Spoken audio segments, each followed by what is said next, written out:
Okay, you can hear me. You can't hear me. Okay. Okay. Hey, JPChivalry going live with Higurashi. Should be able to survive? Question mark. But hey, how's it going? You were muted, I think. Oh no. Okay. Never mind. Okay. I thought you were purposefully not hearing the audio or anything. Lol question mark. But yeah, I think you could survive it. Are you mimicking me? No, you're mimicking me, Effie. I've said that before. Donking. But yeah, I think you could survive it. Maybe it's a fun visual novel for sure. No, I started this question mark thing. No, you started it. Podok. It was all you, Effie. Maybe.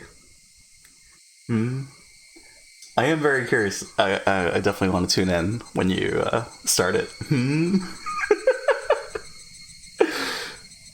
Because, yeah, it's a fun ride. I hear cicadas. It's the cicadas. It's the Higurashi. When they cry. But man, yeah, I guess May is going to be visual novel month. So, are they not? I mean, who's to say? If they're crying or not. Cicadas? Oh, it's cicadas? I thought it was cicadas.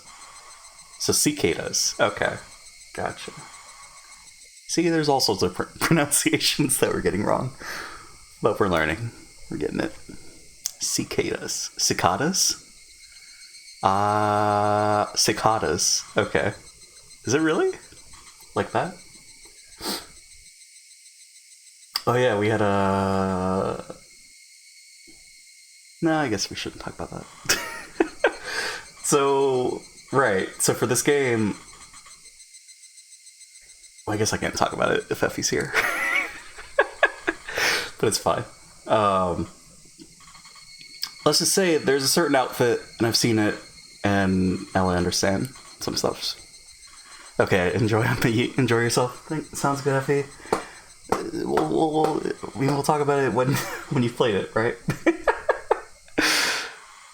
But yeah, don't enjoy the 15-year-olds? No, of course not. There's no cardboard boxes in this game, so no photography. Actually, wait. Well, yep, yeah, we'll talk about it. Man, this is fun. It's a good game. I think we're on chapter 6. Let me see. Yet. Not yet. Yeah, we're on chapter 7. Shit. Well, we gotta update that. Okay, bye. See you, Effie. Let's update that. Start today off with chapter 7. Things are getting monk-esque. I'll see you later, Effie. Have a good one. Have a good stream. I can't believe, yeah, we're already in chapter 7. Damn. I don't know how many chapters there are. I'm still blind on that regard. But, so yeah, yesterday, I woke up like at 3 p.m. That sounds right. I was debating on whether I should stream, but also my throat was hurting. And I was wondering if it was because I talked for 6 hours straight, just reading. And I was worried, like, my voice is going away. But no, it's fine. I think we had some tea. Our voice is fine. We're gonna continue. Let's start. I did rewatch the beginning of the game, so I could get more context on what was happening. So I am excited to see how that gets addressed. But yeah, let's load it. Number 6. And I think we have tips that we gotta read. So we move that. And that. Moobot. Dashboard. So yeah, the outfit that... What's her face? Rena was wearing, the white outfit. So that's what I've seen. So that's the production material. Okay. Because, I mean, there's something... I mean, that poster. That PV. Looks a little creepy. So... I guess we'll see what's up with her. I mean, we've already noticed that, hey, things are acting funny. Things are aloof. They are mysterious. So we'll see what's going on. But yeah, I guess our parents are gonna die because they didn't go to the festival, so that's great. And yeah, there's a new lady, Jiro Tokita. Is it Tokitase-san? This is why I can't. This is why I can't take breaks. We have to like continue, push forward. But I mean, we didn't take a break. It's just you know. But yeah, Hojo couples following incident. Yeah, I guess we're gonna find out if her parents died the next day, or what. From the June 1980 edition. I wonder, you can use the thing. Okay. Instead of just clicking. On the afternoon of XX at 2 p.m., office employee and his wife of Hinamizawa village in the Shishibone prefecture disappeared after falling 27 meters from the observatory platform in Shirakawa prefecture. Police and firefighters searched downstream and discovered the body at around 7 p.m. that evening. His wife has yet to be found. The search has run into difficulties due to the effects of Typhoon 3 from the previous day. I'll move this over here. That there. Okay. It appeared a railing at the observatory that the leaned on had broken, causing him to fall. The groundskeeping staff was questioned by the police in regards to facility deterioration if park maintenance was performed properly. Oh, that was it. Okay. Terminal illness death of Shinto priest Furude. Oh shit. But the Rika, right? From the June 1981 edition. On the afternoon of around 10 p.m. in the district of Hinamizawa village in Shishibone prefecture, the Shinto priest of the Furude shrine passed away after an existing condition he was recovering from suddenly worsened. Parties close to the deceased said he was suffering from anxiety issues concerning the festival which was to be held that day. Also, after death, his wife went missing, leaving behind a farewell note. The police and local youth association continued the search, however, given the presence of a farewell message and the fact that the Onikakushi marsh is said to be bottomless, they have run into difficulties.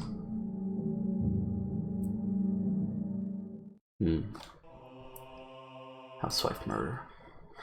So it's been... So what was it? It was 1979, right? And then it's 1983 currently. So there was the dam riot, the two couple, the priest and the housewife. Okay. So this is number 5. It wasn't reported in the newspaper. What? What? Housewife murder. Yep. It wasn't reported in the newspaper. Okay. Alright. That's all we need to know. Cool. It's a good tip. Radio log. Shit. What's gonna happen? This is Okinomiya Station calling Unit 3. Unit 3, please respond. This is Unit 3. Loud and clear. Backup is heading your way. Hold position until further instructions. Over. Roger. Unit 3 acknowledged. Requesting no headlights. Requesting radio silence. Station, the doctor has arrived. They want to carry it away. What's the order? Over. Acknowledged. Leave it to the doctor. I feel stuffy. Affirmative. Understood. Backup has arrived. Shouldn't we let them take a photo first? I should have asked Effie, because I mean... I should have asked Jimmy too. Like, how long do you play a visual novel for? I guess you're not reading out loud, right? I don't know. Shouldn't we let them take a photo first? I think the Vic is done for.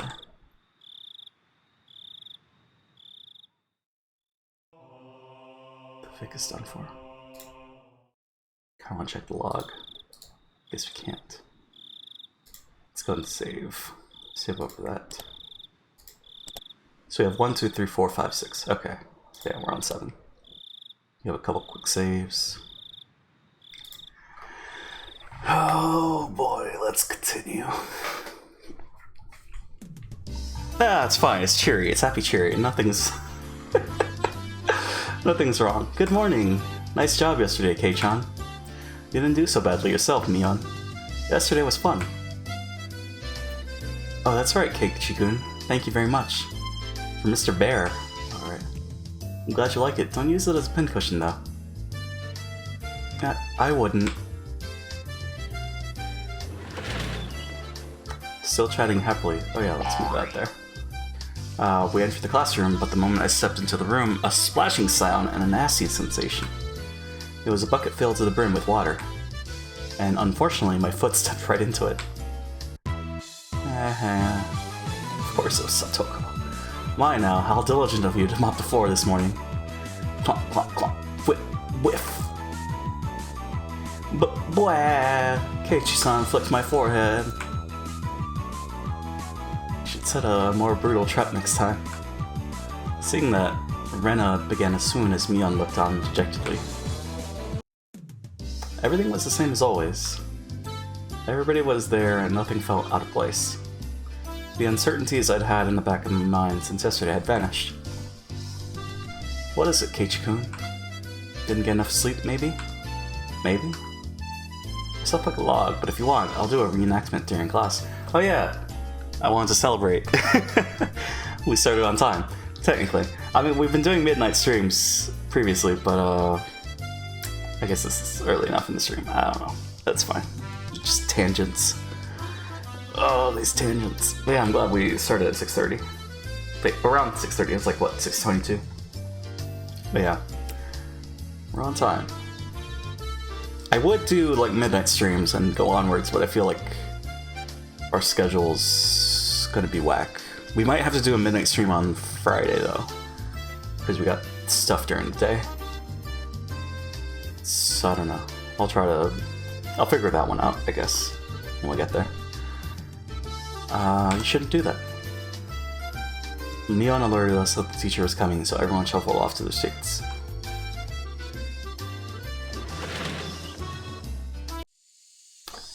Also, right, I should have done this at the beginning, but shout out to Lie Dry Pack 1988 and Lice Diesel 1989 for the follows.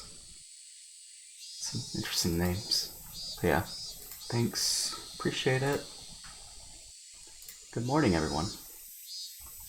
So yesterday was the festival. Thank you to all the people who stayed until the very end to help clean up. We were all slackers, none of us actually helped clean up. Actually, I had a feeling that the only thing we did was run around the festival and cause a ruckus. Okay then, this time of year might see some people from out of town, doing interviews about the festival for magazines. Thought it was the usual stuff, so I was going to tune it out, but then I noticed a different tone in their voice and started paying attention. You may be asked questions, please don't say anything silly or something that could be taken the wrong way. Do you understand? In unison, everyone replied, "Yes, ma'am."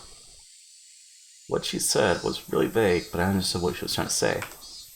After all, this was the 5th year. There were probably lots of third-rate reporters putting in, hoping something regarding the curse had happened.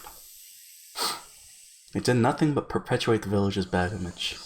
She was saying, "Don't spout stupid shit, you think it's funny."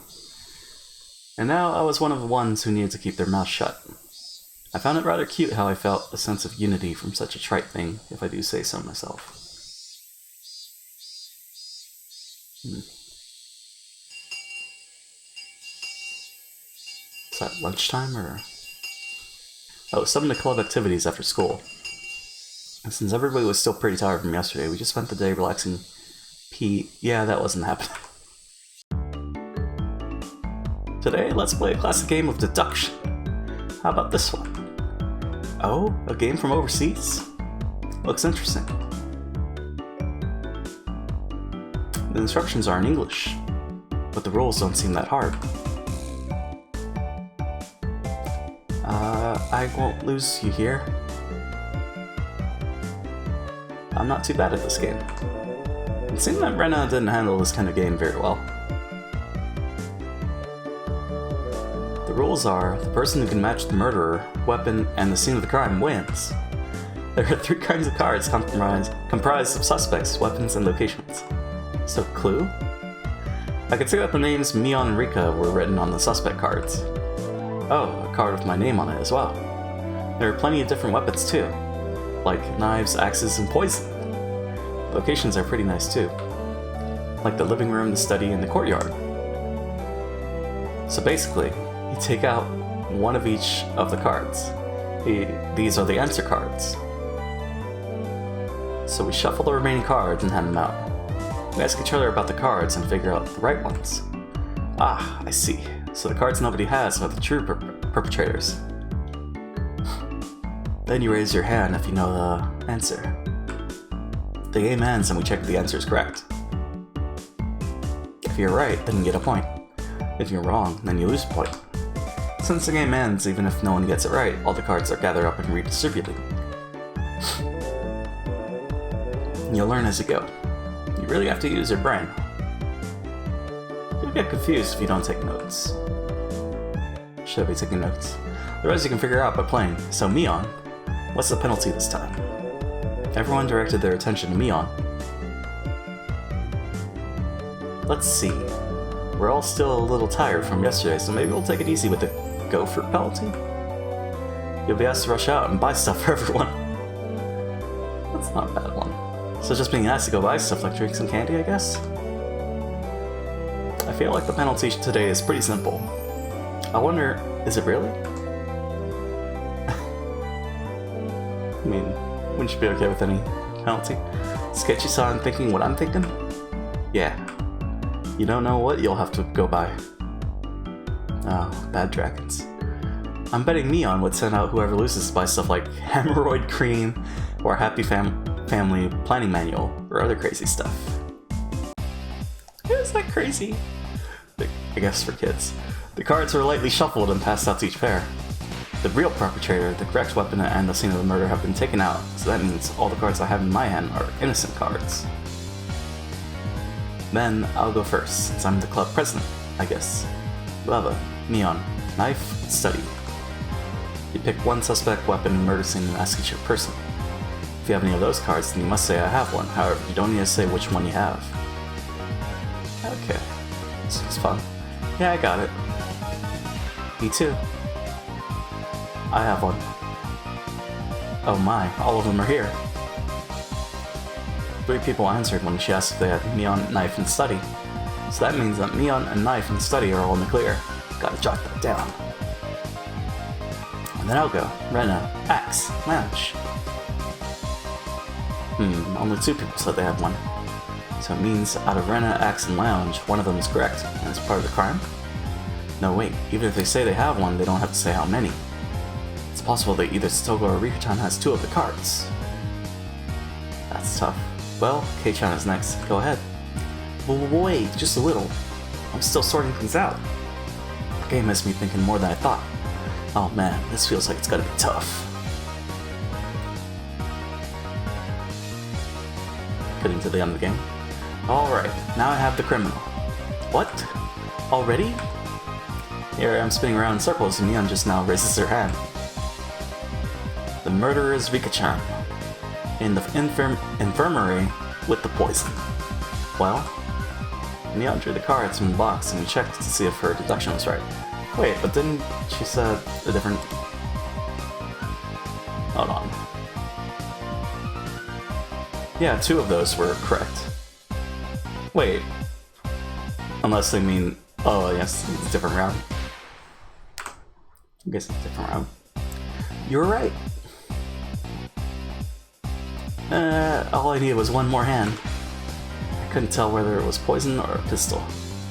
Oh no, 2 of those. Right, okay. Never mind, I was confused.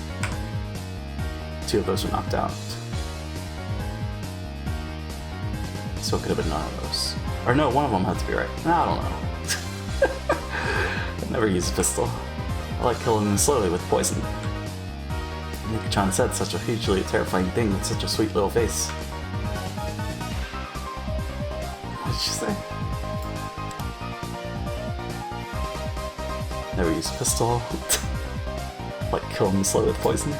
Okay. Everyone's making a commotion about how they almost had it. Rena and I were left out in the cold though. How did you do, Ch.1? Couldn't get it at all. Don't worry. I had no idea either. How can you both be so unsure? You're both in last place together at this rate. That's even worse. You'll not find something together as a couple? What if we ended up having to buy the Happy Family Planning Guide? Which just means you're planning to be a family early. Oops. I can tell from Keiichi's expression that he's not very good at this game. What? That's not true. I'll show you the true power of Sherlock Maybara during the next round. My, that sounds just wonderful. I shall give you quite the thrashing.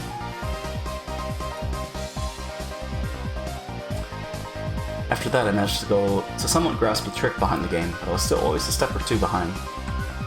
I saw that Mion was somehow gleaning information from how the others were asking their questions. That level of experience was just too much. The only way I could stage a comeback was if I became ruthless. Toss up the simple concept of deduction and switch over to the thought process needed to win. The important thing isn't to find out the criminal, it's to win at the game. Eureka! Ah, sorry. Need to go to the bathroom. Take your time and squeeze out a nice one. Jesus. Mi-chan, that's gross. I had them hold off the game and headed down the hall. The air was crisp. It showed just how stagnant the air in the classroom was from our body heat. On the school grounds, some of our classmates were still playing around. After spending some time cooling my head, Rena had made her way over towards me. Ch.1, did you call for me? Yeah, I did. As I got up from my seat, I winked over at Rena. I'm glad it worked out. I don't want to waste much time, so I'll get right to the point. Rena, what's your record at this game we're playing today? She was taken aback. After a moment, she hesitantly opened her mouth. Well, all losses. Why do you ask, I wonder? I could tell from how apprehensively she was playing. The way things are going, I will as well. I can't figure out a way to pull off the last-minute comeback on this one. So I guess both of us will be taking that penalty. Hey, don't accept defeat already. How about we win this? Both of us. But how can we? I brought my lips up to Rena's ear. Whisper, whisper, whisper, whisper, whisper. Huh? Is that allowed? Did you forget, Rena? The second rule of our society? Do everything in your power to obtain victory. Yeah, I'll try my best. Our plan of attack was quite a rudimentary one. At the beginning of the game, everyone would be focused on their own hand for a while, taking notes and whatnot. Since our suits are right next to each other, we'd reveal our hands to each other. If we did it under a desk, nobody would know. We would begin the game with twice as much information as everyone else. Having this much information would mean we'd need to investigate less. With this sort of plan of attack, we start off with a big lead over the other guys. Yeah, with this, we can probably win. We both smirked at each other. If I was a shady businessman, then Rena was the corrupt senator. Pleasure doing business with you. Now let's hurry back. We'll work as a duo to surprise everyone. Hey now, there's no point if we go back together. It would be like flat out telling them we made a little arrangement. Oh, sorry. Then what should we do? Go back ahead of me, Rena. I'll take my time coming back after washing my face or something. Okay, got it. Rena turned around and headed back to the classroom. I guess I should wait a bit longer before going back. If I went too soon, it wouldn't seem like I went to the bathroom. If Mion or one of them suspected something, then there could be problems. Well, they'd figure it out sooner or later, because both Rena and I would start winning over and over again. Both Rena and I will have earned enough points to avoid being the losers by the time Mion realized what was happening. Excellent. Not bad at all. Maybara-kun, may I have a moment? Huh? It's the teacher. Man, things are just getting good. What is it? I'm a bit... You have a guest. Please make your way to the entrance. A guest? It's not like I own a hotel. They've been waiting. Please hurry. It's rather unfortunate that I have someone waiting on me right before my big match, but I was more interested in the unexpected guests. Didn't want to waste any time, so I decided to take care of it quickly. The entryway was a heavy contrast from the hot sunlight and deep shadows. Oh shit. Waiting there, looking uncomfortably warm, was a middle-aged man, his tie sloppily loosened, and his jacket tucked underneath his arm. Are you Meibara-san? Keiichi Meibara-san? Parents are dead. There was no question that he wasn't a resident of Hinamizawa, and that this was without doubt the first time he had met me. Ever since I met Tomitaki-san, I've been running into so many middle-aged men. That's right. Who might you be? I have the AC on in my car. Let's talk there. It's a bit hot here, don't you think? Yeah, just go in the stranger's car. It's fine. The man, completely ignoring my question, pointed over to his car parked near the gate and began walking. You've got to be kidding me. I had no intention of going along with some geezer I didn't even know, and he was asking me to get in his car with him? Exactly. I'm not gonna bite. Come on now. He opened the back door of his car and called me over.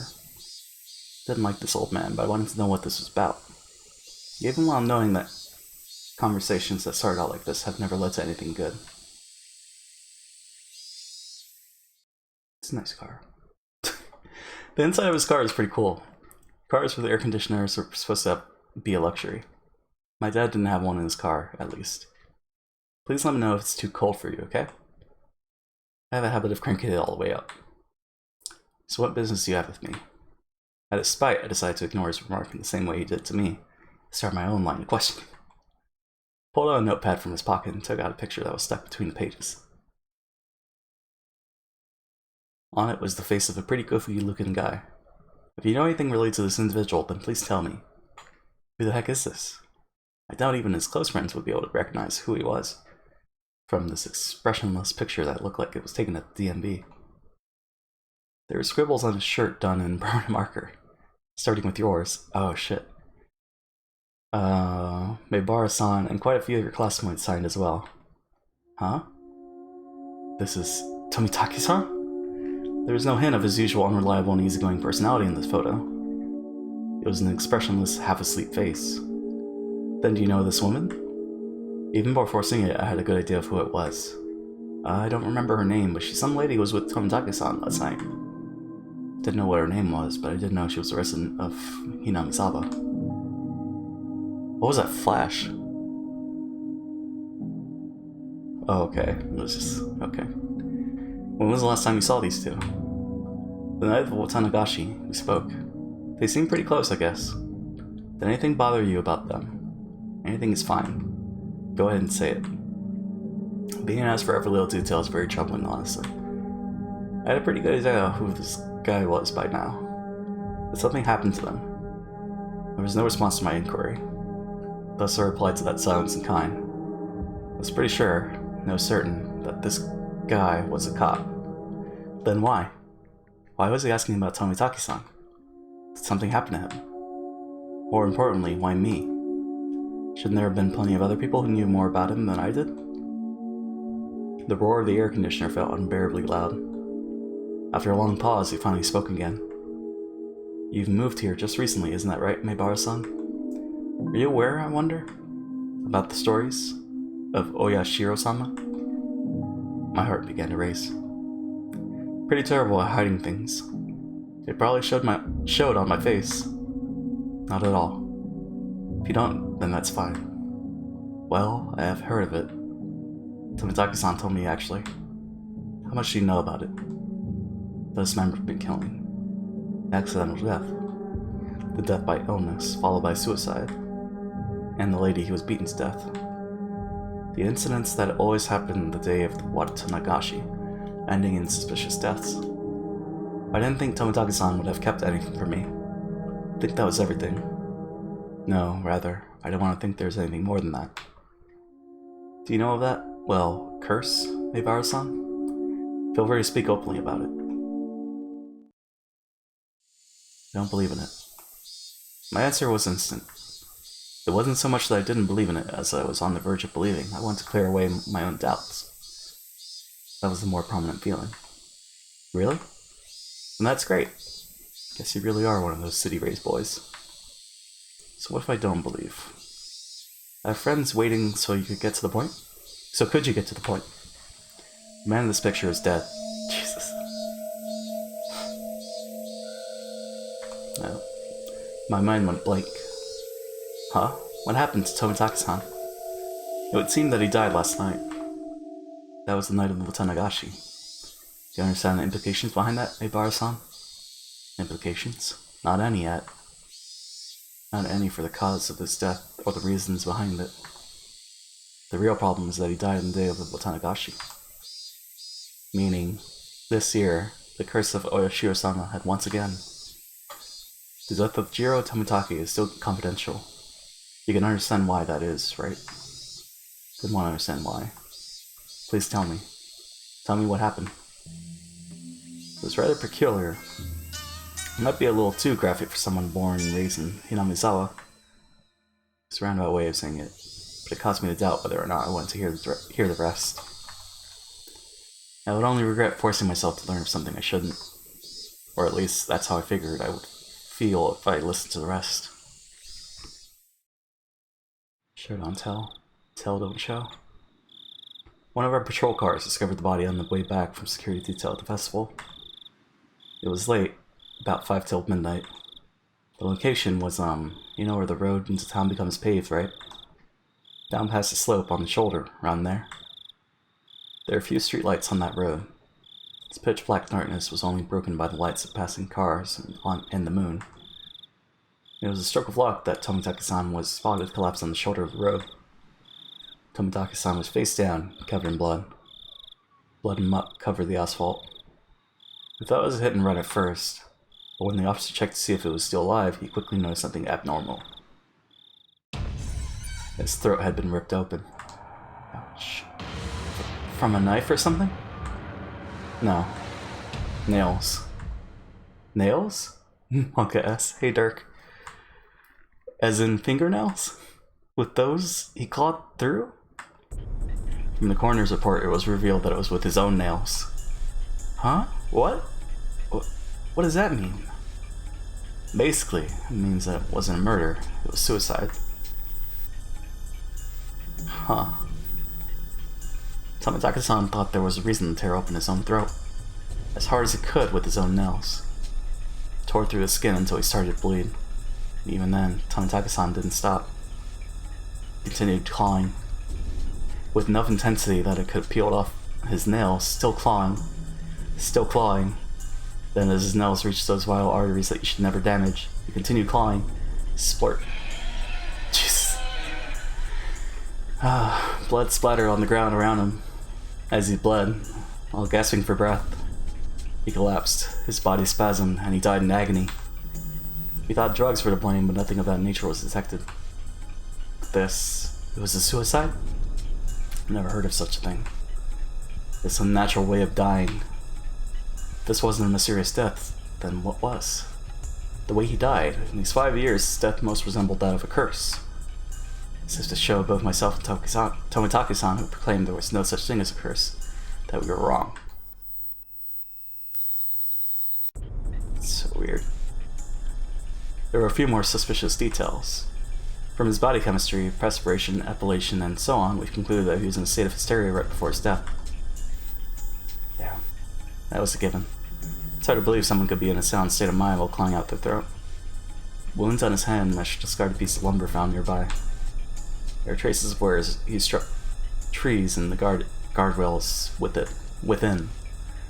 Tomitaki-san's blood was found all over the place, meaning that while tearing out his own throat, he was swinging around a piece of lumber. There were external injuries, which were not self-inflicted, discovered on Tomitaki-san. There's a high probability Tomitaki-san was assaulted. The external injuries suggest there may be multiple suspects. So he was swinging at something while clawing, right? To summarize, Tomitaki-san was surrounded and attacked. While wandering the night roads in a state of panic after being cornered, he picked up a piece of lumber and tried fighting back. Somewhere in there, he began madly tearing at his own throat, clawing at it. Then he died. Huh. The presumed time of death was around 9:23 p.m. Well, it's kind of early in the night. Meaning it occurred right after he finished talking to Tomitaka-san at the festival. But he seemed fine. Everyone signed Tomitaka-san's shirt, then parted ways. Right after that. Oh yeah, he should have been with a woman. What about her? She's missing. She hasn't shown up to work and she hasn't returned home either. There's a very high probability that she was involved in this incident. For a while I could only gaze off into space. Never would have thought that something unfortunate happening to somebody close to me could affect me this deeply. Time I had spent with Tomitaka-san was short. But we went to the same festival, spent time together, and took part in the same competition. He was one of us. We have been continuing the investigation on various fronts, but when it comes to Oyashiro-sama's curse, the villagers here aren't very cooperative. That I knew well. I would have been none the wiser if not for Tomitaka-san, the outsider, telling me. So that's why you came to me? Because I'm not originally from Hinamizawa? Should have been angry that that was the reason you wanted to hear what happened for me.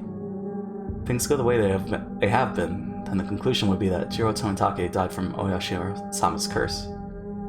Turned away from me and gazed far off in the distance. The night of Watanagashi, during that sacred ritual, he callously snapped off photos, angering Oyashiro-sama. That's how it's going to turn out. There's no way Oyashiro-sama would inflict divine punishment on Tomitaka-san. Tomitaka-san had to have been killed by humans, and a cowardly group, no less. There's no way I'm gonna let this end up being the fall of some curse. I think so as well. There's no such thing as divine punishment or curses. Tense mood was cut with the man's hearty laugh. That's how this must be, Bara-san. Cooperation from individuals in Hinamizawa who don't believe in the curse is indispensable. Understand? Neither Tomitake-san nor I believe in curses. But the way things were going, it would just end up with Tomitaka-san's death marking the 5th year. Which would mean that Hinamizawa had rejected Tomitaki-san. That was something I couldn't allow. Tomitaki-san was one of us. Didn't live in Hinamizawa, but he came every single year. In a sense, he was more of a resident than I was. There was no way that Tomitaki-san could have been cursed by Oyashiro-sama. But there's nothing I could do to help. I have no idea what happened that night either. No, if you see or hear something that draws your attention, then that is enough.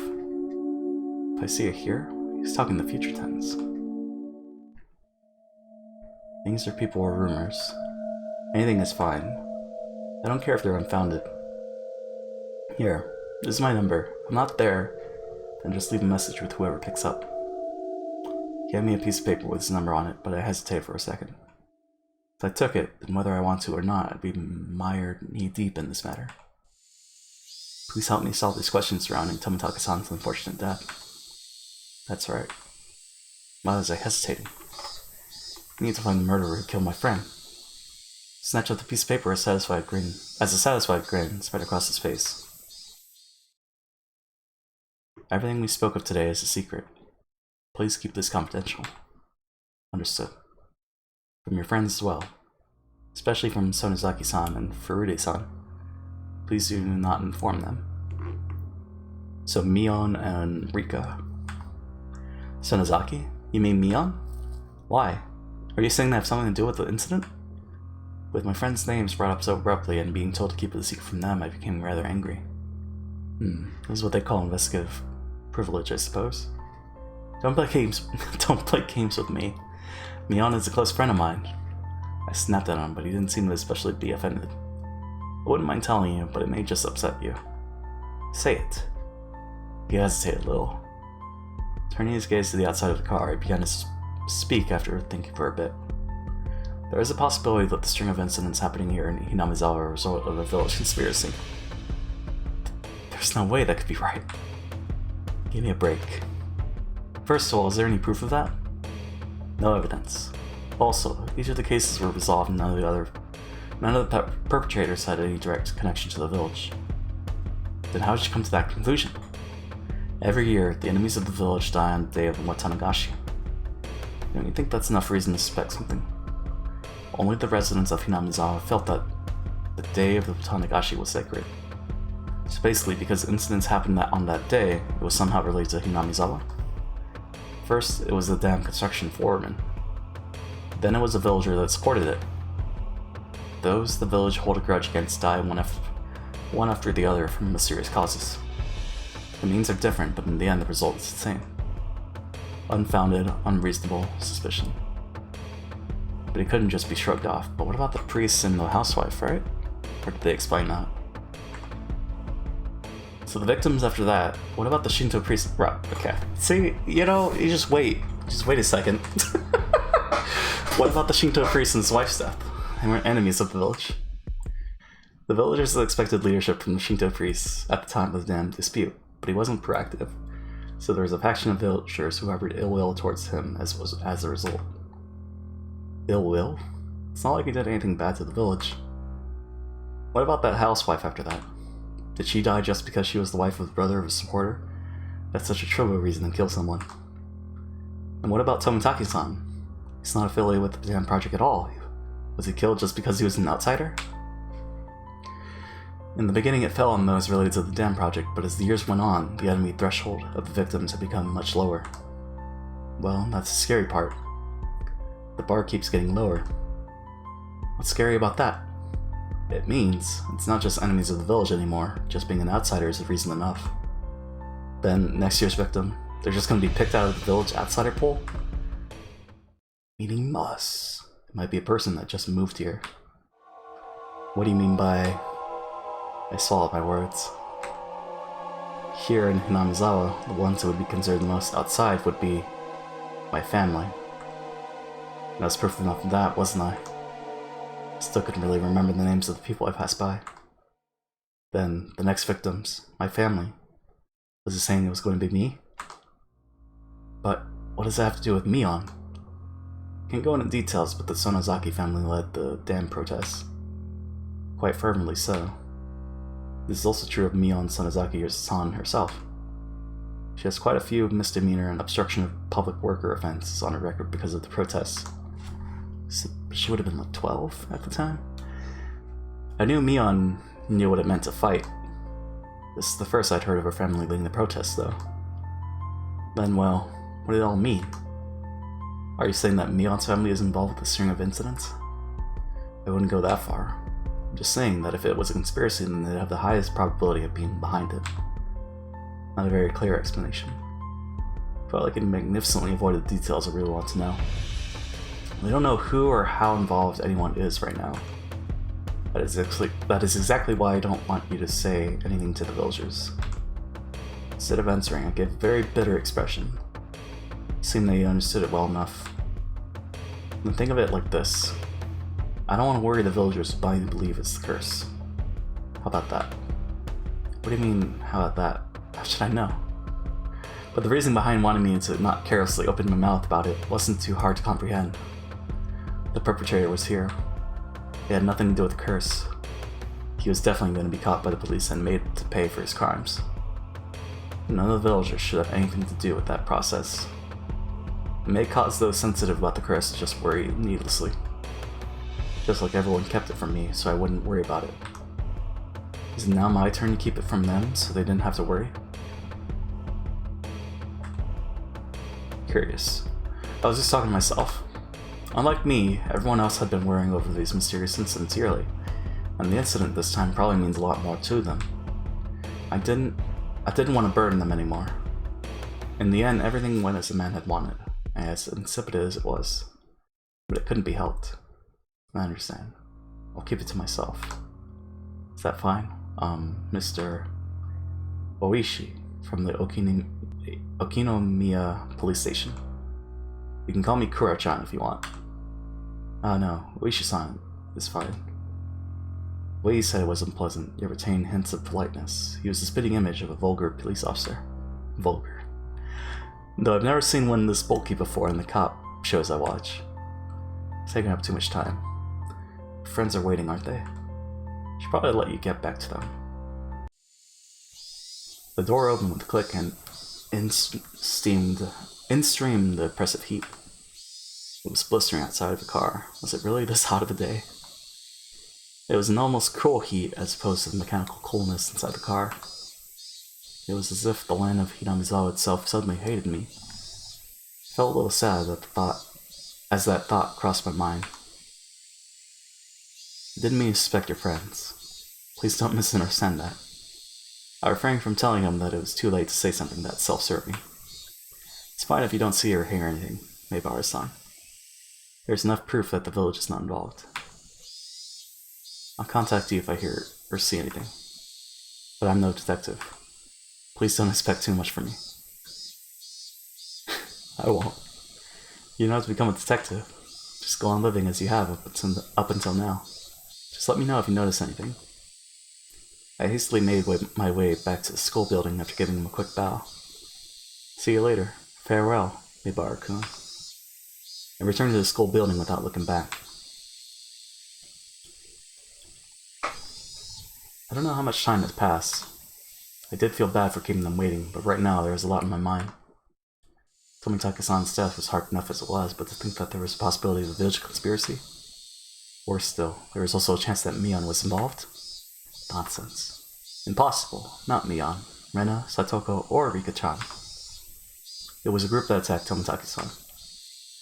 Who could the perpetrators be? Could it be they were hiding here, somewhere in Hinamizawa? I didn't know. All I could say for certain was that I knew that Mion couldn't be the perpetrator. It's me, Chan. Perpetrator. Huh? I was starting to hear Rena's voice. With the rope in the lounge. Wahahaha. Nope. No. Rena clutched her head while flaming about. Looks like you're just self-destructing over here, wow. Ah, Keiichi-san, you're quite late. As you may well know, I'm seething with anger. Look very mad. Ah, sorry about that. I was called into the staff room, you see. You're reprimanded for bad behavior? That's a shame. Well, it's been pretty heated over here. Since it's getting pretty late, let's make the next game the last one. If I remember right, I had 0 points. Isn't it pretty much decided that I'm going to be finishing in last place? Don't worry, Keiichi-kun. I'm at -1 points? How? The heck? Your score is lower than mine and I wasn't even playing. This is the final match to decide if the penalty is going to be carried out by Rena alone or by both Kei-chan and Rena. Yeah, right. Just let Rena do the penalty by herself. I made a promise, Keiichi-kun, that we would both win. I waited all this time, you know? You know? Burk. Sorry about that. Keiichi wins by doing absolutely nothing. Feels good, man. Oh, man. I followed my initial plan of showing Rena my cards, but I didn't say who was the criminal and just waited for her to call. I got it. The murderer is me, with the poison at the entrance. Is it? Is it? My, Rena. Quite a quick answer. Another stab in the dark? Oh. Rena's correct. Oh ho ho ho. Then it's decided that Keiichi-san shall take part in the penalty as well. Hooray! Keiichi-kun, let's both do our best. Yeah, let's do our best. It's my fault, so I have no choice. The next game, it's me, Mion Sonozaki, ranked first. In dead last are Keiichi Maibara and Rena Ryuku. Everyone applauded and the game ended. Problem now was the penalty.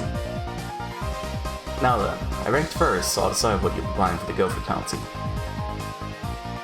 What? Oh, should make us buy, I wonder. Let's blacklist the drugstore. That was your aim, wasn't it? Huh? I don't have any business at the drugstore. This old man's already got a list prepared for you on this piece of paper. Whoa, there's a lot written here. A bot? Damn it. What is she making us buy? 2 blocks of tofu, shampoo and conditioner, apple vinegar and fried tofu. The heck is this? looks more like a shopping list than a penalty. Mia was certain that she was going to win today. Rule 7 of our society. You cannot refuse any penalty. Here's some money. The shampoo I usually get is Fable. Thanks. This is just your grocery list. I promised myself that if I won next time, I'd make her go buy hemorrhoid cream.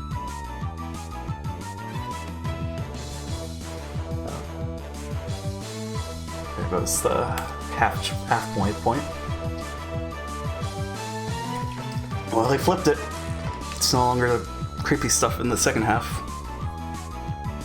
Oh man, you ever received new tips? Oh wait, it's the end of the chapter. There are more than 4 perpetrators? Search notice. Not a clue. There are more than 4 perpetrators.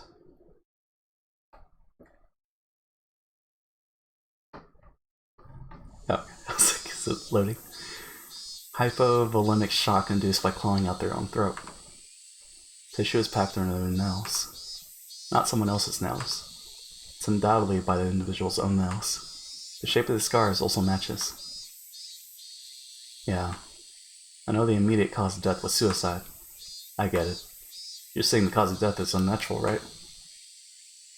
It's kind of like when your back itches and you scratch a little too hard and draw blood. No? That doesn't happen. Some of Tomatake's fingernails had been pulled out. It's actually quite simple to pull out one's own nails. But it really hurts. Under normal circumstances, the pain would prevent you from completely pulling them out. Also, there was a lot of bruises on Tomatake's body. It's clear from the shape of them that he was assaulted first by someone, or a group of people. According to the toxicology report, the deceased was in an extreme state of hysteria right before death. Then he fought back and clawed at his own throat because of how hysterical he had become. The guys attacking him certainly would have been surprised by that. It is possible that in such an abnormal environment, a person could perform acts that a sane individual couldn't possibly imagine. Of course, those are very, very rare cases. Actually, Uishi-kun, that wood plank the deceased used as a weapon, they only found sand and the paint from the guardrail on it. What about cloth fibers or skin? Nothing. The deceased didn't strike the assailants. Or it could be they took the plank he was fighting back with. In that case, they wouldn't have gone out of their way to replace it with another. They'd take them all. They take them all. Har har har har. That's true. Tomatake's pretty built and tanned. He's quite athletic. That's right. He is pretty active. Can't imagine what kind of sports he did when he was alive, but I think his physical strength would be on the higher side. Gross muscles. Meaning he would be difficult to overpower in a brawl. The man with such a physique sensed he was in danger and swung the plank around quickly. It's just unthinkable that it wouldn't even nick the perpetrator. And his opponent was unarmed. This guy had a wooden plank, so you'd think he'd hit him at least once. To surround and take down someone of his physique. I wonder how many people it would take. You dimwit. You should know better than anyone. Have you forgotten your bad cop days? If I was to take down this guy, how many would I need? When a group wants to take down big prey, it's sort of mental to attack with numbers. I guess about 4. Even if there was a gap in their strength, they'd manage. And there were quite a few perpetrators. So any drunken disorderly groups of more than 4 are suspicious? A group of 4 or more. Just, if they had that many, then couldn't they have hidden the body in a less obvious location? Or did he somehow break away from that fatal predicament? Then there'd be no reason to commit suicide. Moreover, I still can't comprehend the irregular way he died. It's full of mysteries. That's under serious consideration on my end, too. I'll be examining it as thoroughly as possible, but don't get your hopes up. After all, we've never encountered death like this before. Not hoping for much, but I am looking forward to the results. Oishi-san, the chief is calling you. Thanks. See you around. Yeah. Best wishes. I mean, blood on your back from scratching it? I don't know about that. I mean, I've seen love marks before. Cause, okay, so we were hanging out at a pool with the fraternity bros, and I don't know, for whatever reason, I was like one of my brother's backs, and it's just all scratched up, and it's like, whoa, that's so extreme. I was very embarrassed about it, but I don't know about scratching on back. Search notice. Jiro Tomitake, deceased. Resided in a cheap hotel in Ch.1 City. Registered under the name Jiro Tomitake. Pen name. Travels via folding bike. No license. The bicycle was found 300 meters away, abandoned at the side of a forest path. Present on the day of the festival. Accompanied by the missing Mio Takano. Did we learn that? So, okay. Was seen around 9 p.m. by police. Location afterwards unknown. Held residence in Hinamizawa for 1 week each season for the last 5 to 6 years. Freelance photographer specializing in wild birds. Check with magazine companies. Nothing suspicious in the film located among the articles of the deceased. While it was among the articles of the deceased. Mere act of violence. From the contents of his wallet, he spent most of his time around Tokyo and Chiba, along the Sobu National Railway line. No individual matching the name Jiro Tomitake in the residency records of any of the Tokyo wards. Compare teeth to dental records. Sent to Metro Police. Attach a photo. Sent to Metro Police. Contacting magazines regarding Jiro Tomitake. Mio Takano, missing. Nurse at Irie Clinic. Became close to Tomitake through her passion for wild bird photography. Resides in Okinomiya District. Single. Witnessed accompanying Tomitake on the festival grounds. Currently missing. Abducted. Or maybe a suspect. An important person of interest. Had no motive to kill the deceased. Squabble from jealousy. Need to thoroughly investigate their relationship. Place of work, etc. Need to get information from the police on the scene again. I want some cream puffs. 4 jumbo ones. Oishi.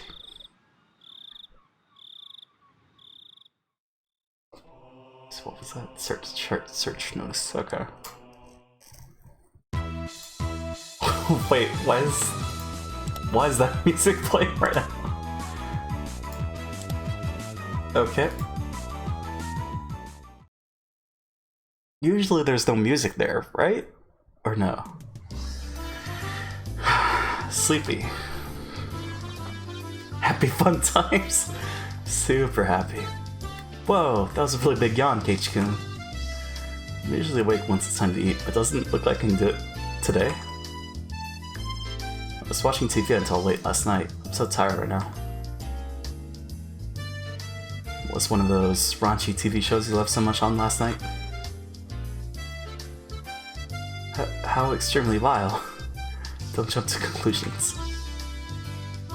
It's perfectly normal for boys, nothing to be ashamed about. Rika not patting my head only made me feel worse. Could you just let me pass out this lunch break? No, seriously. My, you think I would just sit here and allow that? I'll get really angry if you disturb me. Really angry. Yawn. Well, this is just dreadful. Just so sleepy. I slumped my head onto the desk and drifted off to an afternoon nap. It seemed that Satoko had responded, but I pretended not to hear. Cut it out, Satoko-chan. Keiichi-kun fell asleep. His sleeping face. So cute. You can take a moment later. Let him be for now. Let's move over there. It'd be rude to Keiichi if we bothered him now. Rika-chan really is a good girl. Let's not wake him up even if the teacher comes back. Take that back. The excuse that I didn't sleep much last night because I was watching TV was a lie. I was in bed at the usual time, but because of the conversation with Oishi-san that afternoon, I didn't get much sleep. Just spending the day like this, it's almost as if the incident with Tomitaki-san didn't happen at all. Made me think, was Oishi-san just trying to deceive me? But it was probably the truth. One thing was certain, I couldn't speak to anyone about it. He wanted my assistance, but I really didn't know anything about it. If I knew it wasn't going to be of any help, probably wouldn't have listened in the first place. And it ended up with me again, regretting learning something I didn't need to know. If I'd never learned about it, I would, without a doubt, be goofing off with the rest of them right now. Couldn't help but resent Oishi-san for this. Huh? When was that? I heard he wasn't there the next day. It appears he vanished the night of the Watanagashi. Mion whispered to keep others from listening, but I could hear it clearly. On the other hand, Rina's voice was even harder to pick up, but I could still tell that she was quite upset. Couldn't be. Are they talking about Tomitaki-san? Only Itake? Not sure. That's all I know. I would have to feign ignorance about this topic because I need to keep it a secret. Rather than waking up and being forced to lie to join the conversation, it was much easier just to sit here and pretend I was asleep to listen in on their discussion. Wait, why have to pretend to be asleep while eavesdropping on my friend's conversation? The guilt stung. So, and me, there are others, right? Too. But they don't know if it's from the curse or if this was in Onikakushi. Is that the name of the game? Name of the chapter? Onikakushi? Onikakushi? To be hidden away by a demon? A mysterious phrase.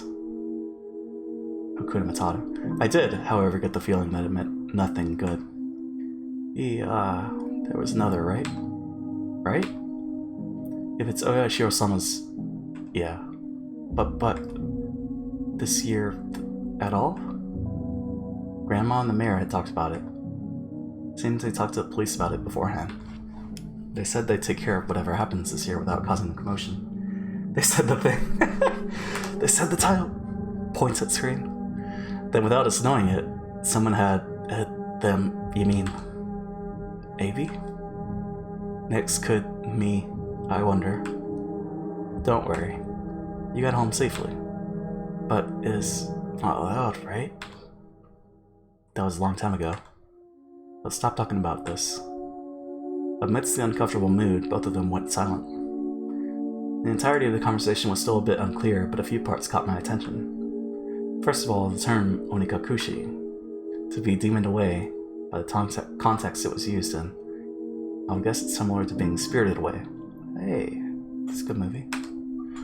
I suspected that was what it meant, because Tomitaki-san and then that woman really bugged me. I don't know her name. Vanished after the Watanagashi. Mio Takudo? Right. We'll just go with Mio. The next thing that stuck out was when Brenna said, there's another one, right? Mion also said, if it's Oyashiro-sama's, yeah, responding to something. If it's Oyashiro-sama's curse, then there had to be two victims. Was that what she meant? Come to think of it, I remember Mion saying at the beginning that they didn't know if it was from the curse or if it was a case of Onikakushi. Seems that the curse and being demoned away are different things, and they were phenomena. They were paired together. I recall Tomitaki-san's terrible end. That wasn't something as elegant as despairing. That horrendous end would best be described as cursed. Then, the woman with him, it means she vanished because she was demoned away? What I do know is that there's normally an even number of victims of the curse proper. And the last point that bothered me was Rena. When Rena was frightened. For what reason, I didn't know. However, she knew that something had made her a potential target for Oshiro-sama's curse. If I recall correctly, Oshiro-sama should be the guardian deity of Hinamizawa. Isn't the guardian deity supposed to defend the citizens and drive out invaders? If I recall correctly, yesterday, Oshi-san said that originally the targets were enemies of the village. But recently there was no longer any distinction between them or regular outsiders. But if that was the case, then I would think that I'd be the more likely target, having moved here more recently than Rena. From her composure, I confer that she was grimly certain that she would be next. She probably relayed what I heard just now to Oshi-san. Informing the police of what I heard by eavesdropping on my friends while pretending to be asleep made me feel terrible. It raised a few questions, left me with a bad taste in my mouth. Would it be better not to seek the answers to those questions? As I continued to learn more and more, I felt like I'd fallen past the point of no return. I would definitely regret this one day. I would definitely regret ever having learned of these events.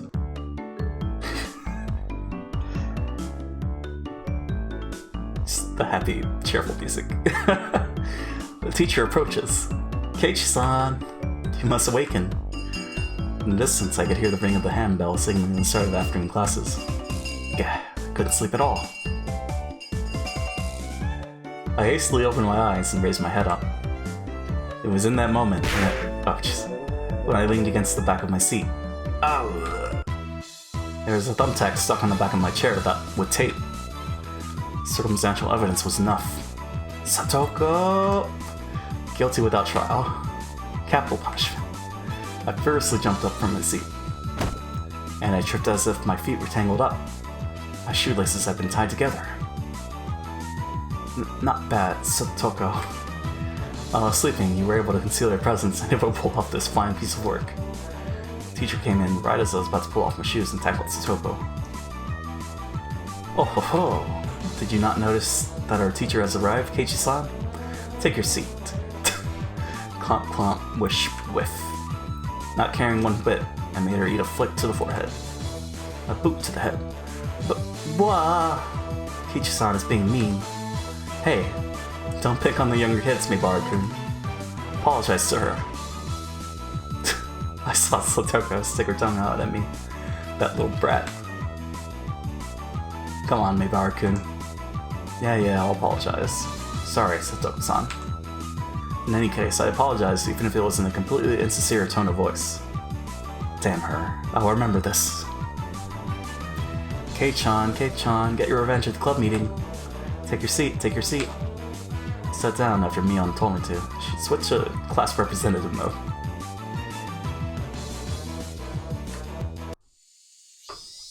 Curious. So Satoko didn't talk? It was a conversation between Mion, Rika, and Rena.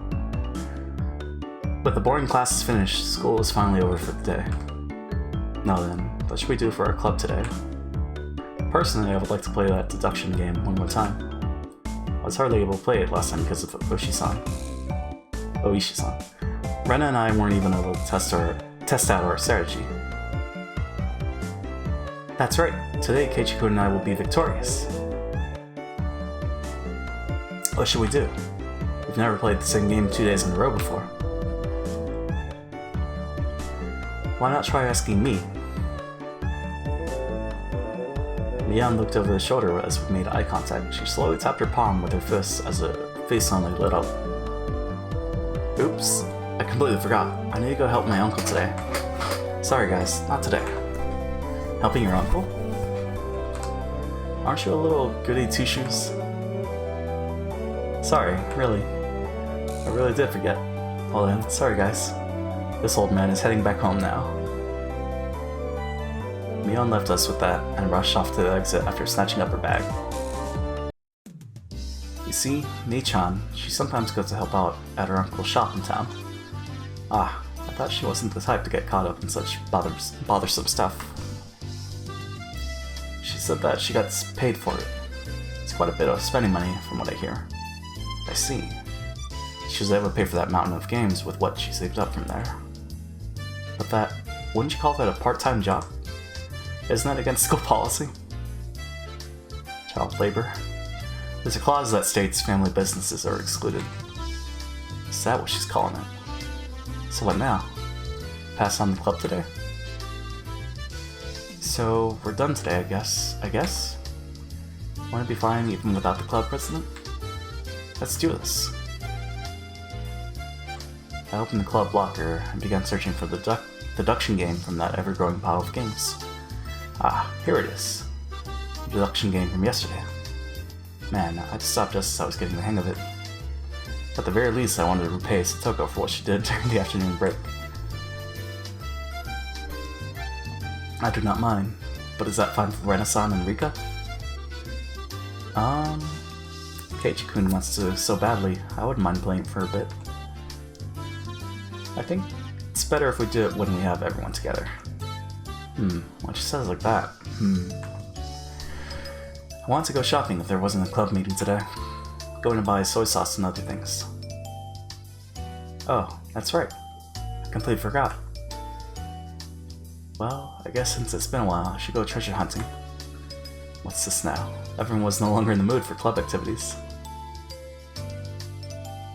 If I kept on trying to push the matter, it may make them realize I had a trick up my sleeve. Oh well, I'll give up this time. Man, I really was looking forward to playing it. I shuffled through the cards as if I was still caught up on it. At the next opportunity, I shall give you a sound thrashing. Oh ho ho. The murderer is Satoko. The murder weapon is the pistol. It was you after all. What did you say? And I'll just... Satoko looked through the cards on the desk and stuck out 3 of them at me. The murderer is Keiichi. In the lounge. With the rope. I don't need no rope. I'll just strangle you like this. No, Keiichi-san is such a beast. Just, phew. Well, I guess it's good that I got that out of my system. Wow, I'll remember this, Keiichi-san. She was used as a plaything for quite a while. How unfortunate. Haha, cute, cute. Everyone got ready to go back home. I also helped gather up the scattered cards. I suddenly paused. They were just the suspect cards, but I noticed something strange. Rena, Satoko, Rika, Keiichi, Mion, Satoshi. Satoshi? Satoshi? Not all cards are made by us. Or at least every card besides this one has the name of a club member.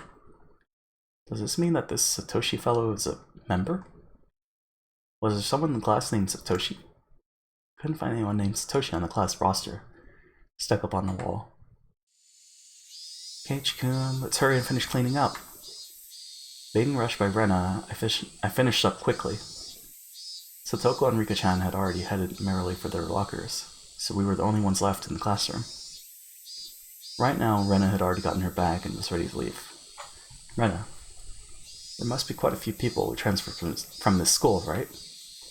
Tried asking Rena in a bit of a roundabout way.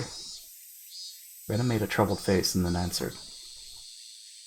Yeah, Yanamizawa is a rural town, right? Some people transfer out every now and then. Then is Satoshi another one of those transferees? Sorry, I don't really know. There was a bit of a pause, but the answer was pretty much immediate. I'm not saying it to be mean. Just last year, I transferred in, so maybe I just missed him. So I didn't hear much about him. Sorry. I'm not sure. Sorry. Her answer was a lot like when she refused to tell me about the murder at the dam. I was saddened by her denial and felt a little bit of anger. I'm their friend, aren't I? Friends don't keep secrets from their friends, do they? Though I do appreciate that they kept that unsullied curse thing from me. But if everyone is worried about it, I'd rather be worried with them. That's what it means to be friends, right? I mean... oh. For a moment, I wondered just what kind of face I was making just then, with these mixed feelings of sadness and annoyance. Keiichi-kun, making a scary face. Why is it? Why? It's probably exactly the kind of face Rena said it was. It appeared my grim expression had frightened her. Ah, sorry. I was really looking forward to the club today. Just feeling down about it. I rustled Rena's hair. Let's go home. Dragging that awkward mood with us, we headed home. Me, I'm sure I'll tell you, eventually. Or just ask one of the others. Maybe Rena doesn't know. I wonder why. Why have I been getting this dumb feeling lately? I didn't know anything. I had nothing to worry about. I was just enjoying my everyday life. My long, outstretched shadow gave no answer to my naive inquiry. Keiichi-kun, are you tired, maybe? Maybe? And I timidly questioned the reason behind my mood. Sure, my expression made the situation even more unsettling. You think so? Yeah. You seem to have been a little out of it ever since this morning. Maybe a cold? Physically, I was pretty sure I was in perfect health. May not seem like it, but I've had perfect attendance since elementary school. Rena continued on since I didn't give her an answer.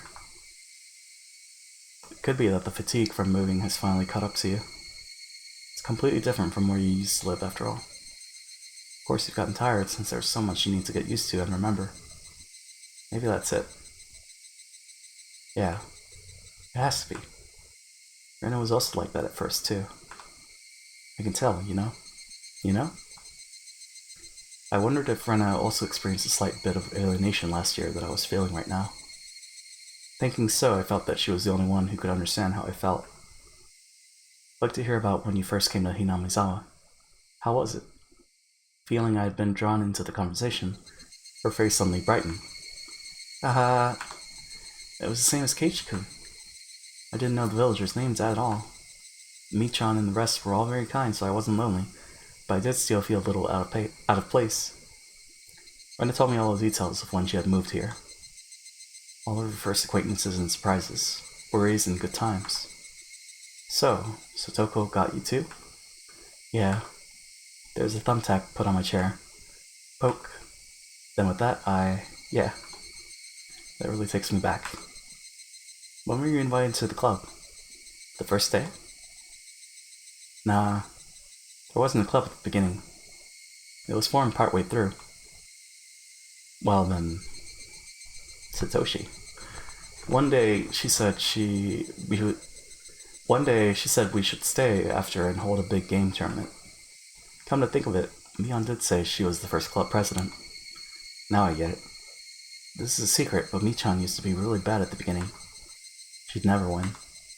Huh? Mion? Really? Can't even imagine that. She'd have to do most of the penalties that she came up with. Seriously, don't tell. Can't believe Mion was like that. So she gradually transformed into a monster who used any means necessary to win during that time. Mion is at her best when she's fighting dirty. I began making more friends besides Michan after that, but yeah. Might have only been since he moved here. I finally felt like I had gotten used to it here. I guess Rena had also been left in the dark about Oyashiro-sama when she had just moved here. I guess when they finally told me about Oyashiro-sama, I'd be considered one of them.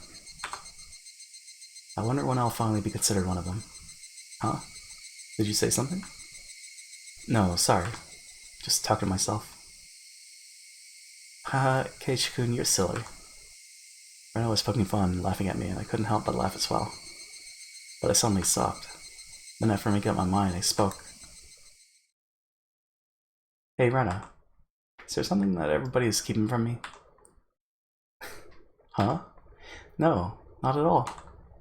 You're lying, aren't you? Jeez. Rena suddenly stopped. Her expression was cold and intense. What do you mean by that? Keiichi-kun. Her tone was still the same cheery and lighthearted one as before. You are, aren't you? Keeping something from me. After understanding what I meant, her expression grew even more intense. Seeing that face, I regretted saying something so rash. But she came back at me in a way I didn't expect. Whoa, dude. Well then, Keiichi-kun. Aren't you keeping something from us? Huh? Her tone didn't change, but it was the first time I'd seen this expression from Rena. With how her gaze pierced through me, I couldn't believe this is the same Rena. Aren't you? Lies or secrets? Aren't you? You are. Secrets. She didn't actually say that part, but she looked as if she did. The incident with Tomotaki-san and how I felt alienated from the group. Even without having to think about it, there are things I knew that I felt guilty about. But I didn't tell everyone about what happened with Tomitake-san to be considerate. I was keeping it a secret just the same way they didn't tell me about Ogashio-sama. Then, aren't we even? No, I'm not. No lies. No secrets. Liar. Her answer was instant, and it shook me. Rena stared as if burrowing through me, watching me like a hawk. Why would you say I'm lying? Didn't you say that you were called into the teacher's room yesterday during the club meeting, Keiichi-kun?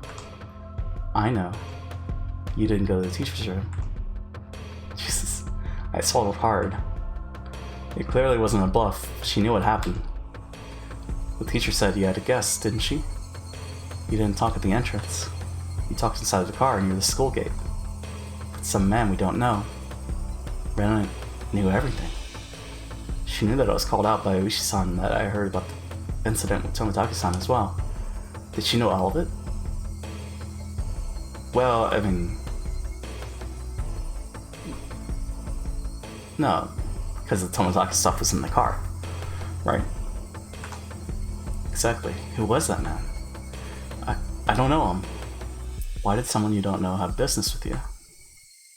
I want to know that myself. Then what did you talk about? It has nothing to do with you guys. It was a lie. Jesus. Oh god. Lies!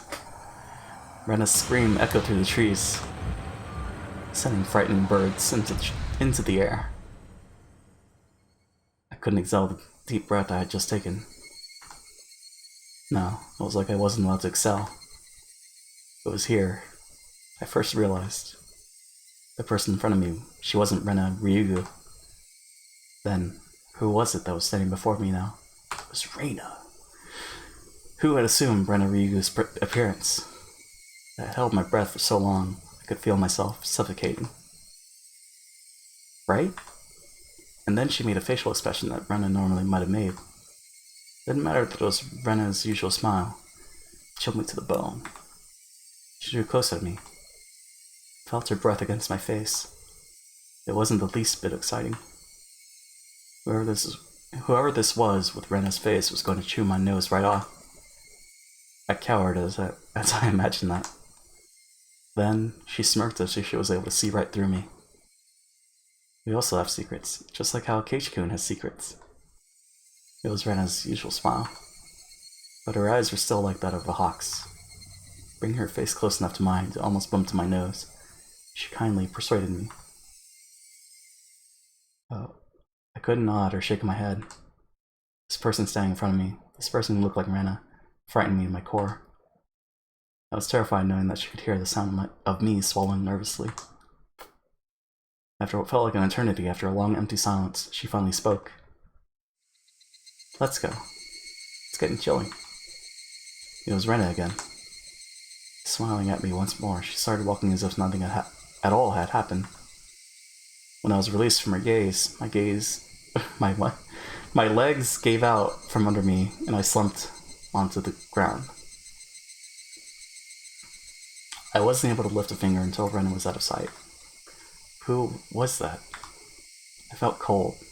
My body was drenched in sweat. And I was finally able to form a coherent thought and ask myself once again, who was that person who looked like Rena Ryugu? Oh man, that was something.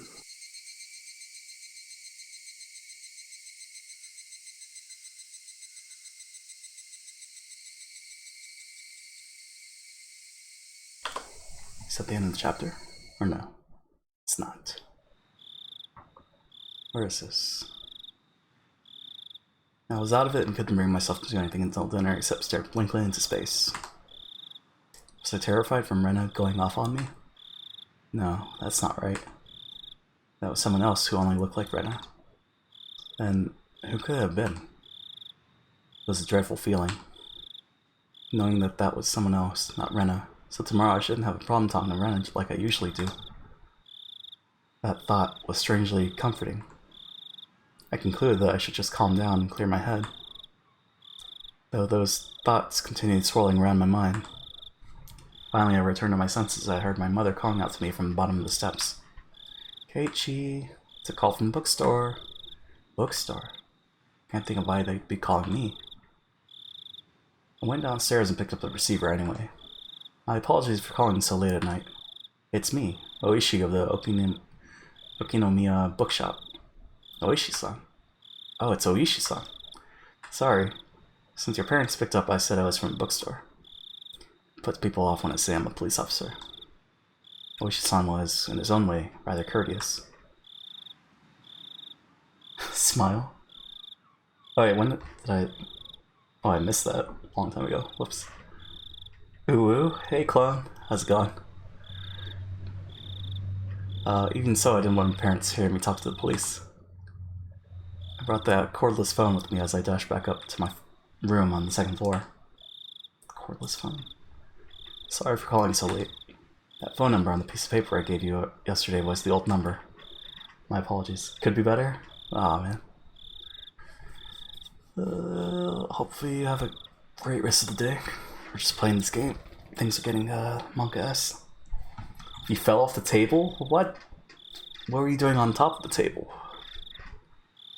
My apologies. Can you copy down the number I'm about to give you? Yeah. Okay. Gave me the number for his direct line as I wrote it down. You trying to hit my brother? Okay. But he fell off the table. Damn. Are you okay? Slipped and yeeted down. Damn. No bruises or anything? Thought that was the end of it. Now my feet. Ouch. They hurt? Or... Did you land on your feet? Or... I thought that was the end of it, but it began making pointless small talk. It was pretty hard to hang up. So how's it been, Maibara-san? It's a bit sore. Put that cream on it. Let it rest. Get some ice. Did anything strange happen recently? I see. This is the real reason. He really beat around the bush there. His adult conversational skills left me slack-jawed. Are you from around here, Oishi-san? Yeah, I am. Born and raised in Okinomiya. If he's from around here, he might know. Look me, big boy. Look me, also hungry, so I eat now. Ooh. See ya, clone. Have a good one. Thanks for stopping by. Oishi-san, do you know what this Onikakushi thing is about? I believe that's when somebody suddenly vanishes because they've been abducted by a demon. It's a special saying from around here. Lurk. Cheers for the lurk. It has the same meaning as spirited away, like everyone else says. Whereas my friends would say they didn't know when I asked, this older man gave me a direct answer. Made me a bit happy that he answered me directly without trying to hide anything. Hinamizawa was, I'm not sure if I should tell you this, Maibara-san. Don't try to play this off. If you're not going to talk, then I'm not going to tell you anything. No. That's not what I meant. It's just, it may make you feel bad. You see, long ago, Hinamizawa was feared as the village where demons reside. Demons? By demons, you mean those pitchfork-carrying things in hell? More like human-eating monsters. They go down to villages, snatching people up and gobbling them down. That kind of tell. Demons snatching up people is what this Onikakushi really means? They said that the curse and being demon away happen together. What does that mean? I already knew about the mysterious deaths happening 5 years in a row. But I didn't know there were people disappearing for those same 5 years. The curse and being demon away happened together? First time I've heard of that. Is that how it is, Maibara-san? That's what I want to know. I heard Rena and Neon talking. They said if it was really Oyoshi-sama's curse, and both the curse and demoning away, she would happen. Oyoshi-sama began hemming and hawing on the other end of the receiver. Maybe something about that came to mind? Maibara-san, do you know the first incident? The murder by dismemberment? Yeah. One of the 6 perpetrators is still on the run, right? Hypothetically. What if he isn't on the run, but was demoned away? Huh? It was an outrageously hypothesis from Oishi-san. The incident 4 years ago was a particularly ghastly one. The police already knew the perpetrators, so they posted tons of wanted posters with his face on them. They staked out various locations and investigated every possible escape route he had. But after 4 years, there wasn't even a hint of where he might be. Unless the police were completely incompetent. Even if it was an outrageous hypothesis, I couldn't simply laugh it off. Then what about the incident the next year, when the man who supported the project and his wife both died in an accident? Well, actually, it was only the husband who died in an accident. His wife's body never surfaced. Unless we find the body, then it's considered a missing person by law. At the time of the incident, with the river below the cliff being muddy rapids, the police divers had searched every branch off the main stream of the river for dozens of miles, but in the end, they weren't able to find her body. But that's just them not being able to find the body. She's still dead, right? Isn't it different from her being demoned away? You cannot say someone is dead without their body.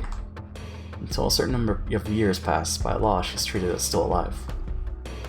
Not sure if it was right to call that being demoned away. The wife is missing. At least that part was reality. How about the 3rd year?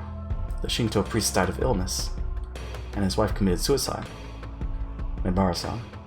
That's actually the exact same scenario. The wife had supposedly thrown herself into the bottomless marsh deep in the forest around the Hinamizawa. Meaning it's all circumstantial evidence. They simply found her suicide note in front of the marsh. The diver was able to recover a few remnants, but they weren't able to find a body. And the investigative headquarters believed that she had faked her death and was still alive somewhere. Not sure if we could call these cases being demoned away. Just as you said, every year one person does go missing. The incident this year, the one with Tomitaka-san, has gone missing. Then what about the incident with the housewife beaten to death? Who went missing? I believe the perpetrator was caught, right? Yeah, we arrested him. He was just a miscreant with a record of narcotics abuse. He admitted to the crime while being questioned about a different incident. But, well, you see, after he was arrested, the child from the victim's home went missing. Still under investigation. As to whether the disappearance had anything to do with the crime.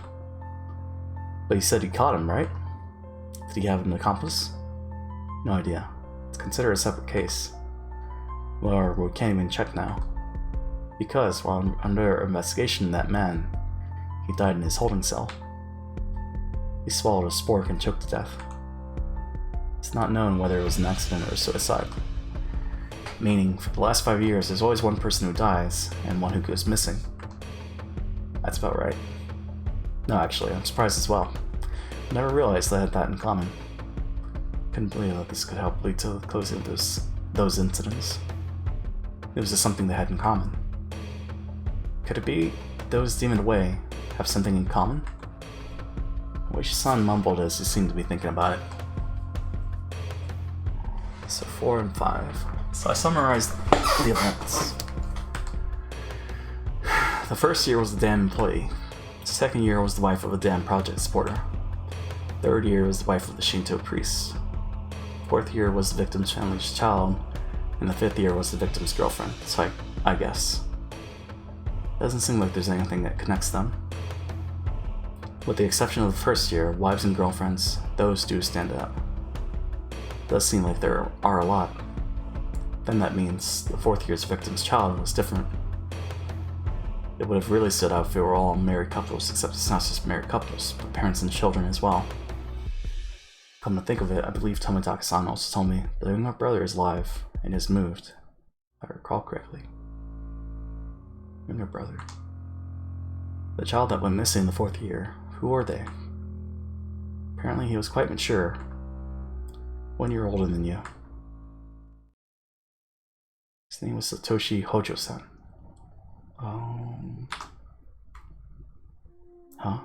Satoshi? I remember that name. Didn't they tell me Satoshi transferred out last year?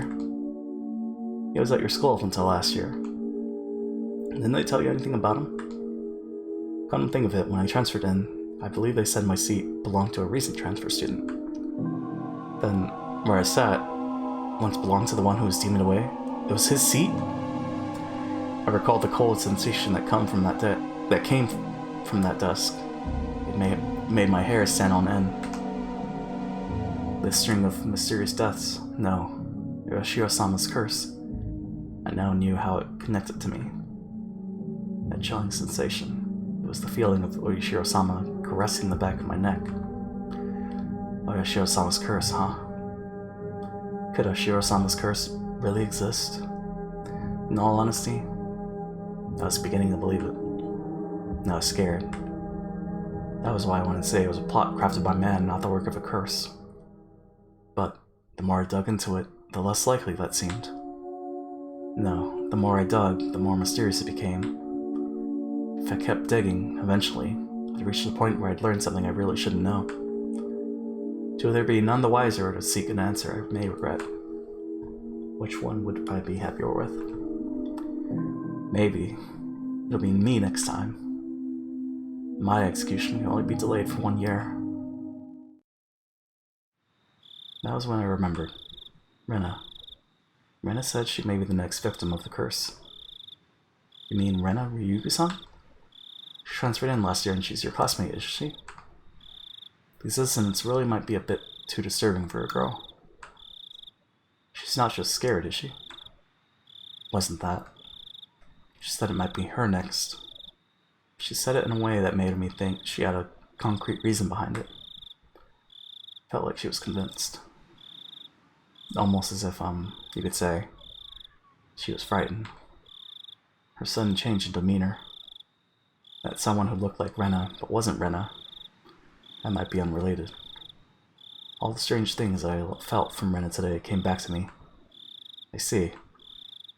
I'll be doing a bit of investigating on this end.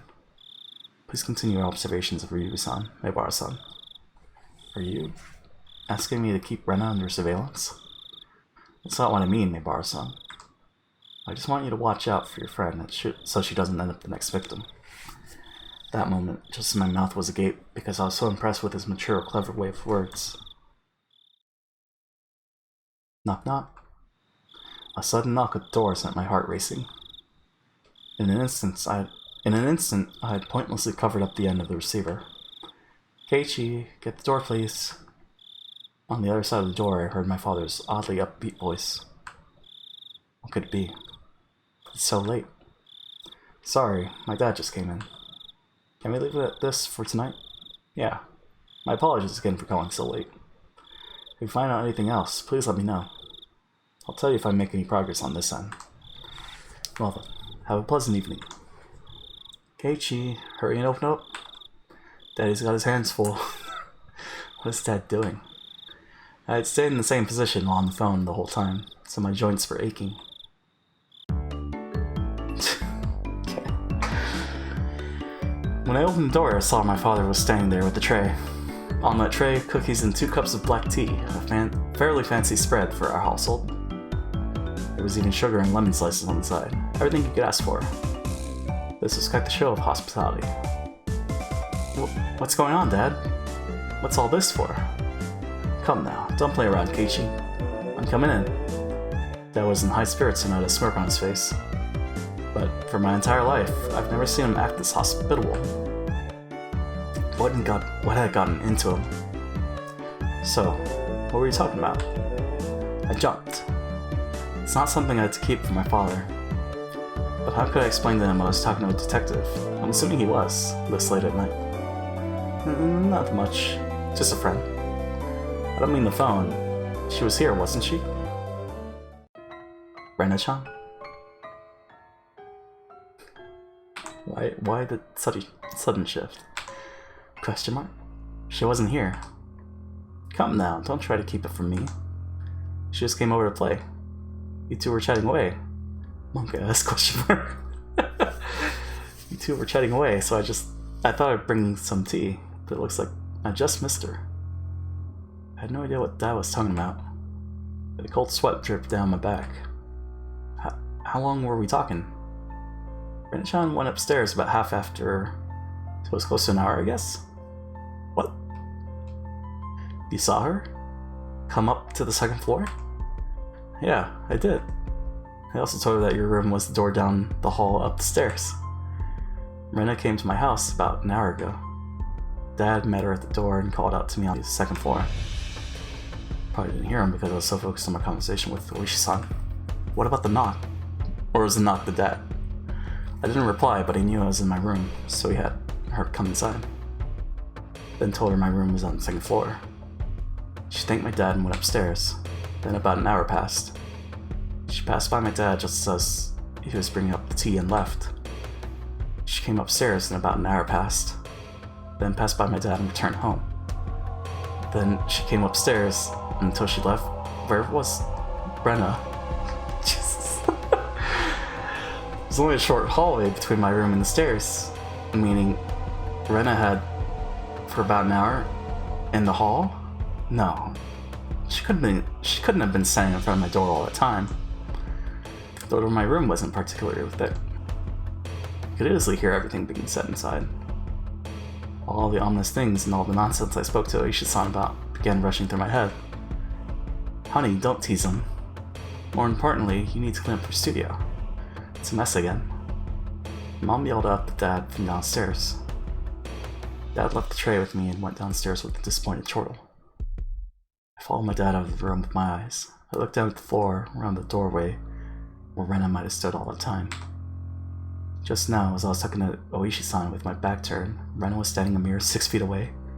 The whole time? All that time? In this dimly lit doorway? What did she see? What did she hear? For what reason? As the steam from the 2 teacups ominously wafted and twisted, the aroma of black tea filled my room.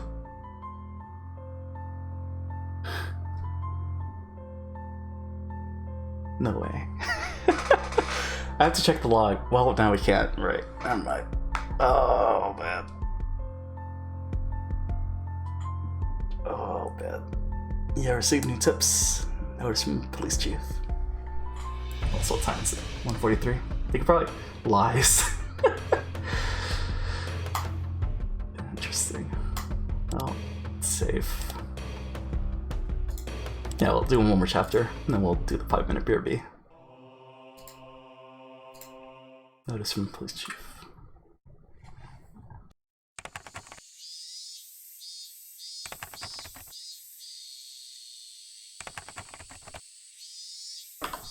July 1st, 1982. To Departments 1 through 12. Prefectural Police Headquarters. Director General to the Chief Constable and all facility managers regarding cases situation in the Hinamizawa village. Notice. As cases in Chichibon City, Hinamizawa village have been reported by certain sections of mass media. It is drawing global attention, which is causing serious repercussions for local residents. It's become a very serious situation. To protect the livelihood and prosperity of residents, the following notice has been issued. 1. Designate the following criminal investigations as classified. Okonomiya Station, 1982, case number, Hinamizawa Village housewife murder, dated June. Okonomiya Station, 1982, case number, Hinamizawa Village student disappearance, dated June. Non-disclosure of information. Okonomiya Station, 1979, case number, Hinamizawa Village site foreman murder, dated June. Shira Station, 1980, case number, Shira Natural Park falling accident, dated June.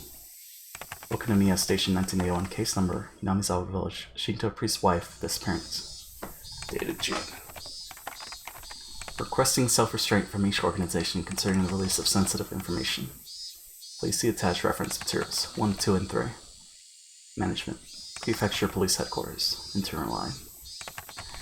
Police Affairs Department. So they want to shut that up, I guess. See, yeah, I knew it. Because it's this music. But in the previous chapter, right, that's so... Okay. Happy fun times. It's all great. No, it's great. It's fun. It's good. Why is there... Okay. What's going on? Okay. Weariness and a headache. Not a very nice way to start the day. What's wrong, Keiichi? You don't look so well. When did you go to sleep? It seemed that my mom hadn't noticed my sullen state. Yesterday I kept on waking up in the middle of the night. Without a doubt, I felt a presence. I felt the presence of someone standing in front of my door. I told myself repeatedly that it was my imagination and forced myself to try and sleep. Except, not being able to stand it, I gathered up my courage and opened the door. Of course, there wasn't anyone there. I think I did this 3 times throughout the night. Or maybe I just didn't remember doing it any more than that. Even though I was able to get to the breakfast table without incident, I still didn't feel at ease. It might be a cold. I don't really have an appetite. My, you do seem a little warm. Well, can you make it to school? Technically, I did go to a school, but it was mostly self-study. Wouldn't matter much if I missed a day, would it? Could have been that I hadn't been feeling well for the last few days, because I really did have a cold. If I took some medicine and got a good day of rest, I might be able to greet everyone with a smile tomorrow. Ding dong. Startled, I looked back and forth between the entrance and the clock. It was 10 minutes later than when I usually met up with Rena. It was Rena. Rena-chan came to get you. What are you gonna do? Are you gonna take the day off? Rena was a good girl. She might be somewhat quirky, but she was certainly cute. The lunches she made were delicious, and she always looked out for me. Why should I be so scared of something like that? It wasn't Rena's fault. It was probably mine. It had to have been my cold. It just had to be. I'll rest. Sorry. Then I'll go send her off for you. Mom headed off to the door. I had to pass by the entrance to get back to my room. Didn't have the nerve to meet with Rena, so I wrapped myself in a blanket on the sofa and closed my eyes. I was so sleep deprived I quickly fell into a deep slumber.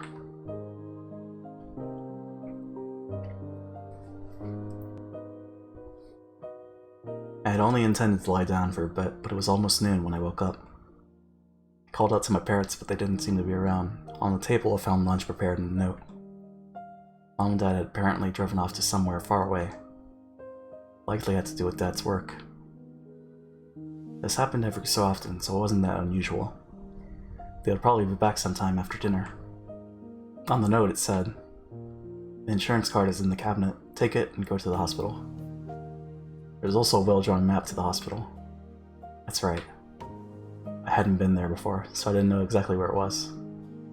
I had a light lunch, although it really was just leftovers from the morning, and just in case, went to the hospital. It's a nice sofa. Normally I'd never be here in the middle of a weekday. Just walking around like this had me feeling guilty. It was an odd feeling. Following my mom's map, I took a road I usually never used. After walking for a bit, the hospital sign came into view. Irie Clinic was written rather stylishly on the sign. The clinic wasn't very big, based on the scale of the rest of Hinamizawa. It was far too grand. There was a parking lot and even a reserved spot for buses. It must be making a mint. I spaced out in the air-conditioned waiting room until it was my turn to be seen. "Hey Barasan, please make your way to the examination room." So we just checked into the hospital?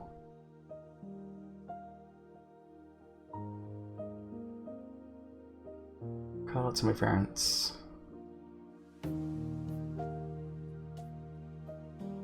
Okay.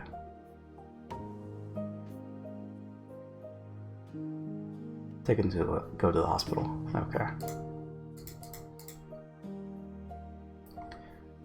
Please make your way to the examination room.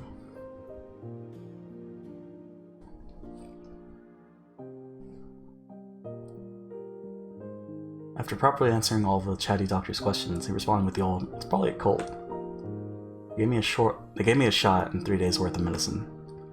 I thought it was a little overboard, but if it would clear away the gloomy feeling I'd been having lately, then it was worth it.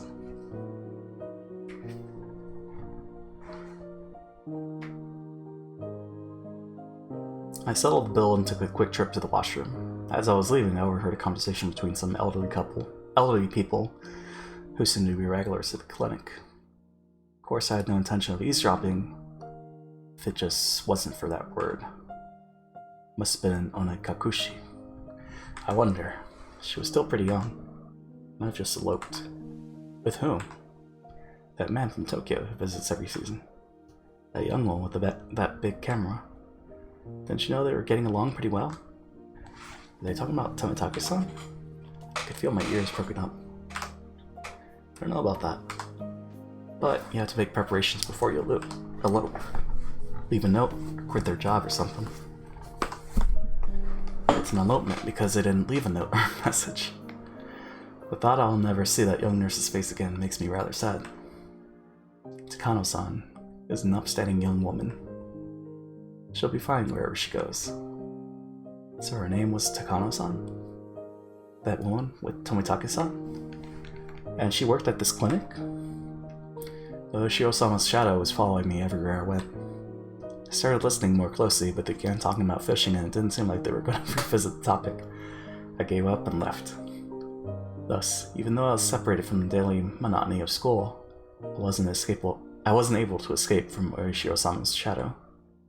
But of course, Orishiro-sama was the guardian deity of this place, of Hinamizawa. As long as I was in Hinamizawa, I wouldn't be able to escape.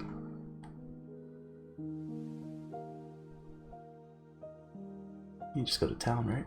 It's an hour bike ride. Maybe it was because I was walking outside, but my appetite had suddenly returned. Might as well buy a snack with the change from the examination fee on the way home. Ooh. Almost 999 and 999 points. That's pretty cool. How's it going, Claude? How was, I guess, lunch? Might as well buy a snack with the change from the examination fee on the way home. Contemplating that, I turned onto a familiar street. 32,970. See, almost there. You're almost there. At that moment, I heard a car horn abruptly honk behind me. Was I really walking so far into the middle of the road where I'd be in a car's way? I moved farther off to the side, but the horn was still honking at me. I turned around, peeved. Oh hey, Meibara-san, good day to you. It was Oishi-san. What is TBA anyways? Well, with your help and your 99,999 points, you can help fight TBA. I think Brothers is pretty close, so we'll find out soon enough what TBA is. Although I think once I get to redeem for the first time, we're going to change it, because I'm kind of tired of that joke. Thinking about it. But we'll see. We'll see what happens. It was Oishi-san. He stepped out of his car, AC on full blast, and waved at me. What's up today? School on break? Just not feeling well, so I took the day off. I was about to buy lunch and head back home. That's great. Just about to get lunch myself. Would you mind going together? If you're not feeling up for it, then don't mind me. I was just gonna lie down if you're going home anyway. I didn't really have a cold. Don't you want to eat at one of these local places? Let's go into town. It's a bit of a drive, is that alright? No, a pretty good place. I've finally begun to understand Oishi-san's roundabout way of saying things. Probably want to talk to me about stuff that would be difficult to discuss while in Hinamizawa. I get the feeling we talked about this before. We probably did. I think you asked about it. I went with Oishi-san riding in his frigid car. It was almost as if the bright sunlight outside was a lie. Sorry about calling you so late last night. Did your parents get angry at you? No. I recalled Rena, who'd been listening to the phone conversation all that time, separated from me by just the door. Even now, in the brightness of the sunlight, the thought still creeped me out. With a big bump that jolted the car, the road connecting to the city changed from dirt to pavement. My head swerved back with a sudden realization. That's right. This is where Tomitake-san died. They've hit a snag on the investigation regarding Tomitake-san. Oishi-san spoke while peering at me from the corner of his eye. They believe it was caused by hallucinogens, given how he was calling out his own throat.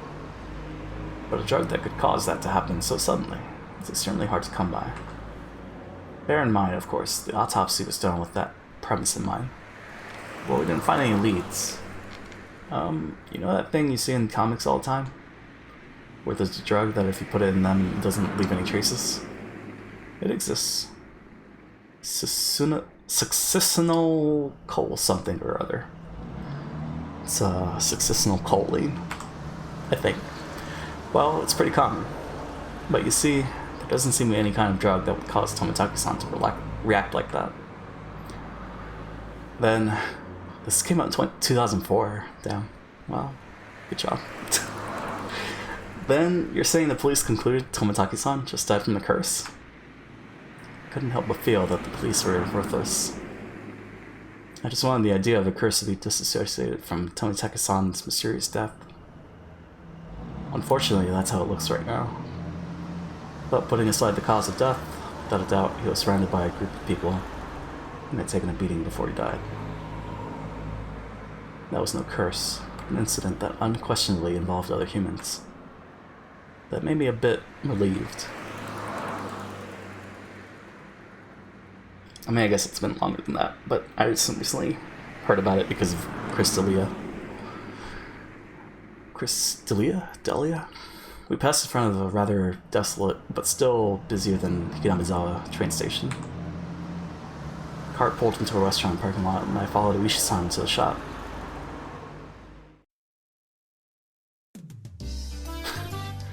It was pretty crowded, but there were only adults at this hour. Of course, there wouldn't be children here in the middle of the weekday. 2, please. Non-smoking. This way, please. When you're ready to order, please call me over. Well, I'm gonna do some matchmaking Counter-Strike. Sounds good, clone. Get some wins. Have fun. Thanks for stopping by. Oh, man. We're just keep playing this game. I don't know how much we have left, but lurk. Almost got it. We almost have it. There you go. Thanks for the lurk, clone. Let me see. We were led by a particularly dressed waitress to our table. I sat with Oishi-san in the booth. So, what do you think? Aren't the waitresses' outfits here cute? Huh? Well, I guess. The shop is always quite busy. It's more about the waitresses than the food, you see. Uh-huh. Oishi-san, you're leering. Hmm? Am I really? So they went to like a Hooters equivalent. Regardless of how the waitresses looked, the food was decent enough. Finishing our meals while talking about some inane topic, Oishi-san's after-meal cup of coffee arrived at the table. Yesterday, we talked about Hinamizawa's past, didn't we? Yeah, that it was the village of man-eating demons or something like that. I didn't know much about it myself, so I asked my grandmother about it this morning. Oishi-san took up a notepad that was stuffed into his breast pocket. Turns out that Hinamizawa used to be called Onikakushi, or Ogre's Abyss. Such an abrupt change. Onikakushi? It's quite the name. And the name is still around. The marsh where the Shinto priest's wife drowned herself is still called Ogre's Abyss. It's said that the depths of that marsh connect to the realm of demons. Of course, nobody had told me anything about such an ominous marsh. And you see, it appears they're both feared and revered. A respect born of fear. I guess you could say it was kind of deification. A village of inhuman creatures. Seems the demons were seinen, or mountain-dwelling mystics of sorts. Taking villagers with incurable illnesses into the Ogre's Abyss and healing them, for example. Even if we were calling them demons, Tengu, long-nosed goblins, or seinen would be a more apt description. They don't seem like such terrible people, even though they were called demons. But they were still man-eating demons. According to the story my grandma told me, as payment for treating the son's illness, let us eat the mother who brought him here. was apparently how things went. The price of curing her son was herself? That's unsettling. Of course, the mother took her son and ran. Then you see, all the people who lived in Onikakushi, the demons chased them down, round them up, captured them. The entire village, apparently. It's quite a frightening thing to imagine.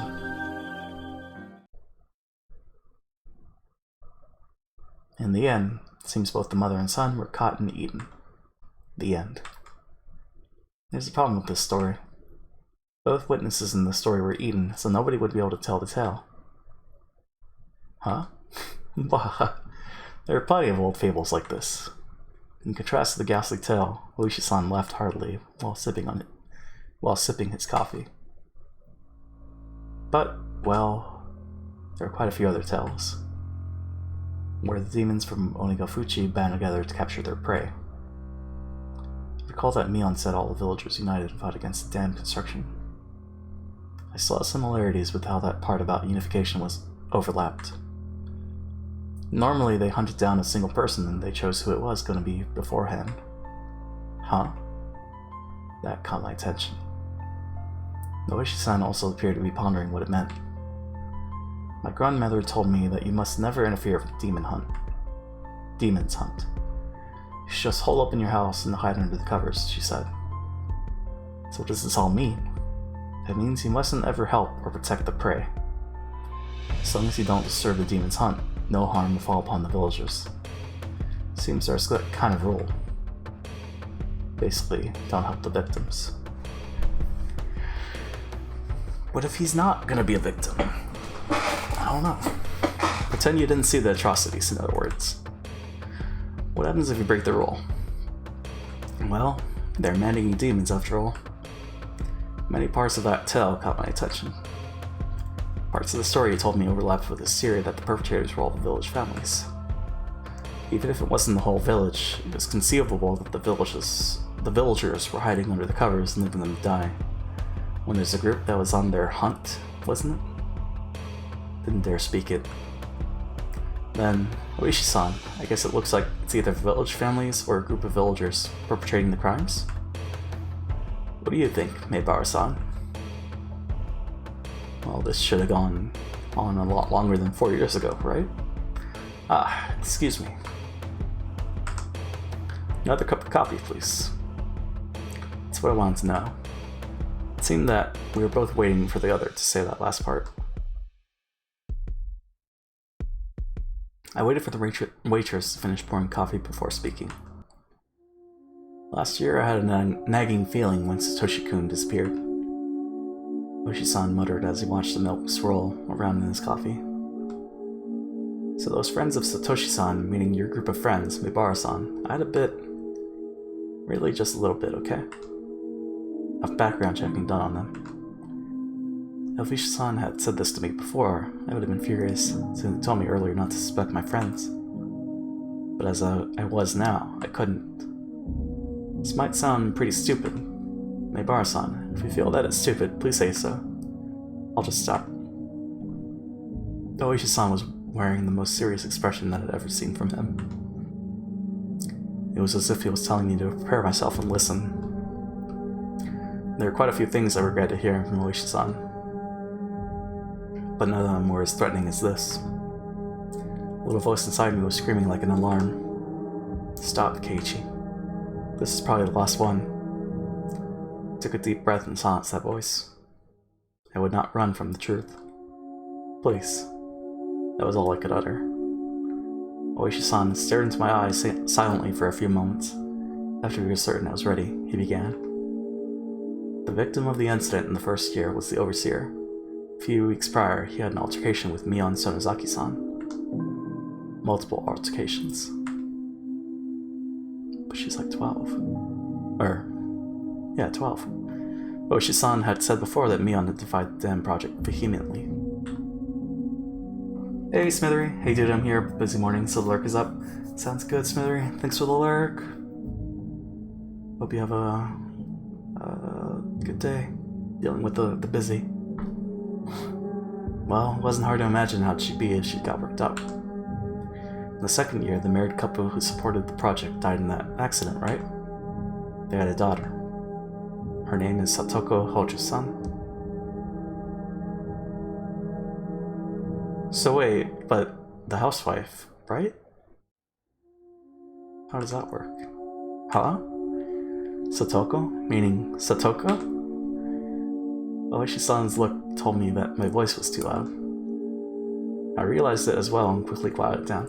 So does that mean Satoko lost her parents and then got a new family, and then the new wife, the new mom died? Then Satoshi got taken away? The Shinto priest and his wife, who died in the third year, you see. Their daughter is Rika Furude-san. Rika-chan was the housewife who died in the fourth year, you know already, don't you? It was the step-aunt of Satoko. Oh, okay, yeah, there it is. It was the step-aunt of Satoko Hojo-san. She was in her aunt and uncle's custody, as she had lost both her parents in the accident. She lived in the victim's house. I could tell my lips were getting dry. I didn't even have the wits to keep my mouth from hanging agape.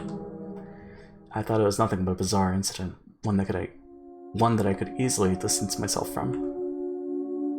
But clicking and clacking, I'd snuck all the way to my feet. The one who disappeared the fourth year, by the way, he was Satoko-san's older brother. What? Wait, just a second. Took everything I had to finally say that. I gulped down a glass of water and once again wiped my face with a napkin. Calm down, Keiichi Maebara. Oishi-san was relentless. Instead of waiting for me to finish sorting out my feelings, he started speaking again.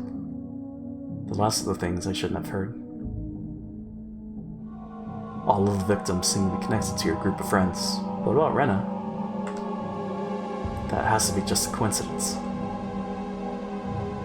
Maebara-san, keep it down. Everyone's looking. Mion? Satoko? Rika-chan? So what if they're connected? Tell me all my friends? Couldn't be. It just couldn't be. Oh, Rena's different, isn't she? Rena isn't connected with the victims at all. Rena Ryugu-san was living in a suburb of Ibaraki Prefecture up until last year. Well, it's true she hadn't directly met any of the victims. He said it in a roundabout way. Is he saying she's also connected? Actually, I looked into her. Before Ryugu-san moved away to Hinamizawa, she was suspended from school. It seems she went through her school building and broke all of the windows. Rena did that? She broke all the windows at her school? That same silly Rena had... Couldn't even imagine it. Seems that after her 3-day suspension, she didn't return to school. She went to a neurologist and was diagnosed with dysautonomia. Dysautonomia? She was given weeks of counseling and medication. I wonder if it was something like a nervous breakdown. I'd heard that it happens to people who are really methodical or overly sensitive. Neither of those matched Rena's easygoing personality. And in the counselor's medical report, he recorded all the conversations he had with Rena-san. It shows up. And quite a bit that. What did? Press forward curiously. There couldn't be anything more for me to regret. She mentioned the word Oyashiro-sama. What? Felt like someone's stone-cold hand was caressing my back. But why had Rena spoken of Oshiro-sama before she even came to Hinamizawa? Seems that the Oshiro-sama she spoke of was like a ghost, appearing in her house every night. Standing over her pillow, looking down at her. My mind froze. I couldn't process what I was being told. A while after that, she moved to Hinamizawa. Ah, that's right. She's not an outsider. Huh? According to the residency register, the Ryugu family used to reside in Hinamizawa. Rena-san moved to Ibaraki right after finished elementary school.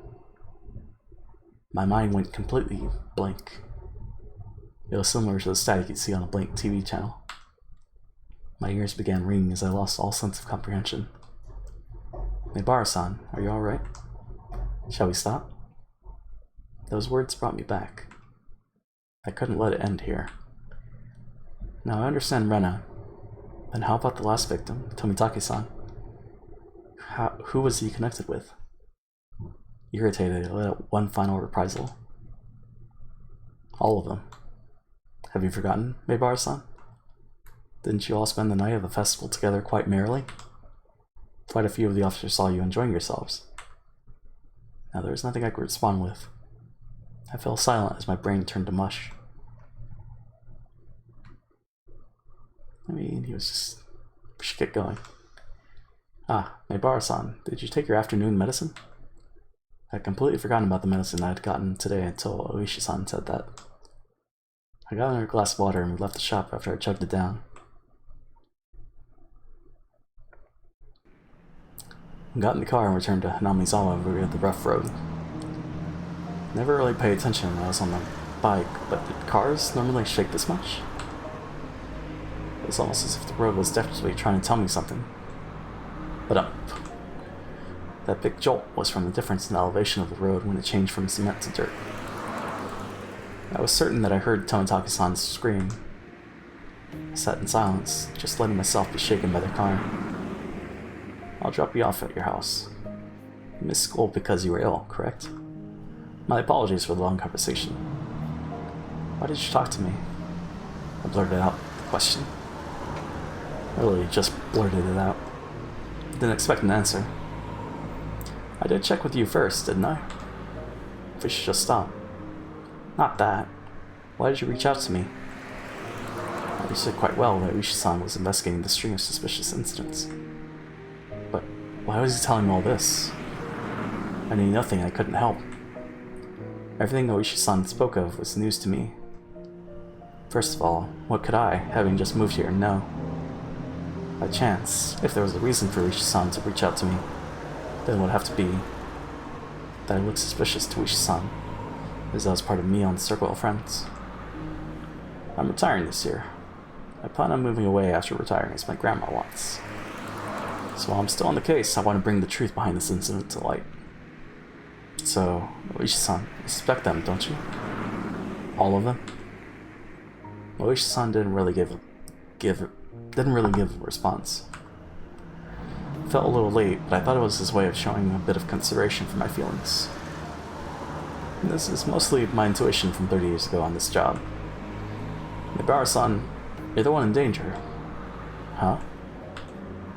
I wanted to reply with, that was absurd, but in my downtrodden state, I couldn't bring myself to say it. I'll be retiring this year, so I won't be at the Watanagashi next year. So I want to settle things.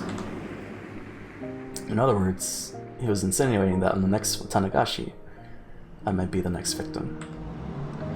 I've been warned by the chief as well.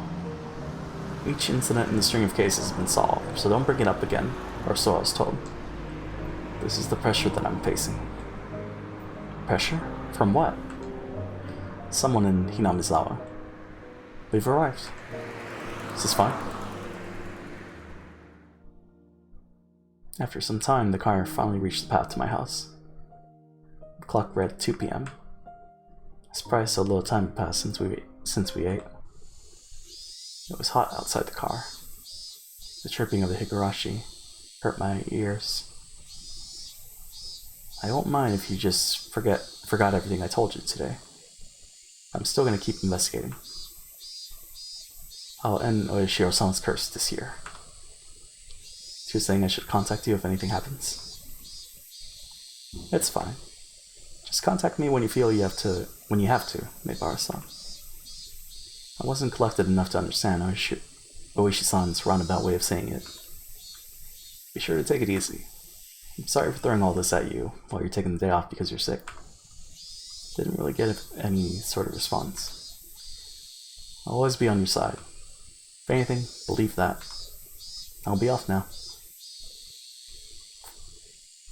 The tires crunched over the dirt road as the car made a U-turn and disappeared into a cloud of kicked-up dust.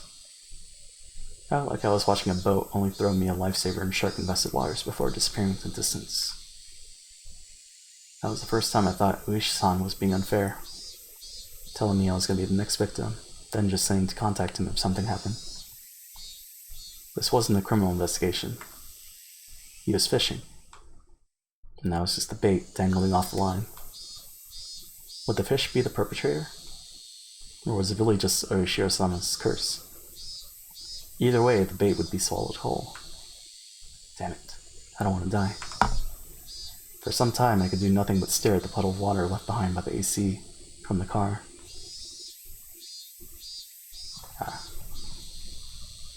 But is that the end of the chapter? Or is that the halfway? I mean, either way, we gotta take the 5-minute BRB. I just want to see. Okay, it's a halfway. But I want to keep going. Yeah, let's do the BRB. Un momento.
Alright, we're back.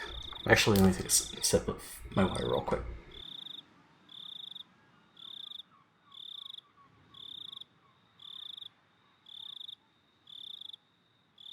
Alright. Let's plug in the phone charger. I guess I never did today. There it is. Okay. Alright. I wonder how much time had passed since I laid down. It was getting dark outside. My body was soaked in sweat. It'd probably be a good idea to change my sheets. At that moment, the phone downstairs rang. It was probably Mom. Mom was quite the worrywart. Maybe she had called many times, but I just didn't notice it. So where did they go? They just went out of town? Hello, this is the Maybar residence. Oh, he's alive. Hello. This is Mion. How you doing? Is this one of Keiichi's friends? Keiichi is resting now, but... shall I put him on? Huh? Is this his dad? Sorry. Wow. Idiot. You fell for it. Huh? Keiichi-chan? After our exchange, we both had a good laugh together. Except I was suspicious of her even as we were laughing. Was everybody really involved in the incidents? The fact that I couldn't say no saddened me. I'm relieved that you seem well. Rena was really worried, you know. Soka-chan was happy and said you got what you deserved. Rika-chan said how unfortunate he's sick. Heh, looks like everyone was making a big deal out of it. Well, you know, so, Kei-chan, is now a bad time to come pay you a visit? A visit? No, it's okay, it's not like I'm dying. My grandma made a ton of mochi, you see. I was told to share them. So I'll bring you some. Hey now, you'll catch my cold. Not to worry, both Rena and I are too stupid to catch a cold. See you. Be there in a bit. She hung up cheerfully. Rena's coming too. That's what it sounded like. I was so concerned about meeting Rena, but I guess if she was with Mion, it'll be fine. Yay, okay. I heard the doorbell 10 minutes later.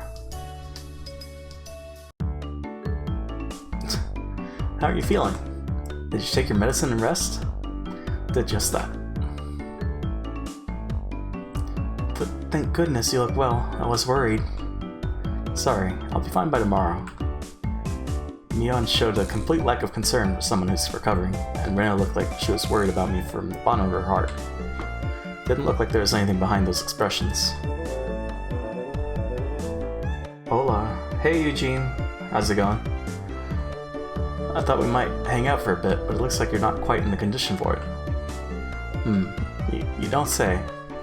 It seemed my face appeared a bit solemn. Then here, Keiichi-kun. These are the mochi Mi-chan's grandma made. Rena held out the package wrapped in a newspaper. There might be about 5 in here. It was quite hefty. Ah, thanks. Send my regards to Grandma, Mion. Yep. Ah, there's one that I made in there as well.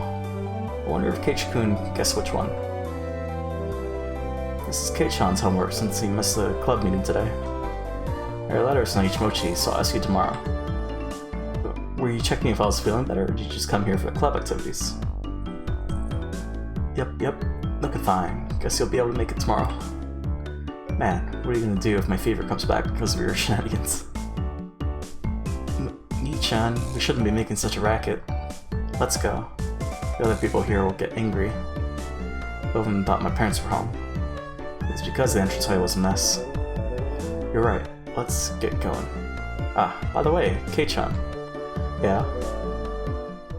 Oh, Jesus.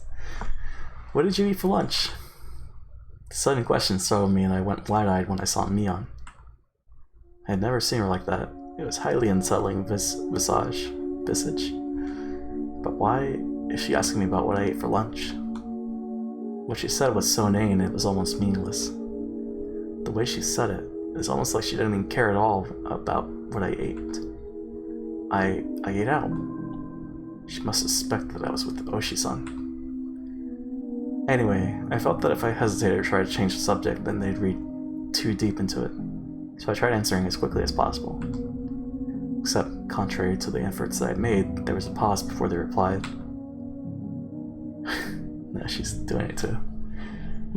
So you ate out for lunch, Keiichi-kun. The glimmer from Rena's eyes had changed at some point as well.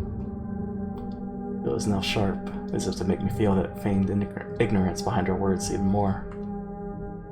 As if she already knew. That's how it looked to me. Well, was it good? Why are you asking me this? Mion was speaking in an unusually low tone, almost as if she knew that I'd eaten at the restaurant in town. No, I'm overthinking this. I mean, both of them should have been in school at lunchtime. There is no way they could have known where I was. Exactly. Seems we were with a rather austere-looking older guy. Who was he? Flop. The package with the mochi I was holding slipped out of my hands. I could tell the blood had drained from my face, making me go pale. Oh? Keiichi-kun. Who was he? Could it be the person from before, I wonder? I could feel the back of my throat growing dry. This is no longer a bluff. They knew everything. How do you know that? It took everything I had to finally force those words from my throat. My knees were shaking.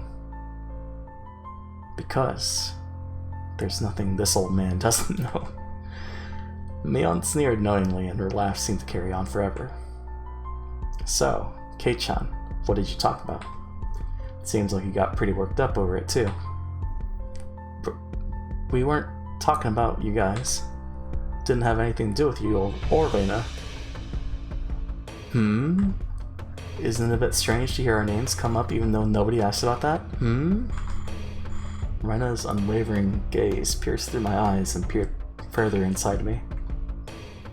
I dug my own grave. My heart was throbbing so much, felt like it was going to explode. Well, whatever you're trying to hide, this old man already sees through it all. Remember that. I couldn't even shake my head. It took everything I had to stop my teeth from chattering. She never let her gaze break from mine, even though she tilted her head slightly. Keiichi-kun, you don't look so good. I think you should lie down. That's true. We should both head back home. The music's so good, too. As if nothing had happened, they both giggled at each other and started making their way out. I hadn't moved a muscle since I dropped the package of mochi. As they left, the door slowly closed behind them. All I could do was stare, as if I couldn't move until the door was completely closed. Just as the door was just about closed, it opened again slightly with a sudden creak, sending my heart racing once again. A single eye peered in through that narrow slit, and Mion's hawkish gaze peered at me once again. See you, Kei-chan. Yeah. I hate it if you miss school tomorrow, alright? Thud. The door closed. I wasn't able to move a muscle even after their low laughter died off in the distance and silence once again enveloped the room. Coming back to my senses, the first thing I did was lock the door. They knew what Oishi-san and I talked about? Why? How? No, that wasn't important. Thinking about it now, all of it could have been overheard from the beginning when Oishi-san met me. Just as Mion said, I couldn't hide anything. Then, what were they trying to tell me? That part was obvious. They were warning me not to say anything unnecessary. What they deem unnecessary. I only talked with Oishi-san about one thing, and they were warning me that that was unnecessary. What was it that Oishi-san talked to me about? The incidents involving Oeshiro-sama's curse that occurred every year weren't individual cases, but were connected as a whole, as well as the fact that there may be multiple perpetrators hidden within Hinamizawa. No, more precisely, that Mion, Rena, Satoko, and Rika-chan were all suspicious. Is that what they are warning me against? What kind of nonsense am I thinking about? Also, I think I hit the mic there. Whoops. I hit my own face hard enough that it let out a loud slap. If only that would wake me from this nightmare, but for some reason it felt like I was punching a blanket. It was almost laughably painless. Calm down, Keiichi Maebara. When did I become such a pessimist? Calm down, calm down. Settle down and sort things out. The reason Mion knew I was eating lunch with Oishi-san was probably because somebody from Hinamizawa just happened to be there at the time. Must have told Mion that I was there. But why? He's so paranoid. That made the most sense. Plus, come to think of it, she didn't ask me where I ate lunch, did she? She only asked, was it good?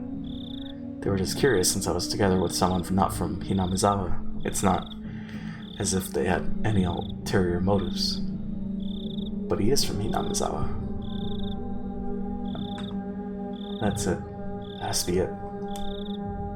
Thinking about it that way, or I guess he's from that town, never mind. It was the same with Rena. I was just being strangely ambiguous about when I met with Oishi-san, and Rena was just correcting me on that. That's when I was bewildered by the change in character from the usual mild-mannered Rena, and was just startled by it. That's the most natural way of thinking about it. Felt like my mind was mixed up like a tangled mess of spaghetti. Deep red marinara sauce would have poured out of my nose and ears if you squeezed my head. Thinking that, I suddenly felt like vomiting. Really didn't want that to happen, so I stopped holding my head. Lately, I had no idea what anyone was saying. Spending time with them was fun. Didn't feel like there was any sort of hidden agenda. I really do think that they're a good bunch of people. When I just moved here and couldn't make heads or tails of everything, they really were kind to me. Rena was really kind and always looked after me. As long as that strange affliction didn't rear its ugly head, she was really pretty cute. Mion is also a really good person. She didn't care about anyone's age or gender and was optimistic and outgoing. I was never bored when I was with her. And talking about getting bored, rambunctious Satoko was a good person for that too. She was pretty batty, but that was just the way she interacted with others. Hold on.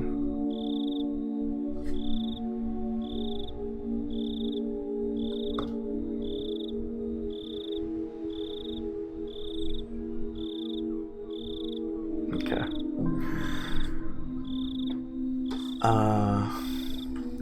She was pretty bratty, but that was just the way she interacted with others. Rika-chan was the same way. She didn't speak often, but that didn't mean she was always silent. They're my friends. But, after hearing of the better untold secrets of Hinamizawa from Oishi-san and Tomitake-san, when I was told about Oyashiro-sama's curse, things started going crazy. Then, hearing from Oishi-san that Mion, Rena, Satoko, and Rika-chan were all suspicious. After that, everyone changed. That's right. It all started getting weird after Oishi-san told me all that strange stuff. At that time, I really should have just not listened to those weird stories. I even shouldn't have heard about the past incidents from Tomitake-san the night of the Watanagashi. If I just hadn't gotten that strange sense of curiosity. If I just hadn't. That's right. So that's why they killed. My first instinct was to say fucked, but I mean, that's why they killed Tomitake-san. That impudent outsider speaking of the likes of me after everybody went out of their way to keep it a secret from me. They'll probably kill Oishi-san as well, for trying to unearth what everybody was warning me. Was better left buried. Besides that, he was unforgivable for spewing words that made me doubt the others. Of course, a guy like that is going to be killed. Why cross out killed? Both Tomitake-san and Oishi-san were nothing but outsiders after all. They were entities who couldn't coexist with the people of Hinamizawa. This guy should just fall to Oyashiro-sama's curse and just die. It wasn't their fault. It was my fault for not being able to hold back my curiosity. It wasn't their fault. It wasn't their fault. It wasn't their fault. It wasn't their fault. It wasn't their fault. It wasn't their fault. There might have been an extra one in there. I settled into a daze. It was a lethargic feeling, like I had just gotten up, but the ominous chill that haunted me had subsided. I was fine now. I was no longer frightened. I had completely recovered. I'll go to school tomorrow, right as rain. I'll greet everyone. I'll take part in club activities. It'll definitely be fun. It had to be fun. I was one of them, after all. Ah, that reminds me. I need to eat those mochi. Hope I'm able to tell which one Renan made. I remember the homework the two brought with them when they visited me. There may be a new Mew Mews in the works. Well, that's good. Also, hey Gus. How's it going? Devious. New Mew Mews? Well, that's good. Smuggered. How's it going? You know, I really should play this in middle night, because, it's so bright outside.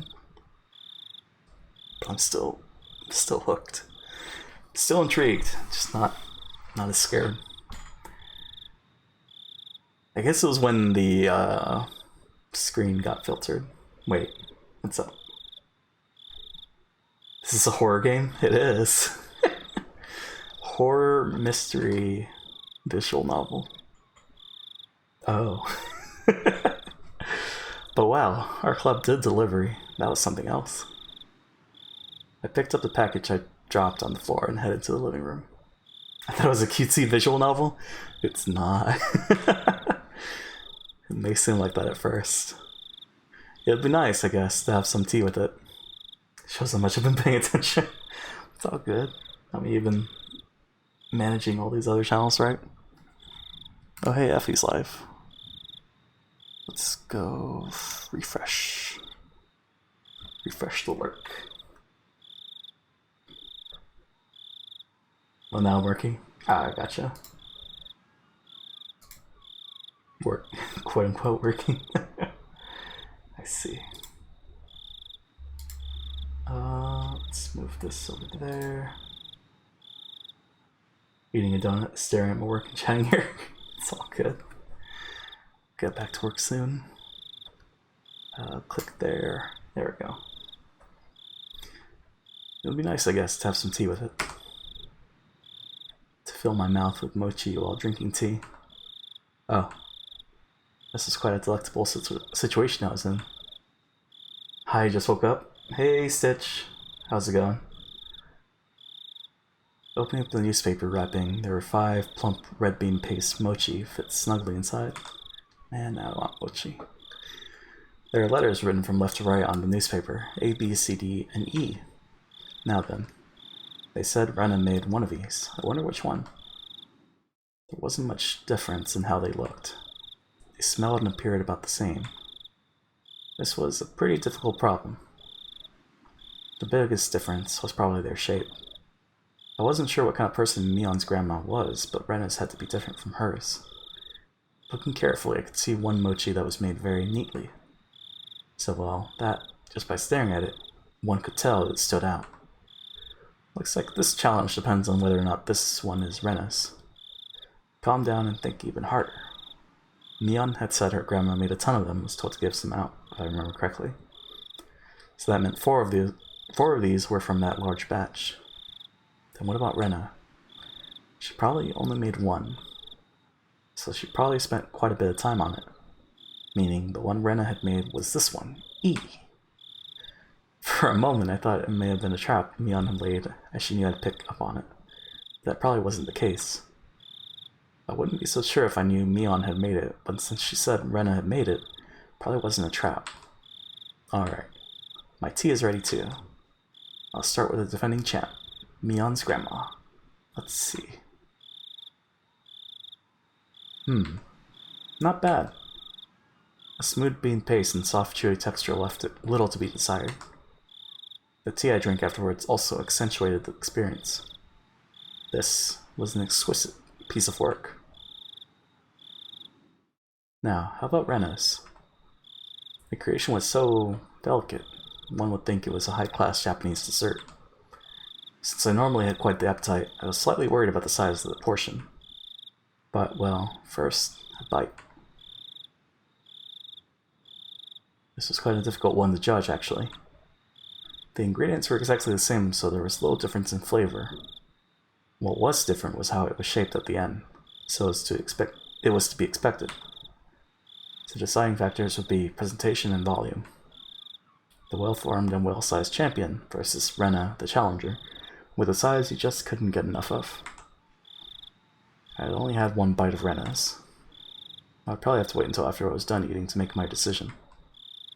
Maybe there was something hidden inside that could cause an upset. Chew. It seems my prediction was right. My tongue touched something. Didn't feel like something edible, so I reached in with my fingers and grabbed it. Just that flash. What? What was this? Before I could fully comprehend what it was, I threw away the rest of the mochi I was eating as fast as I could. It slammed against the wall, causing the bean jam to splatter. Then, after sticking for a moment, it slid down to the floor. I was dumbstruck by my own actions. What was I doing?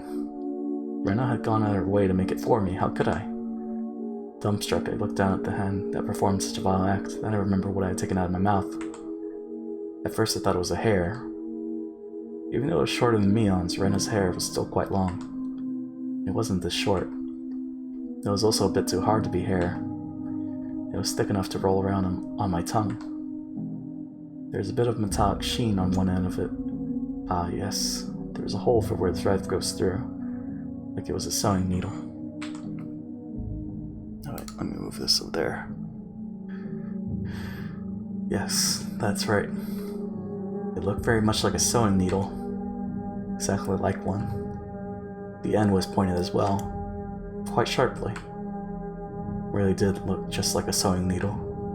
Huh? What did I mean by looked very much like a sewing needle just a bit ago? I couldn't answer. But a voice inside me already knew, let me know by chattering my molars together. Couldn't stave off the terror welling up inside me. Suddenly I tasted something metallic and felt a prickling pain at the back of my throat. I stuck my finger in the back of my mouth and I felt around to see if I was bleeding. Suddenly I felt the urge to vomit. The sharp taste of bile irritated the back of my throat. I clasped both hands over my mouth, and after writhing in agony, I was somehow able to hold back the nausea. I was finally able to breathe normally again, but this time my heart was intensely throbbing. Then, it finally registered. Exactly what was mixed in with the mochi. Before I could think of the correct word, my hands were already on the move. Splat. Plop. Splort. Tossed the rest of the mochi against the wall. The geometrical patterns of the scattered bean jam on the wall suddenly invoked a terrible omen in my mind. After looking away, I dashed out to the hall and flew upstairs to my room, where I stayed under my covers until morning. I clutched my own shoulders, howling madly in a mix of fear, anger, sadness, and frustration. This wasn't a threat or warning or reminder, nothing as simple as that. What had happened in Hinamizawa? What is happening in Hinamizawa? What would happen? Didn't know the answer to any of those questions. Or did I break a taboo? Regardless, now Rena and Mion and others, they consider me an enemy. And they thought I should just die. I won't let you kill me. Not for such a pointless reason. I was very paranoid. I fell into a restless sleep as I was crushed by my negative emotions. It was as if I was being drawn to a billowing, bottomless marsh.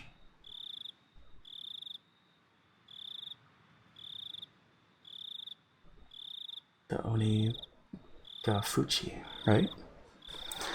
The Ogre's Abyss. Monka, What's a medicine that makes it commit suicide? Threat. 2 more tips. Hard to swallow. Oh, there's the achievement. Oh, man. Well, let's read the tips.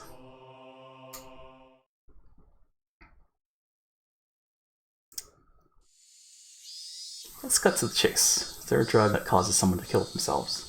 Oh my god, this is a horror game. It is a horror game. Not directly, no. It's quite a roundabout response. You missed all the ugly faces that they're making, Gus. It's very, very spooky. It's quite a roundabout response. You're saying there's one that does it indirectly? Something that puts you into a suicidal mental state, like that? It's hard to say. What would a suicidal mental state be? like a person with a serious bipolar disorder. It's believed that people are most likely to attempt suicide when swinging from depression and mania. Clinical depression and bipolar disorder are different.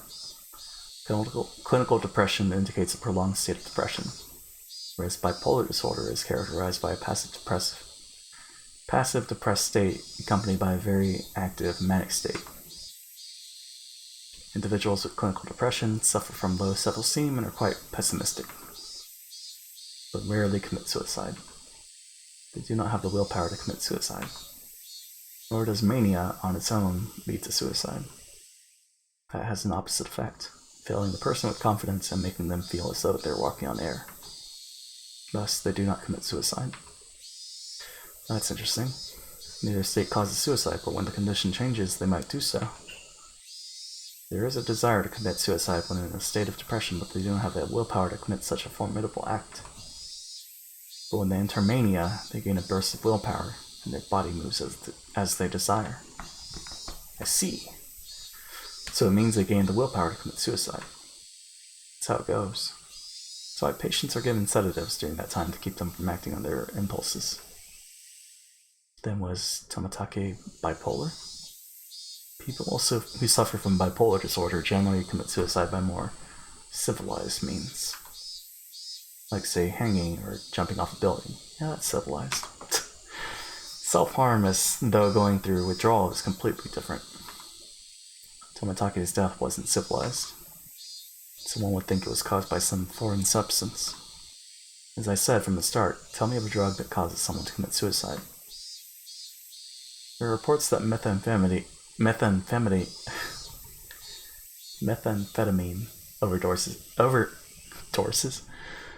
overdoses produce a condition that resembles bipolar disorder. It's a stimulant. Barbiturate overdoses are also reported to cause erratic behavior. That's a sleep aid. There are no signs of stimulants. Are there any other possibilities?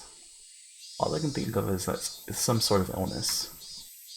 Something like Graves' disease, which affects the thyroid, and is known to cause symptoms that resemble bipolar disorder. But Graves' disease has many characteristic symptoms of its own. The deceased exhibited none of them. I wonder, is there something that could happen more spontaneously? Something that fits this case and would cause someone to want to commit suicide all of a sudden. Are you familiar with organic mental disorders? In short, it's a condition where the brain is out of whack due to physical injury or illness. It can be caused by drugs, but it can also be caused by physical trauma, encephalitis, a stroke, or even tumors. Basically, even without a drug, one can succumb to an irregular mental state. Is the bathroom really... Is it really that loud? Huh. Hold on. I guess it is. Wow. The deceased was surrounded after being chased and his life was in danger, right? All that stress could have messed with his brain chemistry. It could have hit his head, and those factors combined might have caused him to mutilate himself. It's a possibility. Could you explain to me in simpler terms? Wahaha. Basically, knocked his noggin in the brawl that made him go haywire. Nah. Then his lady didn't have any intent to kill. Just smacked him in a bad place when he nicked some change. Two plump men laughed hoarsely. But of course, it's not like that. Undoubtedly. If there was habitual drug use, if there was something mental, the deceased's body holds the key. How are things on your end? Oh my goodness, look at the time. I need to get back sooner. Kuma-chan will get angry with me. Yeah, good luck. Best wishes. Best wishes. Kuma. Threat. Also, is the background changing? It is, right?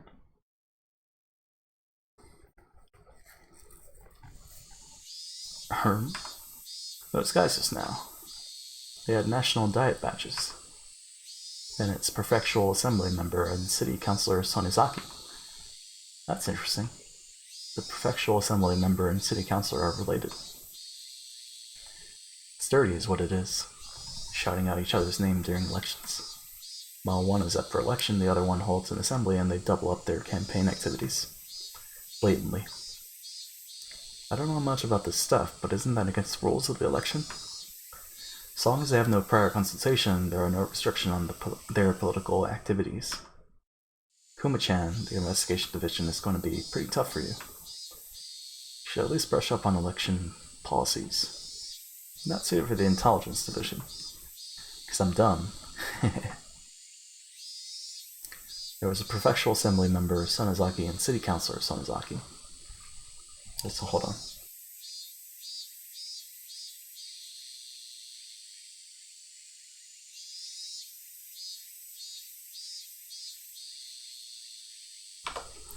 Also, Mayor of Hinamizawa. Sawa. All of them involved with the Sonozaki family. What crap. Looks like they were seen off by the department chief and the deputy chief. Came to me. What? That night, when the chief invited me along to get some Odin, thought that was it.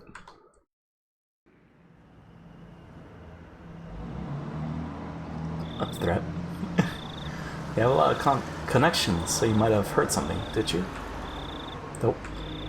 Not a thing. Man, I'll take a tofu fritter and a fish cake. The counselor barked at me and the police chief said, "Oh my, is that so? Man, I'll take another bowl." Prefectural Assembly member Sonozaki and City Councilor Sonozaki were both intimidating. Our snot-nosed career police chief couldn't even handle being yelled at by them. They're like Yakuza. A petition with your name came up regarding how the investigation of the Hinamizawa incident is being handled. Goodness, me? I'm not the faintest. No need to play dumb. You're reopening the past cases regarding Hinamizawa, aren't you? I've already got my hands full with Tomitake's death, actually. Nahahaha. Really? If that's true, then there's no problem. There's a period of silence. While we were silent, we made a headway on our food and drink. Phew, that was quite the feast. This month has been a bunch of losses for me, so my wallet was feeling the pinch. Much appreciated. Nah, it's nothing. Tell me a good horse again. I'll bet on the same one as you. Nah, ha ha. I haven't been doing well there lately. I haven't been able to read the horses at all. Taxi. I'm going by train. The police chief is taking taxi. Oh, did I not go into streamer mode? Whoops.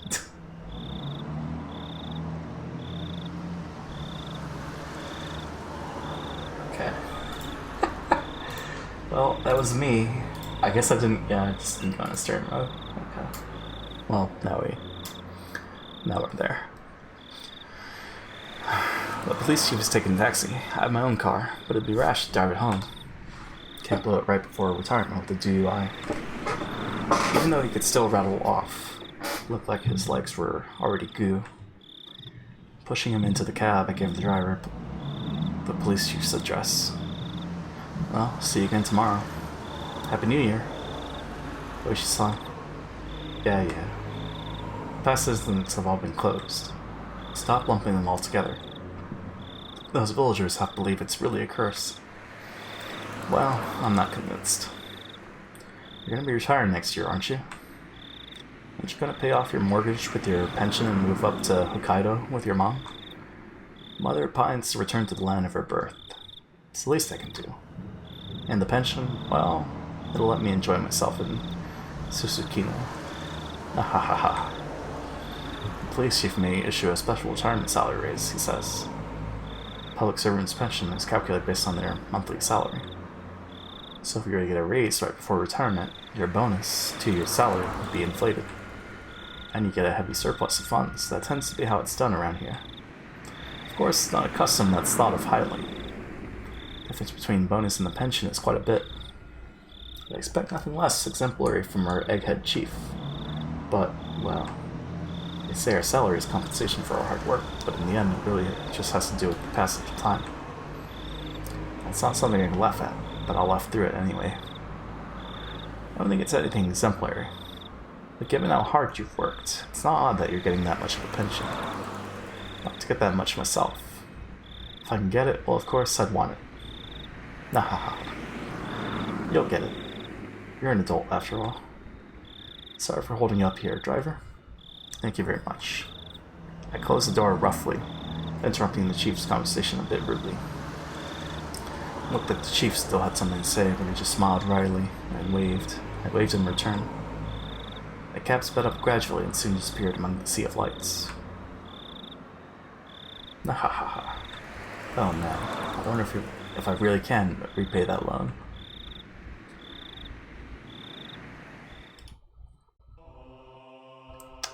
Well, did we already save? Chapter 9. Okay. Let's see where this goes. So we had a needle and a mochi. It's great. It's real good. Tap, tap, tap. The sound of muffled footsteps stopped in front of the door to my room. A moment of silence, as if whomever they belonged to was ascertaining if I was inside. All the things I should have been doing, I continued on with my restless slumber. I was very much conscious, but my body hadn't caught up yet. Even with danger bearing down on me from just beyond the door, it was as if I was completely paralyzed, unable to move. Without a doubt, this was sheer terror. Please, just leave. Hey, why isn't my body awake yet? They came into my room right now, then... Jeez. Who punched us? Whoa! Eek. I sprung to my feet and threw my covers at my mom, who's opening the door. Whoa. Keiichi? What's the matter? Sorry. I was still half asleep. Thought it was still 1 or 2 a.m., but the morning sun was already streaming through the gap between the curtains. It felt nothing like morning. Yesterday I must have fallen asleep right after that. Then I should have gotten a full 10 hours of rest. It didn't feel like that at all. My internal clock was completely screwed up and my sense of balance felt off. I felt feverish enough that it was clear to me that I was still not well. Well, Keiichi? How are you feeling? Can you make it to school? I was willing to go, but I wasn't mentally prepared for it. I was still plagued with the terror from yesterday. If I had swallowed that needle, what would have happened? Or what if it had pierced my tongue? There was undoubtedly a murderous intent, but I don't think that's all it was. If they really wanted to kill me, then there were other, more certain ways to do it. They wouldn't resort to such a dubious method as having me swallow a needle. Meaning, I didn't want to believe it, but going that far was just a threat. From Rena and me on. Aren't you glad you didn't die? But next time we'll use a more assured method. Like that. Something like sending a letter with a razor inside would have been a joke compared to this. Did you make it to the hospital? Did you take your medicine? Yeah, kinda. Something about my mom's dubious gaze bothered me. She seemed more concerned about her son missing 2 days of school rather than him being sick. It's definitely mental fatigue. I wasn't really physically ill. It'll be hard for you to get back on track once your daily routine is thrown off. Come on, get on up. They say wellness is a state of mind. I'd heard that line many times before. I was given an award in elementary school for having the perfect attendance, but it wasn't like I was healthier than everyone. Come on, go wash your face. Breakfast is already ready. There isn't much time before Rena-chan comes and gets you. Mom's tone meant I couldn't argue about it, so I had to give up on skipping a second day. By the way, were you the one who got bean paste all over the living room wall, Keiichi? You shouldn't do something like that. Your father was quite angry. Didn't feel particularly guilty for doing it, so I didn't have much of a reaction. Also, Mom didn't question me any further about it.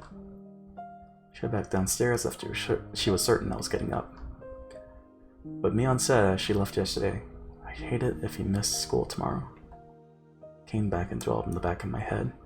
What does she mean by that? Didn't even have to really think about it. She was saying, don't be absent. Taking that a bit further, it was the same as her saying I should just go about living my life as if nothing happened. If I showed any signs of acting unusual, it would probably result in them making their move. For example, maybe I shouldn't pay attention to someone like Oishi-san enticing me with something unusual. Meaning, if I didn't watch my mouth or did anything differently from the norm, in effect, it would end up flagging myself as someone who was not wanted. It seems that was something that the girls didn't intend to forgive. So if I just went along as normal, no harm would come to me. Is that how it was going to be? All that misery I experienced up until yesterday would almost creepily just fade away. It was an enticing deal. Just by forgetting everything I'd seen or heard these last few days, I'd be able to keep living on like normal. But there's no way such a selfish thing could. I swallowed hard. I once again deliberated on the idea that I just rejected. Mion was probably a good person who had her friends at heart. She was giving me, who had mistakenly broken some rule of theirs, a chance.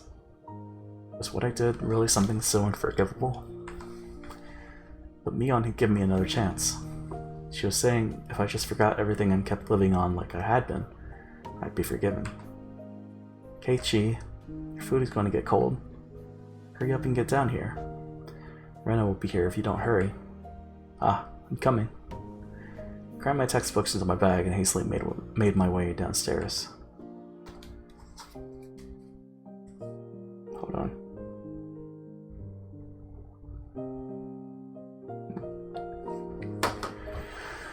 Picked up my somewhat bland breakfast. It seemed like I didn't have much time. It was already past when I usually met up with Rena. Given yesterday's events, she'd probably be here in the next 5 minutes. Need to be ready to head to school by then. I had to forget everything that had happened the past 2 days. Forget it all and return to my normal life. For this to be normal, I have to be where I normally meet up with Rena. Today of all days, the rice was dry and hard to get down. Ding dong. I jumped at the sound and dropped my chopsticks. That chime signaled that Rena had arrived. Mom hurried me along. Come on, Rena-chan's already here. Hurry, hurry. My mother's merry smile and my gloomy face were polar opposites. Honestly, I was reluctant to see Rena, who was waiting there on the other side of the door. The Rena on the other side. Was it the Rena I knew? Couldn't keep her waiting. Needs to do things as usual.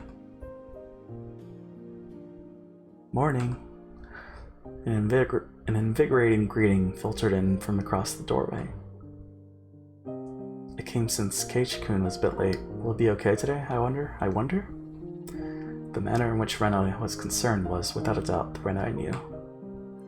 So that was probably only if I reciprocated. Forget everything from yesterday. Pretend as though nothing had happened. Forget about the gruesome dismemberment. Forget about the mysterious deaths that happened the following years. Forget about the people falling to their death and the terminal illness and suicide and the lynching and the experiences. Forget it. Forget all of it. Forget that Rena and Mion were scary. Of course. Forget it all. Forget about everyone. Forget about the mochi too. Forget. Rena, once again, asked to make sure. Can you make it to school? Yeah, I'm fine. Great. Then let's go. Mi-chan is waiting. Rena showed me her usual bright smile. I couldn't find any hint of deceit in her expression. My nervousness dissipated, giving way to relief.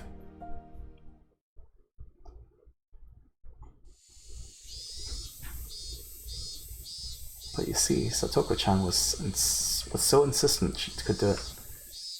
As we were walking, Rena talked about a lot of different stuff, more so than usual. Then, Satoko-chan is clumsy, so she fell no matter how many times she tried. How she was so cute. Everything Rena talked about was just silly nonsense, so I just replied every so often and laughed from time to time. It was a rather laid-back conversation.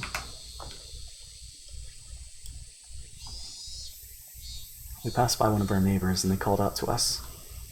Oh my, Keiichi-chan, Ren-chan, aren't you two a bit late today? Mion-chan said she was going on ahead. Uh-oh, did Mi-chan look mad, I wonder? I wonder. You need to hurry up, Keiichi-kun. As he smiled and parted ways with our neighbor, they turned back towards me and stuck out a tongue. Not expecting that, I couldn't help but crack a smile. Ah, Keiichi-kun smiled. Huh? What? Rena stopped and stared at me. I was thinking that you still hadn't recovered from your cold since you seemed down this morning, Keiichi-kun. But now you seem fine. Fine. With a grin, she gently poked my cheek. It was a bright, sincere smile. Hey, Keiichi Maebara. How can you still doubt Rena after she shows you a smile like that? Maybe just a high fever up until today, and I imagined everything that I thought happened because I was bedridden and delirious. Really hope that was the case. If God would grant me just one wish, there's only one thing that I wish for. $1 billion. I would want what had happened in the past few days. More specifically, from the night of the Watanagashi up until last night. I wanted all of that to have never happened. No, I guess money's not something to wish for.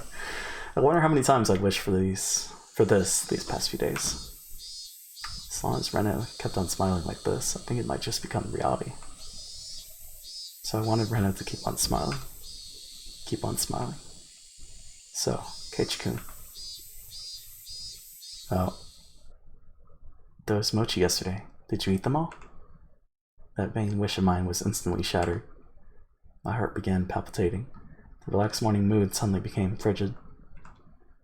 Rena's smile was the same as usual. Her eyes were gentle as usual. Those mochi yesterday, did you eat them all? Of course, she wasn't asking the question at face value. Maybe she is. In other words, Rena was asking, did you get the message? She was probably trying to convey that. Keiichi-kun. I was reluctant to give an answer. Rena stopped walking and stared deeply into my eyes. Ah. Don't hesitate, Keiichi Maebara. Rena was acting the same as always, wasn't she? I need to respond in my usual way. Naturally, of course. But both my throat and mouth had gone dry, and my lips were stuck together. Hurry and answer, Keiichi. Not that much time had passed. I could still keep the conversation going naturally. I had to say something, quickly. That Rena playfully mimicked what I said when I finally squeaked something out. Rena's reaction was still normal. It seems that there wasn't as long of a pause as I thought. Somehow, I finally squeaked out the rest. Delicious. However, my strained efforts neither sullied nor brightened Rena's expression. For a moment I panicked, thinking I had replied incorrectly. But after a few moments, Rena broke into her usual soft smile and giggled with a joyful voice that seemed to echo through the morning air. Being strung along by that laugh, I couldn't help but laugh as well. I see. Oh, so did you eat all of them, I wonder? My timid smile froze again. Did you make it without swallowing the sewing needle? Is that what she was asking? If I'd swallowed it, then I wouldn't be here. No, I couldn't finish all of them. There's still some left. I was scared out of my wits. But that's how I played it. Huh? What about the homework to see if you could tell which one Rena made? That homework, was it due today? Yeah, it's due today. Mi-chan will get angry. There's probably a penalty game ready for you. We both laughed at each other again. To a casual observer, it was just a typical morning. If I could just let myself believe, and even I'd think it was just the usual morning routine. But I was certain I wasn't mistaken. There was something unimaginable buried beneath the facade of this giggling Rena. Lies. I recalled that unexpected piercing voice that I could hardly believe came from Rena's mouth. The moment that image crossed my mind, I felt a cold sweat trickle down my back. Was it only at the that particular time that something evil had possessed Rena? No, that was wrong. That was still Rena. Oishi-san told me, didn't he? Actually, I looked into her. Before Ryugi-san moved away to Hinamizawa, she was suspended from school. It seems she went through her school building and broke all the windows. Oh, jeez. Rena had a disorder that normal people didn't. No matter how pleasantly she smiled, the fact would not change. But I couldn't even imagine how she looked as she broke all the glass throughout the school. One thing I knew was that it wasn't something spur of the moment. If it was some sudden outburst of anger, then maybe she'd break a pane or two. But she broke all the windows all throughout her school. Just imagine going through your own school breaking the windows with a bat. Yep, like that. Swinging full force at each pane of glass, one after another, paying no heed to the flying shards. Classmates aghast, unable to move from the sudden turn of events. I wonder where she could have found the most windows lined up in a row. Probably the hallway. Smash. Walk.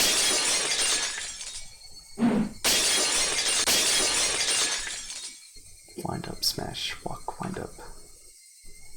It's difficult for me to connect that horrifying image with Rena smiling at me now, right now. But I just had to imagine it. Impossible because it was unimaginable. That naive way of thinking no longer worked. The unpleasant, piercing sound of shattered glass, the crunching noise as Rena treads across the broken shards, walking towards me. Rena's classmates going pale as they forget to even breathe. I wonder what they did as Rena came closer, breaking windows along her path. Did they earnestly try to bring her to her senses by saying something? Or did they jump at her, trying to stop her savagery? Or did they run to the staff room after being directed there by the teachers? Probably none of those. In the face of that blood-curdling sight of random busting window after window, undoubtedly all they could do was silently clear a path for her. Dumbfounded, just clearing the path for Rena to continue. It was far too violent an act for them to seek refuge by looking the other way. It's not to say they were looking the other way. They were doing the only thing they could to protect themselves. If they had done something differently from the rest, they may have suddenly found themselves as Rena's new target. What would Rena have done to whoever attracted her attention? The answer was obvious. She would have undoubtedly acted according to her whims. Meaning I would, be the next window. Rena, staring into my eyes, shards of glass crunching and crackling underfoot as she drew closer. I was also drawn to her eyes, paralyzed. Oh.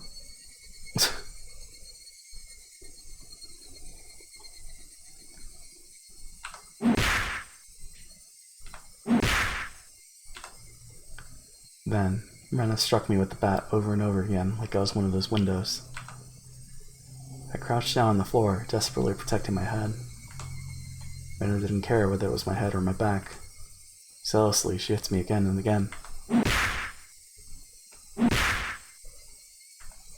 I like how the menu is, swinging. What kind of expression was she making that she was doing this over and over again? Peered up to see. Her expression was so indifferent, it was completely unnerving. It's because no matter how many times she struck me, I didn't make as pleasant a sound as the other windows.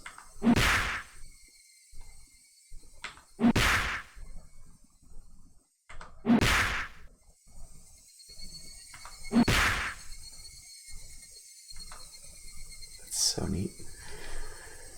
She struck me continuously, over and over again. The sound Rena wanted didn't come out. Our classmates standing around didn't try to stop her. They didn't want to be the next window. Somebody saved me. Turning a blind eye unless we're hanging out. But of course, everyone in class scrambled to obtain the highest standardized test scores. They'd gained nothing from saving a cramp school tryhard like me. Eventually, there would be a faint sound. Hey there, Hentai Henry. Hey, Red. How's it going? This isn't hentai. Look at the blood. It's a horror game. Oh. Man, how's it going, Red? Eventually, there would be a faint sound similar to when you crack open a walnut and some sort of reddish-black spray would shoot out. Was that murder? It's a little bit of murder. Pretend murder. This is all in his head, right? Anyway, it wasn't that Rena momentarily lost herself in her anger. After forcing myself to breathe and calming down my heart, I recalled what Oishi-san told me. In the counselor's medical report, he recorded all the conversations he had with Rena-san. It shows up. And quite a bit at that. What does? Things are alright, how about you? On the setting up alert missions, by the way, at the moment, so BRB. Okay.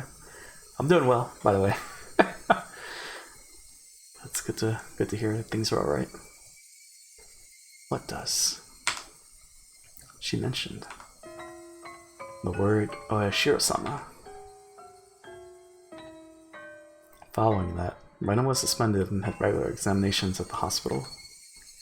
Then, as Rena was undergoing counseling, she said it over and over. Oyashiro-sama. It seems that the Oyashiro-sama she spoke of was like a ghost appearing in her house every night, standing over her pillow looking down at her. There was only a piece of their conversation, so I still couldn't see the big picture, but it was by no means a happy little conversation. Then what Rena did, was she saying that ghastly incident was a result of her being possessed by Oyashiro-sama? Up until now, I didn't want to believe in Oyashiro-sama's curse. That's why I wanted to say the mysterious deaths over here happened because of some sort of conspiracy. Every time I talked with Oishi-san, I was more certain that the deaths were the work of men, and not of some curse. Except if it was people perpetrating the incidents, my friends were somehow deeply connected. If I refused to believe that the curse was real, then I would have to believe those who acted the kindest to me were deeply involved in the incident. Why? How? For what reason? Was Rena? Was everybody? It was much more painful and troublesome than accepting that it was just Oishio's curse. In the aftermath, Rena had admitted to her doctor that it was because she was possessed by Oshiro-sama. I have a feeling this is an RPG Maker game. Also, hi. Hey, Mr. Wu. Well, it's not RPG Maker, but it's a visual novel, that's for sure. Also, where's my headset? There it is. But, yeah, how's it going? Gonna get adjusted. Also, what's this notification? Move that there. Okay. I felt a strange sense of relief from that. So that's how it was. There wasn't a second side to Rena. She did that because she was possessed by something strange like Oyashiro-sama. It wasn't Rena's fault. Oyashiro-sama was the one to blame. I'm doing good, gonna watch some Overlord. Might play some Diablo 3. Nice. How's Overlord coming along? How far have you gotten? I haven't watched anything besides Clone Wars. I guess Westworld's done, Clone Wars done. I guess, yeah, I got nothing to watch until S.H.I.E.L.D. comes back. I knew. I mean, I got stuff to watch, but I mean, like, stuff that I usually regularly watch. Well, I guess there's Rick and Morty, right? I knew. This is all backwards. Refusing to believe there was a curse, I wanted there to be a human perpetrator. Now that my close friends were the ones under suspicion, I changed my beliefs at my own convenience, saying it was Oshiro-sama's curse to blame. Which was the better choice, accepting that Oshiro-sama's curse exists, or that Rena and the rest of them were deeply involved in the stream of mysterious deaths? I didn't want to think about it. If I just didn't think about it, I'd be able to continue the same as always. I want to believe that.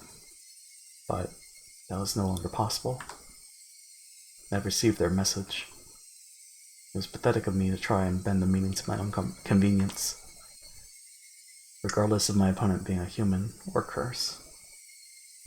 Also, every time I see Oshiro's Oyashiro, I keep on misreading it as Oya Ohio Sekai. Good morning, world. Is that from Dr. Stone? I wanted to kill me. So if I'll just bend over and give in for no good reason at all. Yeah, the first opening. Yeah. See, she's fine. She's got a smile. She's not possessed or anything. Keiichi-kun, you've been making a really weird face. Why, I wonder. Inhaling sharply upon hearing Rena's voice, it came back to my senses. Before I realized it, we were already at the entrance. So that was all just a fantasy as he was walking to school. Shaking my head a few times to exercise all those terrifying thoughts. No matter how you looked at it, there's no way Rena could have done such terrible things. It was like I was trying to placate myself. Oh. What happened this time? As I slid the door open, a blackboard eraser loaded with chalk dropped down on my head at the moment I stepped into the classroom. The chalk dust went to my eyes, inducing a brief moment of agony. Oh ho ho ho! How befitting for the truant Keiichi-san. She's not possessed or anything. I don't know, man. This sounds like something a demon covering for his homie who's currently possessing someone would say. Nah, she's fine. Totally okay. Good morning to both of you, Keiichi and Rena. Good morning, Satoko-chan, Rika-chan. Not quite in the mood for it. I didn't really react to Satoko's trap. Satoko braced herself as I passed by, expecting me to attack her. She seemed a bit disappointed as I simply walked by silently. What is this? How discouraging indeed. Keiichi doesn't seem back to his usual self yet. Yeah, take it easy on him for today, okay? Suddenly there was a slap down on my shoulder. It hurt a bit. Hey, Kei-chan, did you get enough rest? It was Mion. My mind was full with the stuff about Rena, but Mion was also a party of interest. Remember Keiichi? That hawkish gaze from yesterday. Yeah, morning. Also, if it isn't obvious, I know nothing about this game. So you're a transfer student, I think like a month ago is when you transferred. These are all your friends. It's a school of 30 students, and it's all mixed ages. So you're like 16, 17. The orange-haired girl is like 16, 17. This girl's like a year older than you. And then the other two are like 12 years old. So they're just in town, and you know, there's a curse, there's demons, supposedly demon curse, something, murder, dismemberment. It's a horror game. Yeah, morning. What's with that unenergetic greeting? Epic. It's a fun story, for sure. Did you eat the mochi I brought you? Because I ate them. I'm like this. Those words were itching to be blurted out. I really just didn't have the appetite. I ate a few, but quite a lot were left over. I sure do love murder and gore with my lollies, right? No lollies have been killed yet, but there was a bro, and now he's no longer a bro. This game doesn't really show gore. It more tells you about it. So you have like the image of it. You have to imagine it. Huh? What about the homework? But I think that changes with the anime, of course, because the anime, I think, shows everything, right? I do want to watch it after this, but we're not done yet. Do you have an answer for which one was Rena's? Can't believe you forget your homework, Keiichi-kun. Haha. Honestly, while I don't know a lot about it either, this game gives me Corpse Party vibes. I haven't played Corpse Party. But I'm curious about that. I don't know if I'll be playing that, but we have a certain number of series that we're going to be going through. This is one of them. Sheesh. Then we can't help it. Time for your penalty. Mehehehe. Flashing a lurid smile, Mion returned to her seat. There was nothing from our exchanges that would cause our classmates to suspect anything was amiss. But of course, anyone listening to our conversations up until this morning wouldn't say anything suspicious. That was why it was so frightening. They acted in a way that regardless of whatever happened to Keiichi and Maebara, no one would ever suspect them. That fact had me terrified. Soon, the teacher came. After she asked how I felt and took attendance, another dull, ordinary day began. Yeah, okay. That's the first half, I'm guessing. Doesn't seem like the end of the chapter.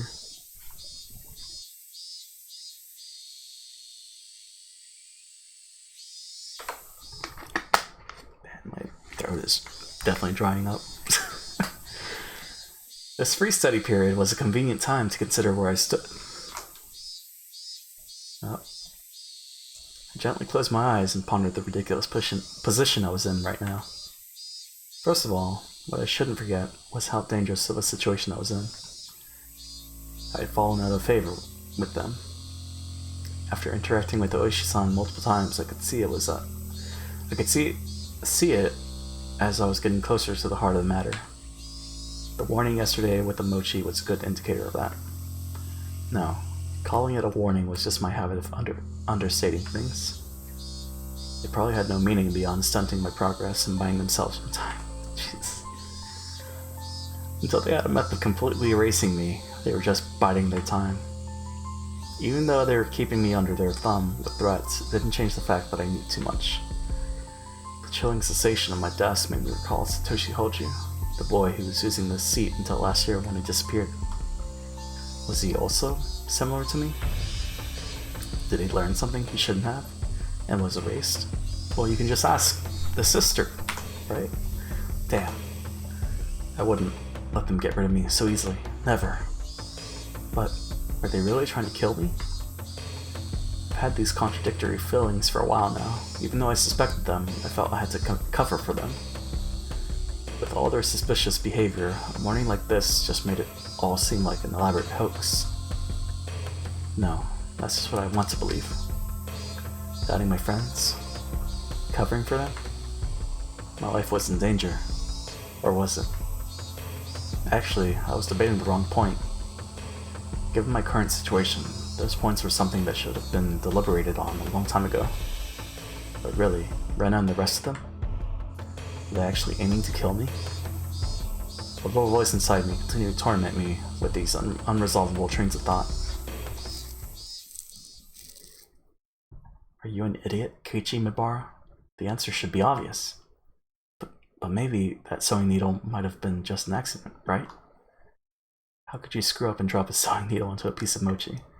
The benefit of the doubt can only go so far.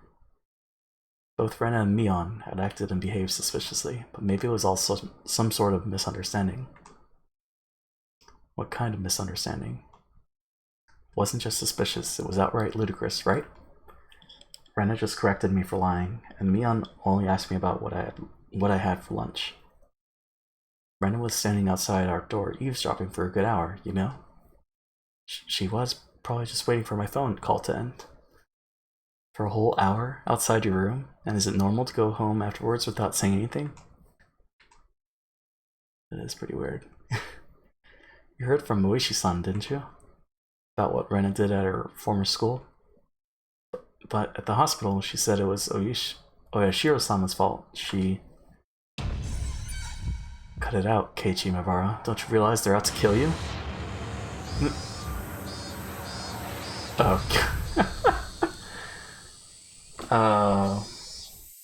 Oh yeah, I forgot to mention I'm currently at the beginning of Season 3 in Overlord. Oh, nice. That's the most recent season, right? I inadvertently blurred those words out loud. Yep, nice. And you've already finished... Is that the last show? Or did you... You finished Tanya, right? Because I guess that was only one season. So what's next? Hearing myself say that so directly left me dumbfounded for a few moments. Afterwards, I had to look around to check if anyone else had heard it. My little soliloquy cut a little too close to the truth.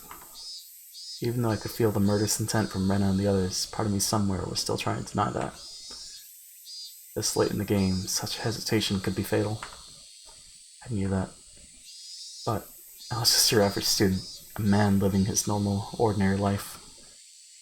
Do you think I could suddenly believe that my friends who had been happily laughing together with, up until last Sunday, now intended to kill me, right?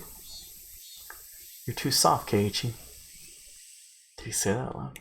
This time, I remembered to keep my voice down so only I could hear it. There was one thing I now understood. I was too soft. Didn't completely understand how dangerous Rena and the rest of them were. No, I wasn't trying to understand. I was too soft for not listening to Oishi-san when he was earnestly showing me the heart of the matter. Didn't listen because I was too busy pretending to be dejected. Didn't comprehend it. I was just running away. I didn't comprehend it, so nobody had any notion to try and kill me. I needed to get rid of such naive thoughts. As I made that resolution, I heard the bell signaling the end of class. So soon. The day was already over. Didn't recall eating lunch or doing anything in class. My friends are putting their desks together in preparation for club activities. Also, what is yuppers? It appeared in my autofill when trying yup. What does it mean? Also, after Overlord, I'm going to watch Fire Force, but then I'm going to watch Reincarnated as Slime. Well, it's not exactly a part of it. Me and my sis plan on possibly watching Cautious Hero at some point. Oh, okay. Oh, part of like the what is it? Isekai Quartet. Slime was a good time for sure. Really enjoyed it. Curious to see. I think it comes back this summer, right? For season 2. Yeah, I have to give Fire Force another shot, but no, it's David Productions, so that's cool. Along with Shaft, former Shaft animators. But yuppers, I don't know, just a funny way of saying yup. We do have an emote, which is that. Yep. And then we got this, which is kind of like suffering. Yep, W. So, let me check Discord real quick. Okay. We're all good. Desks together in preparation for club activities. Not long ago, I'd probably have happily jumped into that circle.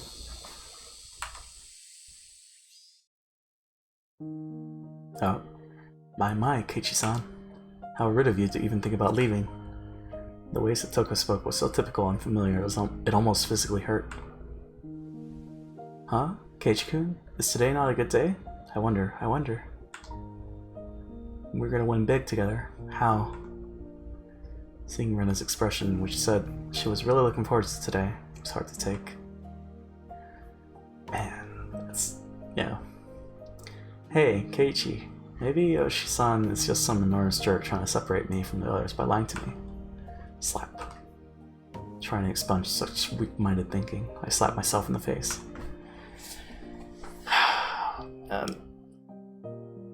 Keiichi-kun... Yeah, was Rena really trying to kill me? Wish someone would tell me it was a hoax. Didn't care if it was actually one or not, I just wanted someone to say it was. God, yet another weak-willed thought. How did I ever become this naive?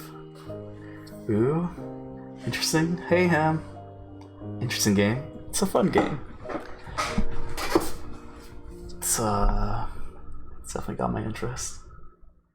Interesting game here. Hey, Ham. Are you alright? Does your head hurt? Is this in hard mode? No, there's no difficulties. Pretty sure it's just a straight up Sound novel. Are you alright? Does your head hurt? Apparently that was how my inner dilemma appeared to Rena. You're pale. Can you make it home by yourself? Maybe I should accompany you home, I wonder. No, it's okay, sorry. I can get home by myself. Just have the meeting without me. Upon hearing that I wasn't going to participate in the club meeting, Mion pouted unhappily. Since Ch.1 was so bent on a revenge match, we were even going to play that deduction game from before too. Ch.1 doesn't have a burning desire for a rematch? How pathetic. I wouldn't fall for some dumb taunt. Without even a real retort, I just grabbed my bag and was about to get up. Someone's hand perched itself gently on my head. Keiichi doesn't seem to be well. How very unfortunate. It was Rika-chan. She was stretched up as far as she could, doing her best to pat my head with her petite hand. It felt so nice, which made things even harder. Sorry, everybody. See you. That's all I said as I quickly left the classroom. They said something to me as I was leaving, but I couldn't make it out. I managed to make it all the way to the entrance in the state of mind. Took out my shoes, put them on, and went forward. Harden that heart, Keiichi Maebara. They were, for some unfathomable reason, trying to kill me. They were plotting something dubious, watching my every move. But I couldn't hate them. Because, weren't they my friends? Part of me lamented my naivete, while another part lamented the fact that I had lost something important by lamenting over it in the first place. It felt like my consciousness was being ripped out of my body. This is what Oyashiro-sama's curse was like. Then it was just too harsh. Hey, Oyashiro-sama, I was wrong for not believing your curse. But I believed in it now. Completely. Your curse does exist. So, seriously, give me a break. I beg you. Come on.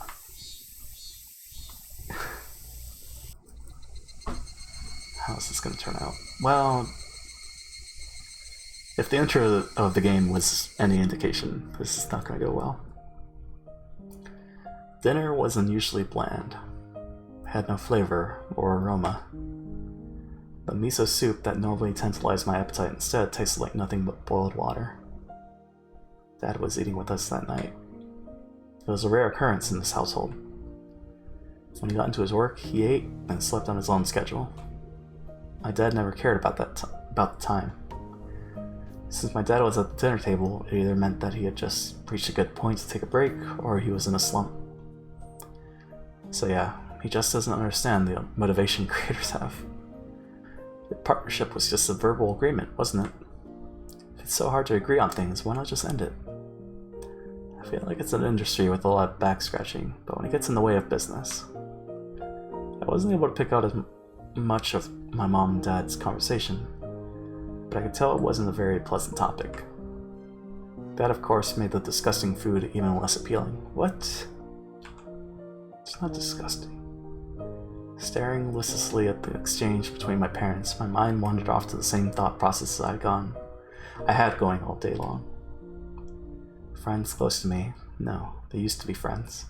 But I could no longer trust them. Right now, I was greatly lacking in allies.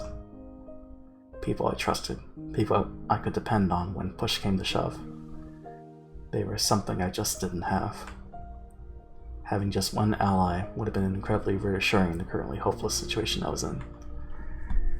Man, it's escalated so much. I put down my chopsticks and I looked over at my parents, who were still talking about work. The first course of action that came to mind was to tell my parents everything. Currently, there wasn't a single person from Hinamizawa I could trust 100%. That meant the only people I could trust were my parents. But if I told them everything that happened up until now, would they understand? Rena, for example. That neighborly Rena, who was so diligent in looking after me, came to get me every day and sometimes brought over a share of what she made. How could I explain that she wanted to kill me? No matter how I explained, it would probably be difficult for anybody to comprehend. My somewhat eccentric dad wouldn't understand. My high-strung mom would probably drag me off to a psychiatrist in the blink of an eye. Sadly, that was the amount of trust that existed in our relationship. Even if they did come to understand, what could they possibly do? Unless they could uncover the truth, they wouldn't be able to protect me. No, by informing them of these unnecessary things, I'd be putting my parents in danger as well. Considering that the victims in past incidents were often married couples, I couldn't even joke about it. For the entire Maybauer family to have an accident or to just vanish into thin air, it was easily possible in Hinamizawa. Wait, but I mean, there's the foreman and then the aunt. I guess often, sure. Because there was the priest and then the one couple. So wait, the one couple was Satoko's mom, right? And then it was the aunt, and then Rika, and then Mion, right? What was important here was that knowing something unnecessary put you in danger. The most insulting question was, how did they know that I knew? As long as they didn't know, my parents might not fall victim. She's not in this game. She exists though. Soup's ready? Oh, this is a good time for a soup meme? What is that email? Hi, I'm back. Welcome back, Gus. Chef's kiss. Look at that soup. Yeah, it's not in this game. As long as they didn't know, my parents might not fall victim. That was one way to think about it, I guess. At least it was like that in my case. After I found out, things started becoming odd. In other words, it meant the following. As long as my parents didn't know anything, nothing would happen to them. As long as my parents were here, this house would be a safe haven for them. I knew these were just assumptions based on conjecture on top of conjecture. Wanting this house to be a safe haven, that was the pinnacle of my weak-willed method of thinking. I had to concede that it was not completely safe. It was only safer than the outside. I knew that I couldn't rely on my parents. No, I couldn't risk getting my parents involved. Then the only person who could be my ally would be Oishi-san. Him and him alone. What about the principal? He was the only person who understood the situation I was in, but I guess he's part of the city. So never mind. Didn't care so much about my safety, but he was without a doubt passionate about solving this case. It was a bit frustrating. Oishi-san was basically the whole reason that I was in this mess. Now to get out of it, I had to rely on him. Meaning, it was all going according to his devices. It was just my job to look appetizing while bobbing in the waves as bait. Then when the fish started gathering around, Oishi-san would pull up the big haul. It was slightly infuriating, but even I thought that was the best course of action. So then, what should I do? Patience was the first rule of fishing. Just keep waiting till the fish actually bites. But I wasn't simply bait. There were lots of ways for me to struggle before it being devoured. When they struck, I need to somehow dodge just enough and tag out to Oishi-san. No question, it was going to be hard. The timing to bring Oishi-san in would be difficult. He was in the city, not in Amizawa. So if I phoned him in my moment of need, it would take him about 30 minutes to reach me. So I need to run away for those 30 minutes. For example, we set up a rendezvous point for dire situations or something. I just have to hide out there until Oishi-san arrived. Okay, I can almost see it now. I was still being chased around in the dark by boogeymen, but now I knew which way to go. I would never have imagined this would be so reassuring. Oh yeah, it would probably be best if I had a concealed weapon for when things got rough. Uh-huh. Typically that would call for a switchblade, yup. but that wasn't too reassuring for combat. Also, since it was recognized as a weapon by the public, that also wasn't good. Really, when the time comes, a long weapon like a bat would work in my favor. I remember there was a metal bat at school. I could be confident with that when push came to shove.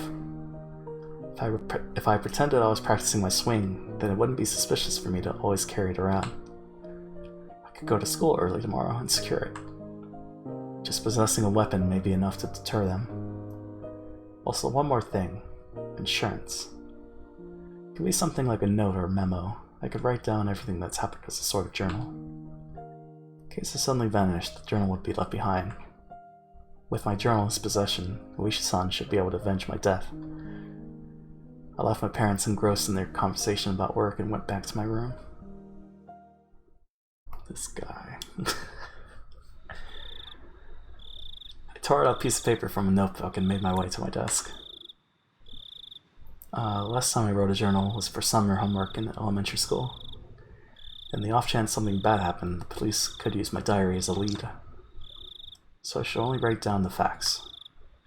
How should I start? I jotted down my thoughts as they came. I, Keiichi Maebara, am in fear of my life.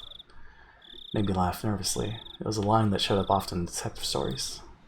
Never even dreamed that I would be in the type of situation where I'd write it myself. I do not know why they were after my life. Rena and the others were suspicious, but I had no proof. That's why I couldn't write anything more. I laughed wryly at myself for writing such a passage draped in mystery. Would the police be able to get the hint from reading this enigmatic passage? I could only pray that they would. What I prayed for the most, though, was that this journal never needed to play its part. Here I laughed nervously. It was too simple, so I wrote down one more line I just thought of. The only thing I do know is that it has to do with Oyashiro-sama's curse. Is that too much? I probably shouldn't write more than that. If I wrote any more, then it would seem like I was just delusional.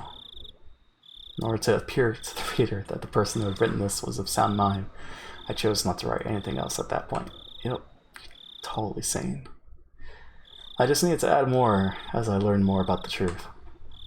I folded the paper and thought about a place to hide it. By hiding it somewhere obvious, there was the chance that they would uncover it instead. On the other hand, if it was in too obscure of a location, then there was the risk of nobody finding it at all.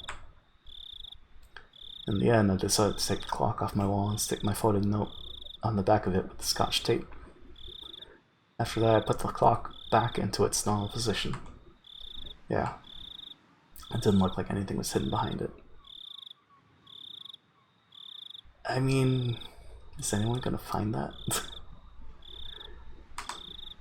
Now I need to set it up such that if anything happens to me, parents could find it. I looked at it from countless different angles until I was satisfied, and I made my way downstairs. This is ridiculous. My parents were still talking about work. Didn't look like it was gonna end anytime soon, so I cut in. Sorry to interrupt. I have something I want to talk to you about. Never started off a conversation like that before, so my parents were both startled. They stopped talking and turned towards me. What is it, Keiichi? I have a favor to ask of you. Please listen. Just in case, yeah? If it's not urgent, can we do this later? Right now, Mommy and Daddy have something urgent they're talking about. Didn't think their talk was more urgent than mine. In any case, I stated my request. Just in case, okay? If I die. Both of my parents' eyes went as wide as saucers. If I die, I want you to put the clock on my wall in my coffin.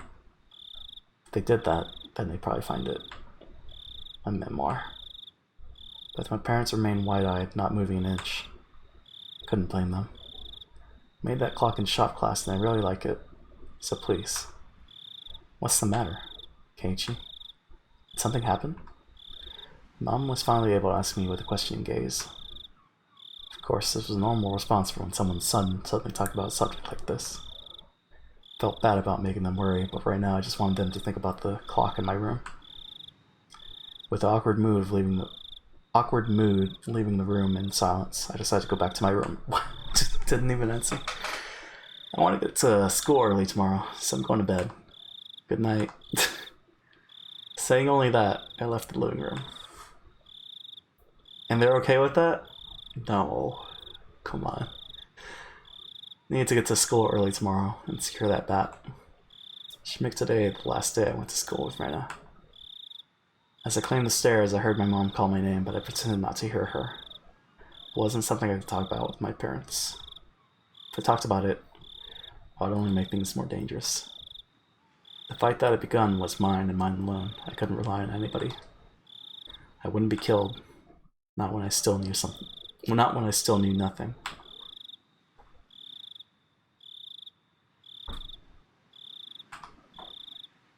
Okay. Guessing that's the end of the chapter.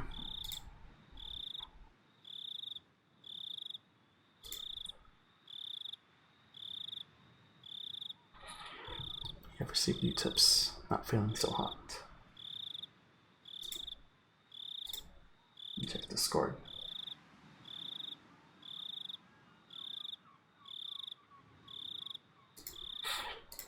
Okay. New tips.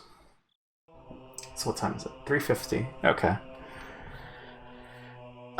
So I guess after the next chapter, after we get to the next halfway point, then we'll do another 5-minute BRB. Not feeling so hot. Keiichi-kun's been feeling down lately. Maybe he's in a bad mood. I wonder. Maybe he's on his period. Me-chan, that's gross. Yuck, yuck, yuck, yuck, yuck. Oh no. What is that emote? Easy worm? What do you think? Don't know. Could be that Kei-chan. Maybe? I don't know. That day, Kei-chan was in that car talking to some tubby middle-aged guy, right? Yeah, no mistake. That Oishi, he probably fed him something fishy. He was so serious. Keiichi-kun's face was so pale.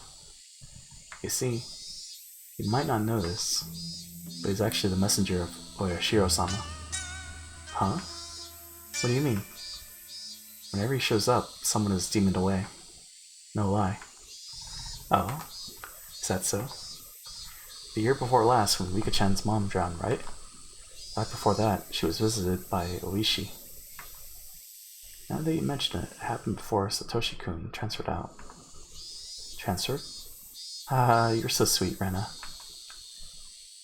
So this time, he's appeared before Keiichi-kun. So Keiichi-kun's gonna be demoned away too? An empty silence hung in the air, and then it was suddenly interrupted.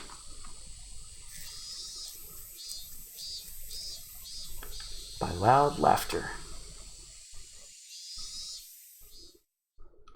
What is going on? So, I mean, that can't be a delusion, because that's separate, because Keiichi's not there, right? So that's a conversation that actually happened. That's so weird. Alright. Chapter 10, so chapter 11. Let's see what happens. This was the first time I'd ever woke with such clarity. It was 5:59, just moments before my alarm would go off. Ultra instinct. I was amazed at the precision of my internal clock. I had made preparations for the next day of school before I went to bed. I changed quickly and descended to the deserted lower floor. It appeared that my mom was still asleep. Neither breakfast nor lunch was ready. Yesterday I just unilaterally declared that I would be leaving early today, so it couldn't be helped. I slathered jam on some bread and topped it with instant cocoa. Just as I was finishing up breakfast, Mom rose groggily from her slumber. My, Keiichi, you're up early. Is there some sort of school event? Not really. Answering bluntly, I picked up my bag and stood after stuffing 2 slices of bread down my throat. You're leaving already? What about lunch? If you don't wait a bit, I can't make it. If I waited for her to make my lunch, then it would end up being the same time as usual. If I did that, it would raise the chance of me running into Rena and Mion on the way. Yes, from today onwards, I was gonna go to school alone. I'll be fine for today. Then what will you do for lunch? I'll slip out and buy some bread or something at the store. Really? Then here's some lunch money. Be sure to bring me back the receipt. Took the 1,000 yen bill from Mom and slipped it into my pocket. It's pretty early. Is Rena-chan up this early as well? No, just me. Did you tell Rena-chan that you're leaving early? I have no reason to tell her every little detail, now do I? Jesus. Finding it difficult answering this onslaught of questions, I made an annoyed face. Tell Rena that I went ahead when she comes. Hey, Keiichi, wait! It's not that I didn't trust my parents. I just couldn't rely on them. They couldn't help me. I could only hope that they don't get involved. They didn't get involved. It was safer that way. My mom's annoying voice was cut off by the slam of the door. For the first time since I moved here, I headed down the road to school alone. Man, super paranoid. Up until now, I'd always walked down the same path at the same time each day. So I always met with the same people at the same places. But today was different. Didn't meet the people I'd normally, and nobody was at the places where I would have normally met them. Of course, Rena was in the same spot where we usually met, and there wasn't anyone at the spot where we'd have met up with Mion. The length of the trees' shadows, the morning air, and the brightness of the sun, it was a completely different type of morning from what I was used to. Without a doubt, it felt strange. Laughing with the impression that I had destroyed the illusion Hinamizawa had set up for me before he had enough time to prepare all the props needed to deceive me. My, Keiichi-kun, you're so early today. Is everyone meeting early this morning? The person who called to me was someone we always passed by as they were taking a walk along the edge of the fields. Their name was, I forgot. Of course, this wasn't the spot where we usually pass each other. I woke up early today, so I thought it'd be a good change of pace. That's all. I threw out a random excuse. What about Rena-chan and Mion-chan? Are you by yourself today? Well, yeah. I was being asked the same type of questions my mom was asking. So I answered them in the same uninteresting, vague manner. It wasn't funny being asked where Rena was each time I passed by someone. Maybe it was to be expected. Because for so long we were always together, so amicably. Even I felt that if I let my guard down, we'd still be friends. Stop it, Keiichi. Don't think about that anymore. Spent all day yesterday thinking about how dangerous it was to go soft, didn't you? Jesus. Beep, beep, beep. A car horn blared from out of nowhere. Even though I was walking, lost in thought, that horn was way too close. A mechanical behemoth barreled at me from behind, catching me completely off guard. By the time I turned around, the van's hulking chassis was almost on top of me. I'd seen plenty of cars veer to the opposite shoulder to avoid pedestrians, but this car was doing the opposite. Felt like there was somebody on the opposite shoulder and the van was swerving in my direction to avoid them. That blissfully ignorant train of thought delayed me from realizing something much, much more important. That large mass was hurtling right at me. Was it going to hit me? The inside of my head instantly flooded with a painfully cold liquid. In that moment, the scene before me, no, time itself had frozen. In the silence of that frozen moment, I compared the van so close that I had no way to dodge it. In my body, the upper half twisted awkwardly in order to look behind me. There was no way I could dive out of the way in my current position. If I lost focus now, this moment would unpause, and I'd probably be plowed over, caught in this silly pose. Bend my upper body over towards the paddy by the side of the road. If I bent far enough, I'd get away with just being hit by the side view mirror. As soon as this thought crossed my mind, the temporal stasis was shattered by the deafening sound of the van. The side mirror struck my shoulder, sending me spinning off through the air like a top, locked in my contorted position. Splash. Quick time event. I failed it. Sent tumbling through the air, I crashed in the muddy paddy by the side of the road. My entire body was soiled and drenched. But the choice I'd made in that instant was unmistakably for the best. I was covered in mud, but when the alternative was being hit by the car, it was the closest I could be to being unscathed. Rising out from the paddy, I had enough in me to glare over at the stopped van and yell profanities at the driver. I'm not sure if he was able to see me, but the van sped off suddenly. Wait, damn it. This was what they call a hit and run, wasn't it? Couldn't help but continue yelling out profanities. The disgrace from being covered in mud hurt me more than any physical wounds. I slogged through the muddy paddy and made my way back onto the road. This is a crime, god damn it. Shit, I'll track you down and sue you. Damn kid, I'll sue. If I'll go looking for a van, I'm sure to find it in this little village. The path I was on had rice paddies on either side and became so narrow that one car could barely fit through. It wasn't a place you could tear full speed down in a car, let alone pass by pedestrians.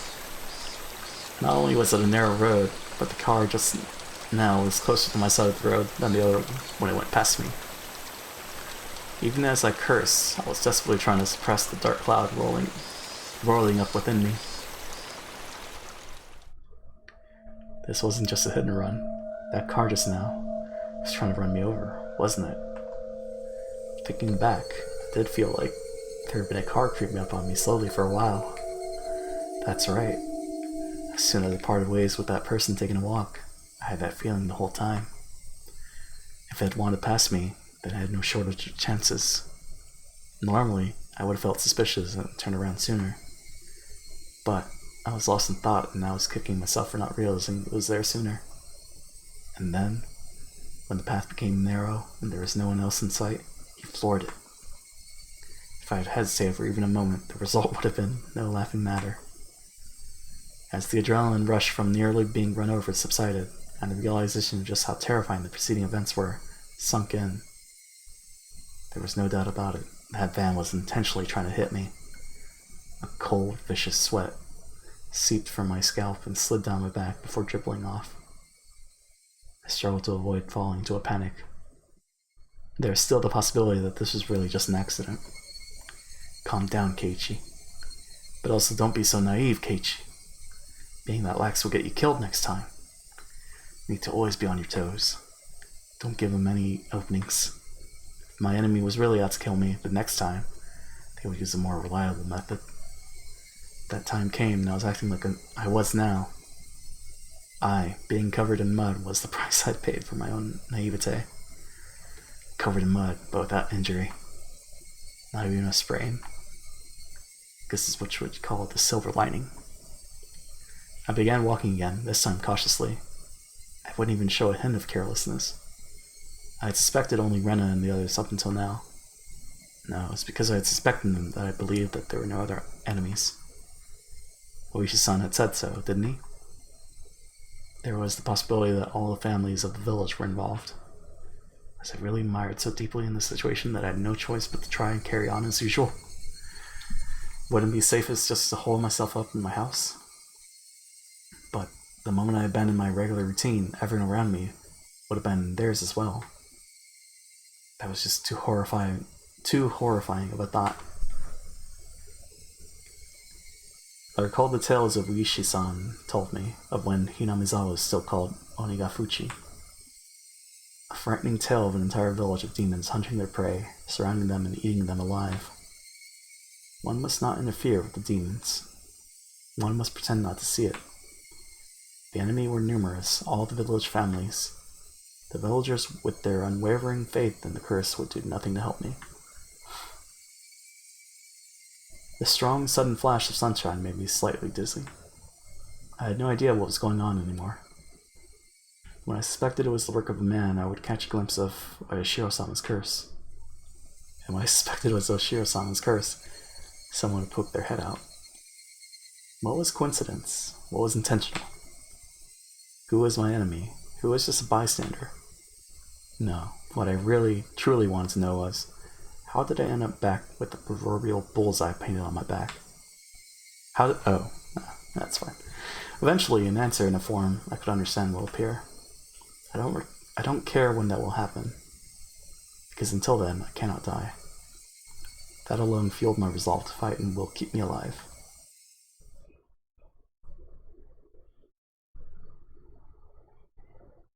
I swear if the cheerful music plays. Okay. I remember seeing the metal bat in the gym, Storch said, but there was a padlock on the door barring my entry. At the very least, I wanted to get my hands on it before everyone else arrived at school. I circled around the school grounds impatiently. But all I could find were things like pieces of lumber, nothing that I could bring into the classroom easily. Then, I had an epiphany. I should search inside the classroom. If there was something in the classroom to begin with, then there wouldn't be a problem. I could tell that everyone's indoor shoes were still in their lockers. Good thing I came early, nobody else was here yet. I wondered, what could I find in the classroom? I didn't think I could find an especially effective weapon like a bat. But it couldn't be helped at this point. Until the gym storage shed was open, I needed to find a substitute. A lingering hint of naivete whispered that there was no way I'd be attacked at school. But such soft ideas would no longer protect me. To think that they were slowly making their way into parts of my life that I had once thought impenetrable. In the worst case, my own house might not be safe anymore.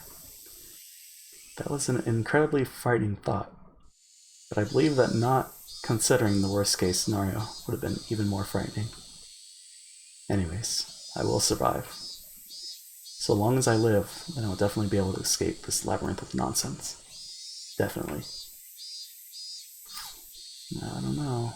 My exploration of the classroom came to an impasse. That much was to be expected. There was no way there would be anything that could be a weapon in the classroom. In case of emergency, there was probably nothing I could do but swing my own chair around. My gaze landed on lockers that had come to be used for personal storage.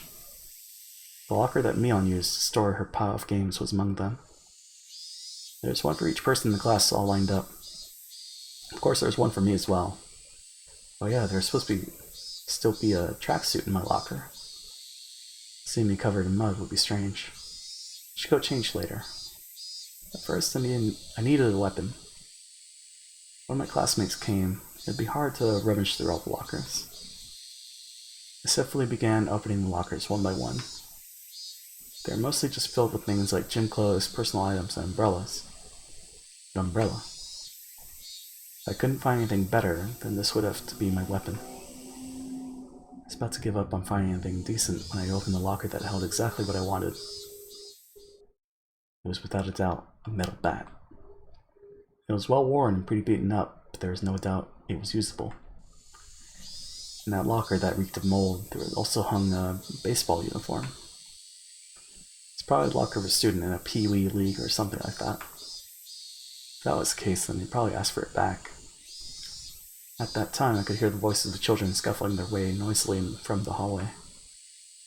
Amongst them, I could make out Rika-chan and Satoko. Good morning. My, you're quite early this morning, Keiichi-san.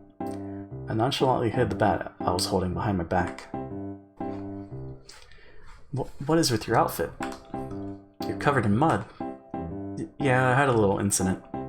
I'm gonna change now, so cut me some slack. With that said, I began to take off my clothes. Toko began to blush just as I expected her to. What's with the goose? Changing in front of a lady? Have you no tact at all?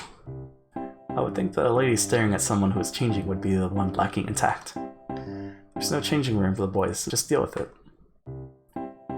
As Satoko feigned disgust, she went into the hall, still blushing. Conversely, Rika-chan continued to stare at me, preparing to change. If Rika-chan is a lady as well, then I don't think it would be appropriate for her to be watching. I'm not a lady, so it's fine. What? She deliberately pouted and looked at me with upturned eyes. Then, starting now, you're a lady. If I'm a lady, then I suppose I must. Rika-chan, appearing to be satisfied with being considered a lady, made her way to join Satoko in the hallway. Just as I breathed a sigh of relief, Rika-chan stopped suddenly and turned back towards me. Are you going to start playing baseball? It seems that Rika-chan had noticed the bat. Yeah, just, you know, I was feeling a bit out of shape, so I thought I'd just try practicing my swing.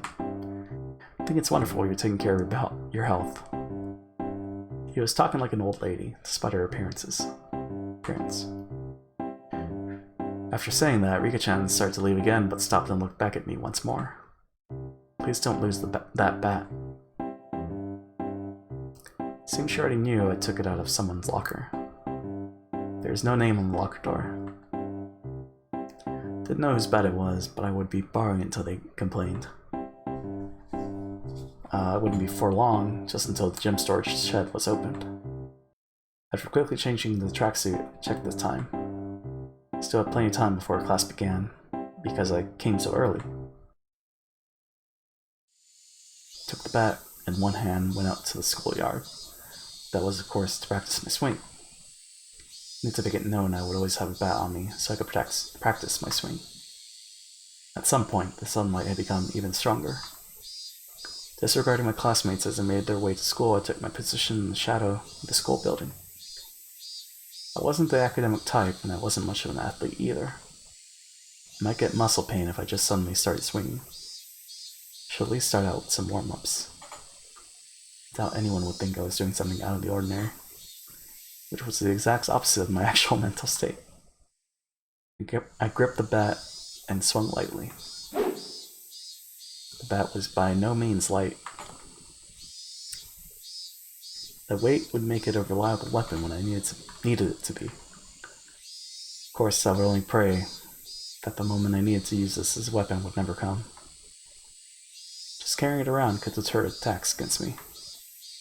At least that's what I had hoped.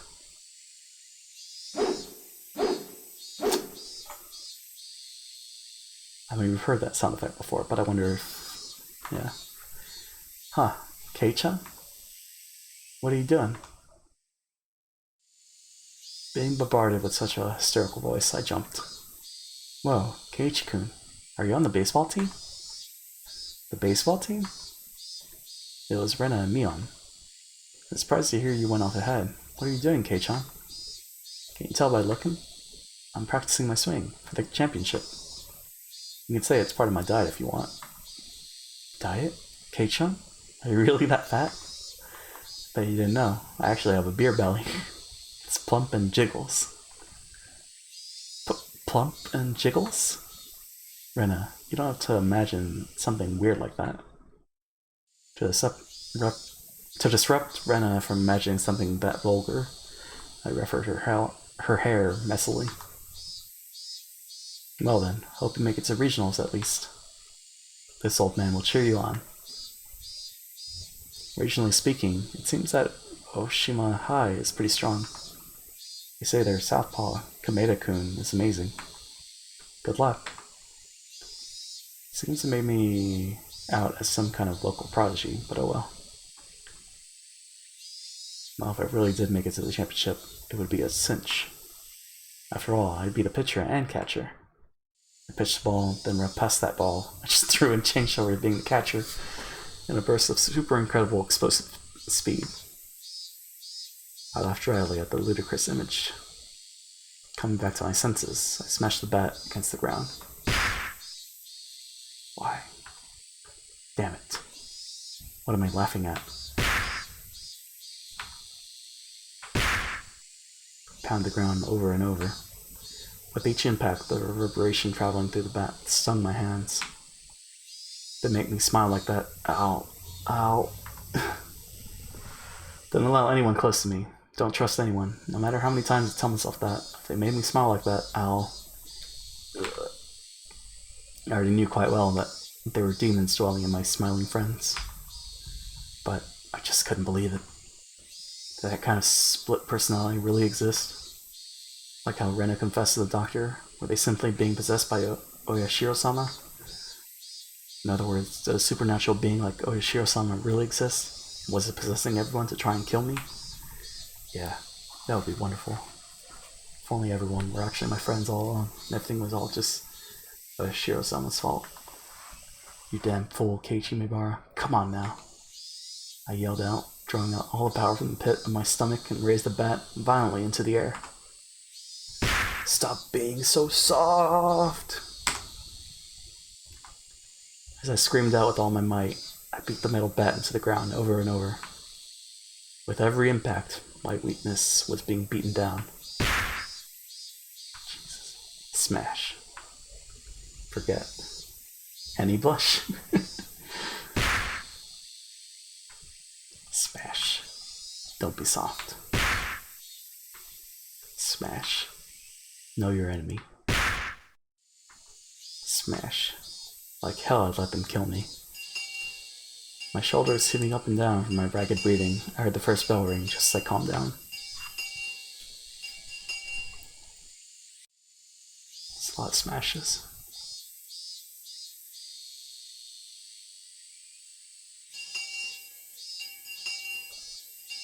I gasped with a sudden realization. That was the final bell. What? As I felt all the tension drain from me, I let out a deep breath. My mind was in a muddled state for much of the entire day.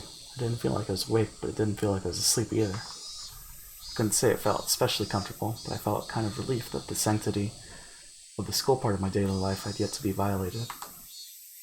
How long would I have to keep on living like this? I could only grit my teeth and bear with it as this living hell slowly gnawed away at me. Keiichi-kun, come on. It's club time, club time. The sound of Rena's voice brought me back to my senses. Come on, Kei-chan, stop spacing out. Bring your desk, your desk. Everyone was moving their desks together as usual. That's right, it was happy fun club time. But I had no intention of taking part. I have haphazardly stuffed the contents of my desk into my bag as I prepared to go home. It was a weak-handed gesture to avoid having to actually say, I'll be going home now. What's this, Kei-chan? You planning on going home right away again? Mion sounded quite disappointed. I'm just not in the mood. Could you just let me be for a while? The tone of the words that spilled from my mouth matched Mion's disapproving glare. It felt like the air in the room had dried out. Satoko looked like she was about to say something, but perhaps dissuaded by the mood, she swallowed her words and stayed silent. Nobody said a thing. I took that to mean that I could leave if I wanted, but the collective gaze of the four of them, like tiny pins used to mount an insect in a display, held me in place. Rena was the one who got through the heavy mood. Keiichi-kun, you just didn't like playing with girls, I guess. Damn. She said it in such a melancholic tone that it sent a wave of pain racing through my heart. This pain was going to kill me. I wanted to be that soft part of me that could still feel pain. I tore at my chest, violently tearing out the pins that held me in place. It's not it at all. I'd only be hurting myself by saying anything more, so I swallowed my words. Cutting things off there, I turned away and exited the classroom. They didn't speak a word to me as I left. God, this sucks. Give me the happy ending, please. Oh, man. It was a long, dull trip back home, but I didn't lose focus. I firmly squeezed the grip of the bat, which was already soggy from sweat.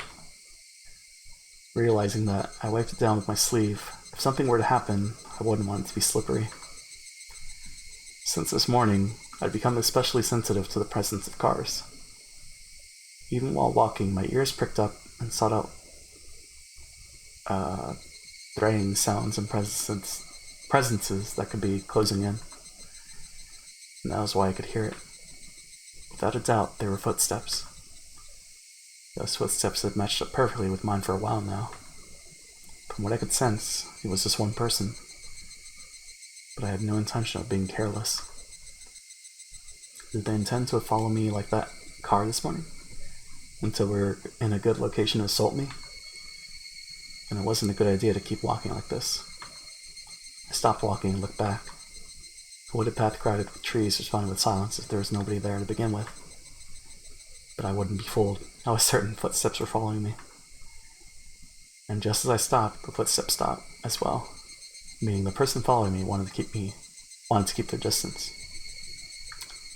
That was, without question, proof that I was their target. I held my breath, waiting for that presence to panic and start moving again. The trees rustled with the sound of the wind. The Higurashi also joined in dissonant chorus, trying to throw my focus into disarray. Had 5 minutes passed? Or had I been like this for a whole 30 minutes? It was so hard to breathe that I might have suffocated. It seemed I would be the first one to panic. Without a doubt, he was lurking in the shade of that tree with bated breath. Then I'd make the first move. I fixed my grip on the bat. I raised it up to my shoulder to be ready to swing it at any time. Hey, I know you're there. With all of my might, I screamed at whoever was hiding in the shade of the trees. It's just chocolate salesman. But the presence in the shade didn't budge. Until the moment I found them, they had no intention of revealing themselves. I know already. I know you're there. I screamed out angrily at them again. But even still, they didn't move at all. Then I'll go over there myself. But I didn't say that. I didn't have to yell that part. With all due vigilance, I approached, step by step. Stepping into the tree shadow, I saw a human figure there. That figure was curled up like a small animal. Oh, Rena. When she realized I'd found her, her expression softened. She seemed apologetic, but wasn't going to speak a word. Did you have some business with me? I wouldn't accept that silence and screamed that question at her. Not really, it's just, Rena was in a panic with tears welling up in her eyes. But it was obvious that she'd been following me. What about the club? Since you're not, I'm not. It shouldn't matter. Don't mind me and just play. But I'm just worried about you. Thinking about how I've been acting up until now, it wasn't hard to imagine that my behavior could have been perceived as strange. So Rena was concerned. A quick glance, that's how it would seem. But I wasn't going to let my guard down that easily. Even if that was really the case, she still wouldn't have to do something like try to tell me. She should have called out to me when I was leaving and gone out right with me. But Rena didn't do that. She kept her distance from me and matched my walking speed. On top of that, she matched the sound of the footsteps and deviously tried to hide a presence from me. Then, after she realized I noticed she was there, she held her breath as she tried hiding from me. She wore a timid expression that would force one to take pity on her, but without a doubt, she was tailing me. Stop following me. How? Still glaring at Rena, I continued walking onwards. After I walked for a bit, she ignored my command and began walking again, so I yelled at her once more. I told you not to follow me. But my house is in the same direction. Then walk ahead of me. I'll start walking once I can't see you anymore. I moved out of the way and waved my bat violently to urge her forward. Jeez. I'd like to go home together. To go home together with you. Making a pitiful expression, she meekly squeaked at the words in a voice that she knew would cut into my heart. That agitated me to no end. I knew it was a lie. If you want to go home together, then you should have called out to me. Now you're just blurting out random lies. I'm sorry. I'm sorry. It seemed that the seething anger within me was written all over my face. Even without me saying anything, Rena had understood what I was feeling inside. If you get it, then go. I swung the bat, urging her again to walk. Rena looked back and forth between me and the bat and started walking hesitantly, then stopped again. Go on then, hurry. I'm going. So please stop with the bat. It's scary. Rena guarded herself while pointing at me holding the bat. She may have realized that I wasn't planning on using this bat for baseball. I lowered the bat, but still guardedly opened the way for her. Go. There's no problem now, is there? Man, what an asshole. But there's nothing else she could protest. She passed by me timidly, so as not to set me off. As I watched her pass by, she stopped completely after having barely moved at all. Hey, don't stop. Then, a powerful gust blew past us, barraging my face with dust. The dust got into my eyes and clouded my vision. While rubbing my eyes with my left hand, I swung blindly with the bat in my right, protecting the small opening I had presented. But Rena didn't even try to attack during that opening. Attack me? No. She hadn't budged an inch. I could tell from the sound of her fluttering skirt in the wind. As the skirt settled, so did the silence. At that moment, the voice inside of me immediately warned me of impending danger. I was caught by surprise. The smell of the air had changed. Without me realizing it, the air around me suddenly felt like calamity was about to befall me. It was like the air had suddenly become invisible concrete, like Rena and I were locked in this space.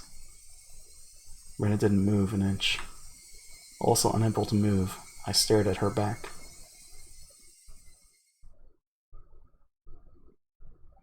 Rena was the first to break the silence. Instantly, she altered her stance.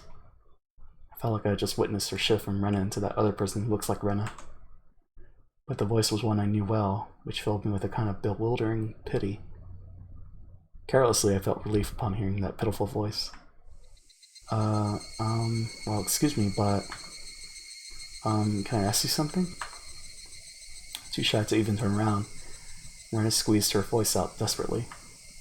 As she trembled. What? Well, why do you have a bat? I wonder. The question Rena asked was by no means unexpected. I can carry whatever I want. But you didn't have one up until today. Well, why so suddenly? It's alright if I decide to do something suddenly, isn't it? Is it strange that I have a bat? Because, Keiichi, you're not the kind of person to play baseball. It's weird. Couldn't tell what kind of answer she was looking for, and I was getting tired of answering her.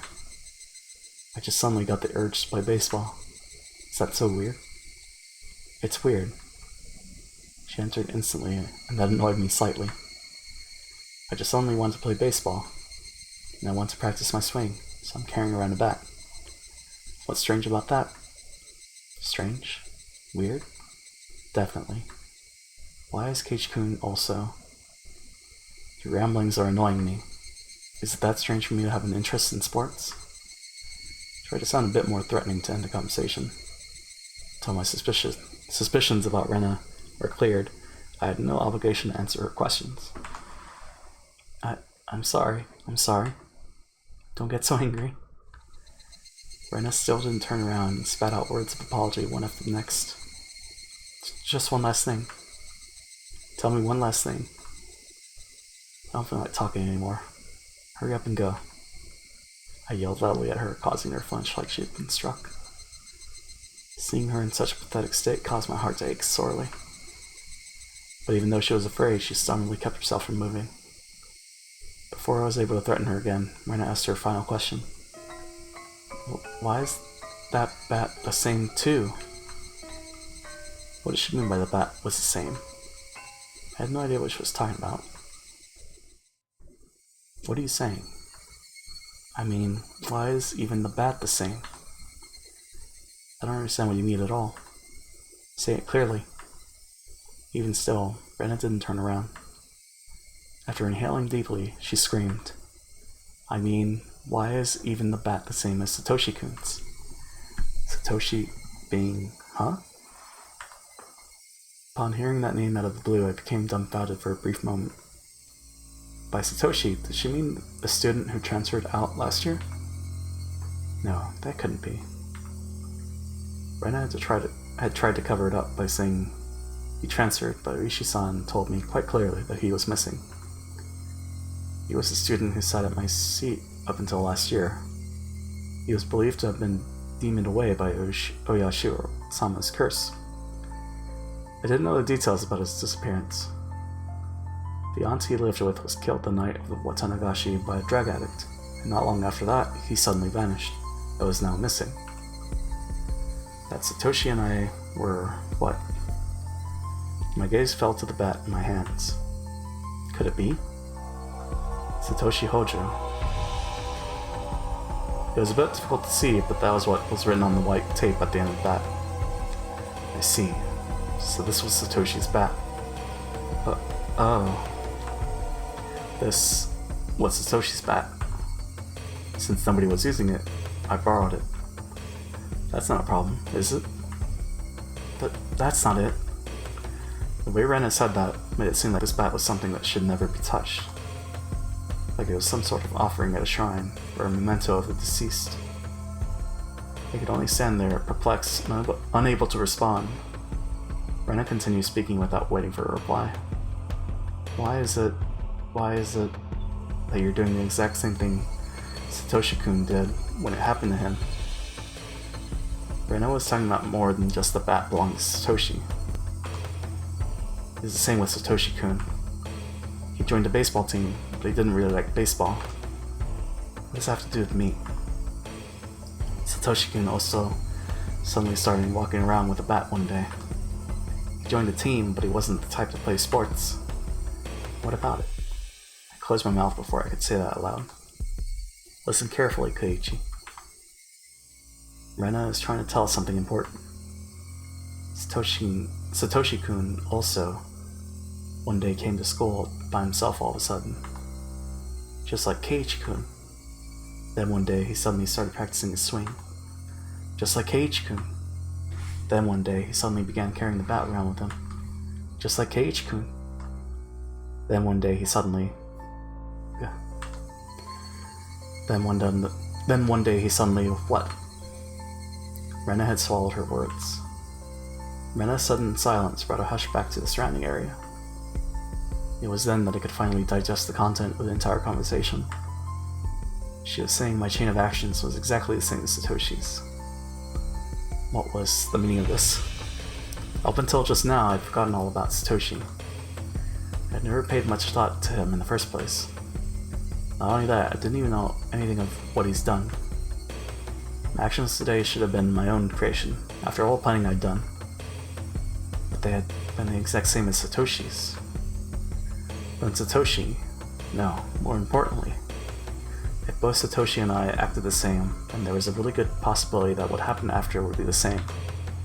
Rena, that day, what happened to Satoshi? Rena knew. She knew what became Satoshi. No, forget about what happened to a guy in the past. Rena knew what was going to happen. To me. Answer me, Rena. Satoshi, what happened to him? With that, I grabbed Rena's shoulder violently and forcibly turned her around to face me. Oh. As I faced her, I felt a jolt travel through my entire body. There's the face. I told you. Keiichi-kun. It was that person that I didn't know. At least it definitely wasn't the Rena Ryugu I've been talking to up until now. The voice just now didn't have a trace of the trembling or emotion that it had before. The amount of regret I felt for turning her around so carelessly was unsurpassed. That gaze that pierced like a cold needle, the smile on her face that invoked an image of having been carved out by a knife. Chills went down my spine. My mind froze under a layer of rime. Both of Rena's eyes pierced through mine, leaving me unable to look away. As if to remind me of the fear from that time before. Rena brought her face close to mine, so close that I could feel her breath. Her face had filled my entire field of vision. Then, her sharply shaped lips grew even sharper. Like the curve of a crescent moon, she grinned. I told you. Keiichi-kun. After a short pause, Rena repeated the same words again. Satoshi-kun, you see, transferred out. Transferred? Meaning what? What Rena meant must have been some new definition of transfer that I was previously not aware of. My throat and lips dried up. I couldn't even acknowledge what I just heard. All I could do was swallow down my own saliva. It seemed that Rena saw that as a nod. She pulled her gaze back and spryly stepped back 2-3 paces. As she did, my legs gave out and I fell to my knees pathetically. Rena, and me on my knees underneath her motionless smile. That had to be a very odd sight indeed. Seeing me in that pathetic state, she neither scoffed at me nor held out her hand. But I could neither stand nor escape, with her gaze shooting through my eyes. There was undoubtedly a metal bat in my hand, but right now it was useless to me. I was like a fly caught in her web. Heavy sweat beaded all over my body. I could feel it dripping from my skin. But you won't, will you, Cage-kun? Rena finally released me from that cage of time after what felt like an eternity. Her question was missing something important that was incredibly vague. Once again I swallowed hard, urging her on. Do what? What did she not want me to do? Transfer. Jeez. Oh man. That face. Pinch hitter. Okay. Alright, well let's do the 5-minute beer video. So, un momento.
We're back.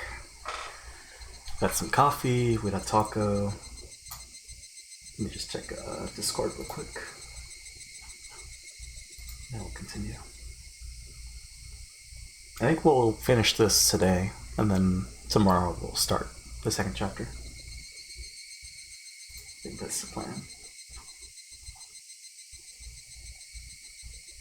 Also, let me check some things.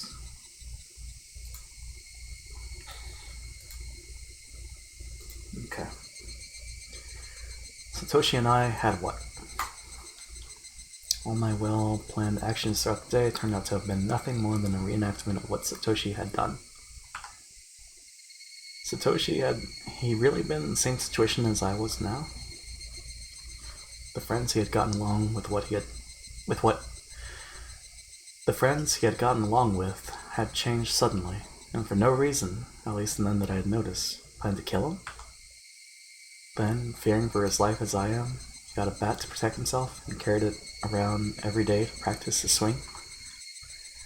And then one day, suddenly, transferred. My blood went cold, causing a prickling sensation to course through my veins. Starting near my heart, it radiated outwards from the top of my head to the soles of my feet, chilling every part of me without recourse. What does she mean by transfer? Was Satoshi still at wherever he transferred to? Was he the only one who would be able to understand me?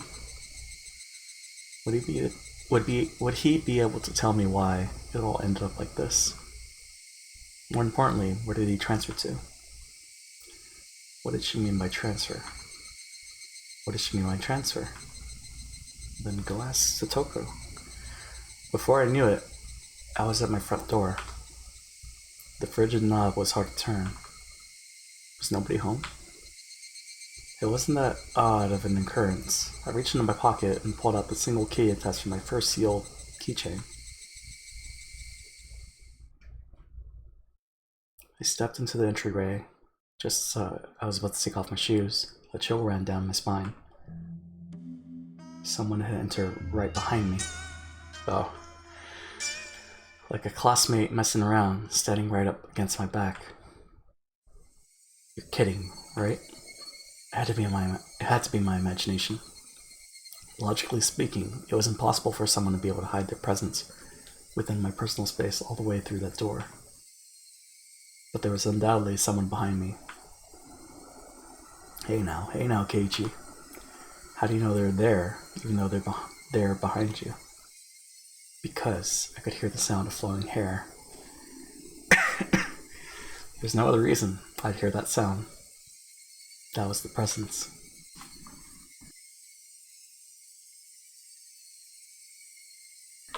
Because I could hear the sound of them blinking. Keiichi Mibara, there's no way you could hear that. It was mostly instinct than anything else that was warning me of that presence. Common sense was telling me that it was just my imagination. There was nobody behind me. I began to erase the mental image of an eerie figure standing behind me. But at the same time, I asked myself, if there was nobody, then what was I feeling? There's an uncomfortable sensation crawled up my spine. Actually, wouldn't it be better if there was somebody there? If there was nobody there when you turn around, would you be able to accept that? I'd be able to answer all those questions just by looking behind me. But I didn't have enough courage to even do that simple task. Oh right, I could try speaking to them. The person behind me might answer me. It was a random thought. I didn't care how I went about it, just so long as I didn't have to turn around. If I'd calmed down and thought about it, I would have known that wouldn't have solved anything. Who is it? I spoke in such a hoarse, broken voice that I couldn't believe it was my own. I could almost feel them contemplating their response. I felt it. There's no way I should be able to do that. Calm down, Keiichi. It's all in your head. That time I was certain I heard it. As if hesitantly trying to answer my inquiry, I was certain I could hear the sound of somebody inhaling. I heard it. I heard it clearly. It was a girl. A young girl. Didn't know who, but a tiny speck of courage in me, however reckless it was, inspired a primal yet fitting solution to this current predicament: a scream. All the force in my body released from my lungs and through my throat, ceasing all thought processes in my head. Suppressing all my thoughts and emotions, I began to collapse like a house of cards, somehow managing to twist my body and look back as I did so. It was definitely there. Right there. Somebody was there. Until the moment I turned around, until I brought the area behind me into my field of vision, they were definitely there. Falling face up, my eyes traced the remnants of the presence suspended in the empty space. Couldn't be. They were invisible. They looked like they weren't there, but they were actually still standing there? As I screamed, all the emotions I was holding back burst free in a violent wave. However, I was decidedly calm as my emotional dam collapsed. The turbulent wave of pent-up emotions was skillfully diverted into a torrent of aggression. That emotion was definitely required to extricate myself from the bizarre situation happening right in front of me. In my state of heightened lucidity, I entrusted my body to the fury. The metal bat held firm in my right hand as if drawn there by a magnet. A mid-level sweep would be the hardest attack to dodge. I remember reading something like that from a book about swordsmanship or something. I brandished my will to fight. The afterimage of that amalgamation of metal flashes swung from left to right, beating against the entryway. The bat slammed into the right wall, the tip rebounding violently. Very calmly, I transferred the force of the rebound to a sweep to the left. The door of the shoe cupboard was split into pieces. Those two swings whiffed through empty space, but they seemed to have a great psychological impact on the enemy. I could feel the panic emanating from that space. The attack wasn't the only thing required. I extracted the bat from the cupboard it was embedded in and screamed as I spun my entire body around in a large arc. My scream shook the air, imbuing my ferocious swing with even more destructive power. Jeez. Crack. Without mercy or restraint, my violent strike, with certainly fatal force behind it, shattered at the top of the cupboard. Not only my attack struck the enemy, but my ferocity had certainly seemed to impact them. Breathing heavily, my entire body soaked in sweat, the invisible enemy, there but not there, dispersed. When I was certain that the enemy had retreated, I locked the front door and latched the chain. No way. Had it only feigned retreat and was now inside my house? Once again, I channeled my aggression and searched the house for the presence, but it was gone. I succeeded in fending it off. At that moment, the tension drained from my body and I let out a deep sigh of relief. All the emotions I'd been holding back chaotically merged together and began to flood out. A hodgepodge of fear, accomplishment, and disbelief all mixed together and began to flow through my body. Unable to deal with each individual feeling, I beat them all back with the strongest exhaustion. Even in this moment, I remained composed. After checking that all the doors throughout the house were locked, I went up to my room on the second floor and closed the curtains. I straightened my back and tilted my head back a little. After clearing my mind of all my idle thoughts, I managed to calm down even more. What was that at the front door? There was definitely something there. Thinking about it, maybe it was just an apparition I dreamt up in my confused state, but I really didn't think that was the case. Calm down, Keiichi, my bar. Compose yourself. But no matter how calmly I thought about it, what just happened wasn't a figment of my imagination. It was obviously a supernatural phenomenon, and without a doubt, something was behind me. It wasn't some sort of illusion I saw amidst my confusion and disorientation. Proof. I had just one piece. When I asked, "Who is it?" they inhaled as if they were about to answer. That sound had clearly reached my ears. The situation I was in right now was still unclear.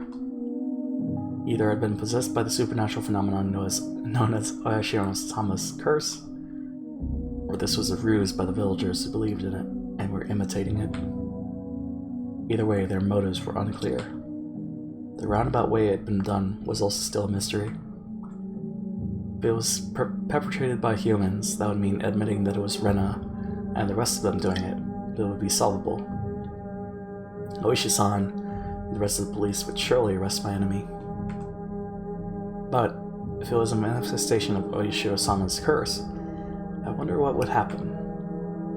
Oishi-san very clearly declared that curses didn't exist.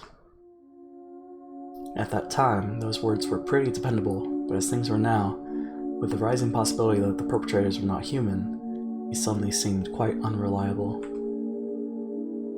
If I told Oishi-san that this was the work of Oyashiro-sama's curse, what would happen? I couldn't imagine his reaction. It would go without question that a void would expand rapidly between myself and Oishi-san. So now he's losing his one ally because of paranoia. With me having so few allies to begin with and not being able to confidently declare whether or not this was a curse or not, there was no merit to doing that. I better keep the facts of what just happened at the doorway to myself. It would be better if I didn't add what happened here to the memo behind the clock. There was still the ever so slight possibility that I was actually confused when I thought I was composed, and I was just going berserk in the entryway. How wonderful would that be if that was what really would happen? Now I'd be able to refute Oyashiro-sama's curse. But if I died Oyashiro-sama's curse, then that would mean admitting that Rena and the rest were the perpetrators. If I said that Rena and the rest weren't the perpetrators, then that would mean believing in Oyashiro-sama's curse. But denying both of those, I would be admitting that I myself was losing it. The three options from which I couldn't choose become a trilemma of sorts. They mixed together and formed a whirlpool in my mind, making my head spin. Once again, I straightened myself and leaned my head back slightly to cool myself down. Calm down, Keiichi. Accept what has actually happened as reality. Stop thinking of anything more than that. But I couldn't help but think of it. How wonderful it would be if it turned out I was delirious and everything up until now was a figment of my imagination. Oyashiro-sama's curse wouldn't exist and I would still be bestest buddies with Rena and the rest. I would have to be crazy. That was the first time in my life I'd ever wished for such a thing. Well, how's this gonna end? Oh, okay. The phone rang noisily downstairs. Generally, there were no calls from me, so I never really answered the phone much. But since my parents weren't here, I had no choice. I squared off bed and went downstairs. Hello, this is the main bar residence. Keiichi, this is Mom. I intuitively had a bad feeling about this. It was because I thought she was going to ask me to go out and buy some things. So I took the initiative. What? I don't mind having instant noodles for dinner. I still have a lot of them. The other day we went out as a family and brought a whole case of cup noodles. I wanted to get a bunch of different kinds actually, but they refused since the individual packs were expensive. So instead I got a whole case of the mega-sized pork bone and ginger flavored ones I liked. But my parents don't like strong flavors and didn't touch any of them, so the cupboards were still full of them. So you see, there really isn't a need to go shopping, right? Keiichi, I'm not asking you to go shopping. Both Mommy and Daddy have to go to Tokyo right now because of work. Huh? Right now? This is really abrupt. No, we're already here. We left this afternoon. It's quite a distance to Tokyo from Hinamizawa. Gunning at full speed down the highway would still take 6 hours. Dad has a license, but since he doesn't like the highway, they likely took the train. It would have taken longer. Thinking you might understand since you heard us speaking last night, but it has to do with Daddy's contract. Right now, things aren't going so smoothly. Now that she mentioned it, I did remember they talked all that time about how his job prospects weren't looking so good. Daddy is really sensitive about things like this, so if we leave things as they are, it will affect his work. Part of my father's particular fragile, artistic personality, his emotions change as easily as the fall sky. You could also just say he couldn't take criticism. But something like that can be done over the phone. Keiichi, this is your father's job, so you can support him a bit, please. Anyway, it's just faster to talk about it in person, so there wouldn't be any misunderstandings. As their son, there was nothing more I could say once they started talking about work. So we'll be back tomorrow night. Keiichi, will you be fine on your own? It's not like I'll die or anything. Keiichi, you shouldn't speak so lightly of dying. If there's something troubling you, just talk to us. I believe Mommy will be able to help out. Yesterday I did bring up if I die rather abruptly, so I suppose they were a little worried. But really I was more depressed by the fact that nothing would be solved by telling them. But I didn't plan on dying. At least not while I still knew nothing. I would never allow it. I won't die. I won't. I'll survive even if I have to gnaw my leg off. Yeah. See you then. Tomorrow morning, make sure to wake up and eat your breakfast. And don't forget to take a bath and brush your teeth. Yeah, see you. The call ended like that. Sometimes my parents went off to Tokyo for business meetings, but Tokyo is far away. They normally did things by phone. The times they did go were normally planned out in advance and never happened this suddenly. Couldn't say that those circumstances didn't feel strange or rather unnatural. Anyway, I only needed to recognize the reality of the situation. That tonight, I was the only one in the house. That when my parents came back from work, I'd be gone, missing, vanished. Looking back on the series of events of the previous 5 years involving Urashio-sama's curse, it wouldn't seem that strange at all. Come to think of it, it was getting pretty late. I think it was good that the only light on the whole house was from my room on the second floor. It was the same as broadcasting to the enemy that my parents were gone, and this was their chance. First, I went to the living room, flicked on the lights, turned the TV on to a reassuring volume. Next was study, a similar turn on lights and some music. With this, from the outside it would look like my parents were here. Once again, I went through the house, checking to see if there was anything left unlocked. When I saw the veranda and the laundry still hanging out there, I went pale. That would have made it too obvious. I needed to take it down. Snatched on the laundry haphazardly, and I erased all the traces that my mother wasn't there. She'd be fine now. Ah, the garage. They hadn't gone all the way to Tokyo by car, but they had gone up to the Okinomiya station. The garage was empty, wide open, in plain sight. This was not good. I panicked and rushed out the back to close the normally open garage door. Should be fine now. Ah, I need to get that paper. Mom always got the paper. Since it left in the afternoon, the evening paper was still out there. Just thinking of all the things. My premonition was correct. I pulled out everything from the mailbox and dropped it in the entryway. With this, for sure this time, it should be fine.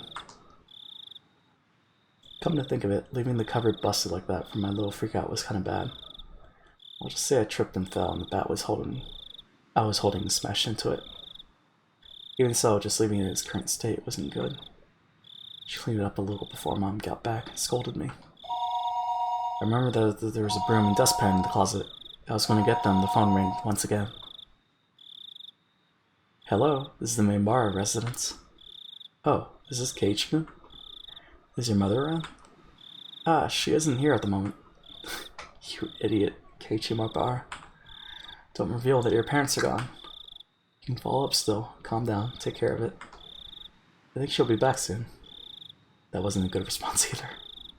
Now they might say they'll call again or tell her to call them when she comes back. Then that's fine. It wasn't anything important. Well then, sorry for the bother. The scenario I feared didn't play out, eliciting a sigh of relief. That call was fortunate in more ways than one. I have to deal with more telephone calls coming in from my parents tonight. I was somehow able to deal with the phone call just now, but I couldn't continue to rely on such poor improvisation. Needed to make up a good story to explain that my parents were home, but couldn't answer the phone at the moment. They were making tempura and couldn't step away right now. That wasn't good enough. They were sick and went to bed because they weren't feeling well. Was that going to be safe enough? I was thinking about it on the way back to my room when the phone rang once again. It was like they're calling because they knew I was going to lie. Didn't want to pick up, but I knew I had to. They'd suspect my parents weren't there. I should have just taken the phone off the hook under the pretense that I didn't realize that it was. But since the phone rang, I had to pick it up. Prepared myself and lifted up the receiver. Hello? I stopped announcing this was the Mibara residence. I had no idea. I had no reason to be kind to someone I didn't know the identity of. But unlike my uncouth voice, the person on the other side sounded goofy and lighthearted. Hello, my apologies for calling so late. This is Oishi from the Okinomiya bookstore. Oishi-san? Is that you, Mibara-san? Good evening. Good to hear you're doing well. Wait just a moment, please. I grabbed the portable handset and rushed up to my room with it. It was the same no matter where I was, since there was no one else home, but I wanted to be in a spot that just felt a bit safer when speaking on the phone with Oishi-san. Sorry for the wait. How are things? Anything changed since then? Since then? When was that exactly? There was something about the brazen way he talked about that rubbed me the wrong way. The last time I spoke with Oishi-san was 2 days ago. The day I stayed home from school, I met Oishi-san on the way back from the hospital, and we headed into town for lunch and had a talk. After that, Rada and Mion came to check up on me. Whenever I spoke with Oishi-san, they always knew about it. It was like that since the first time I met him. Today's phone call may well be found out by them as well. Hello? Can you hear me, Mibara-san? Huh? Sorry. What did you say? I asked if anything's changed since last time. There wasn't an answer, so I got a bit worried. Not really. The words stopped in my throat. There was a ton of stuff that happened. All of it baffling. What should I talk about? I don't understand any of it, but I should try asking. If I didn't ask now, I may never have another chance. This night, when my parents weren't home, I had no guarantees I could make it through the night safely after all. Well, Oishi-san, it seems that someone is after me. Really? It could all just be a coincidence, but that day I missed school when I was sick, the two of them came to check up on me. Which two? Rana and Mion. They started asking me how I had lunch with you. What next? They left me some mochi when they came to visit, but there was a needle inside. Fortunately, I somehow didn't swallow it. I wonder, could that have just been a threat? About the needle.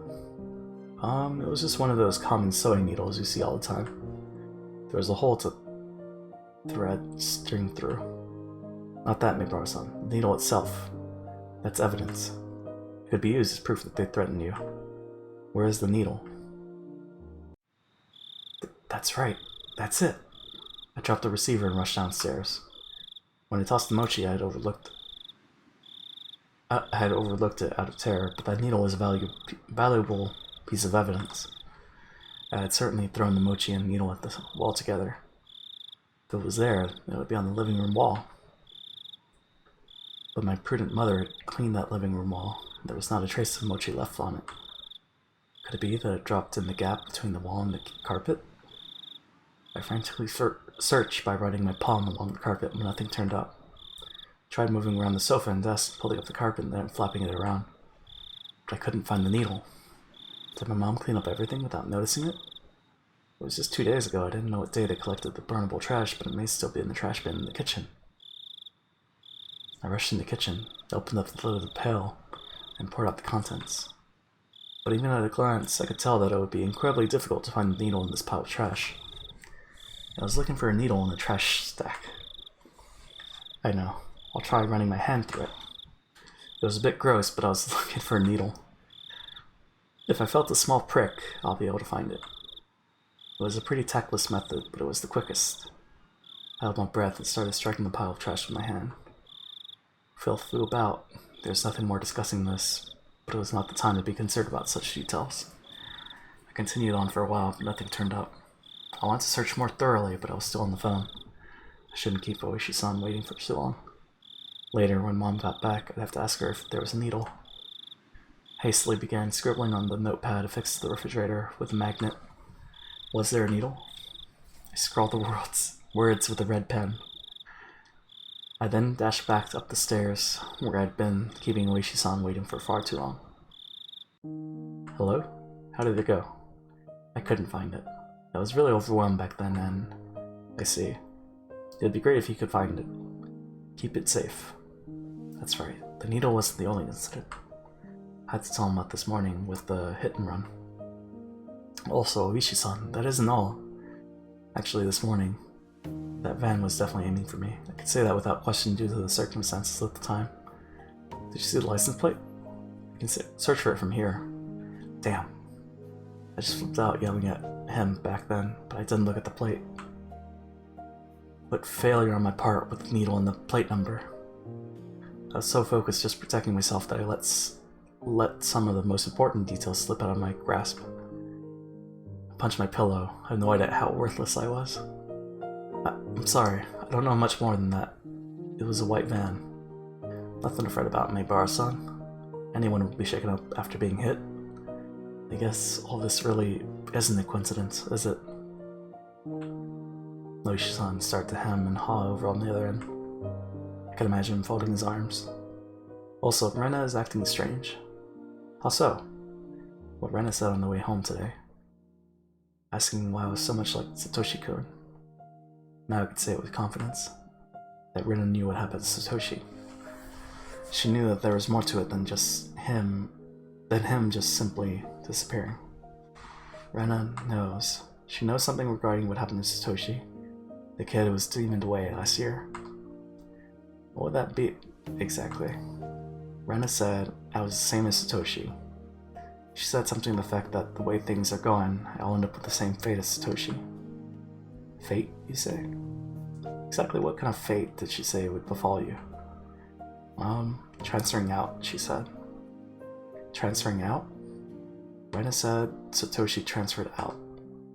So given how things are going with me, I'll transfer out too. Oishi-san let out a stern sigh and then grumbled loudly. Maibara-san, that was probably some sort of threat. Maybe some type of warning. I thought so too.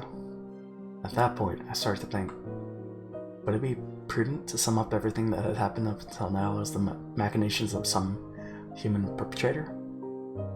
Other than the theory of it being Rena and the others, I was left with Oyashiro-san's curse actually existing as the only other explanation.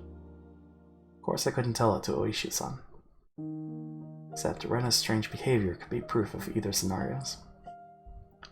Whether it was Oyashiro-sama's curse being real or everything being part of a conspiracy committed by all of the villagers, Rena was involved. Rena had to know something. Rena was suspicious. What exactly was Rena? I couldn't help but think she was somehow involved with the prior string of mysterious deaths. I seem to recall that Oishi-san had admitted that he had dug into Rena's past a little.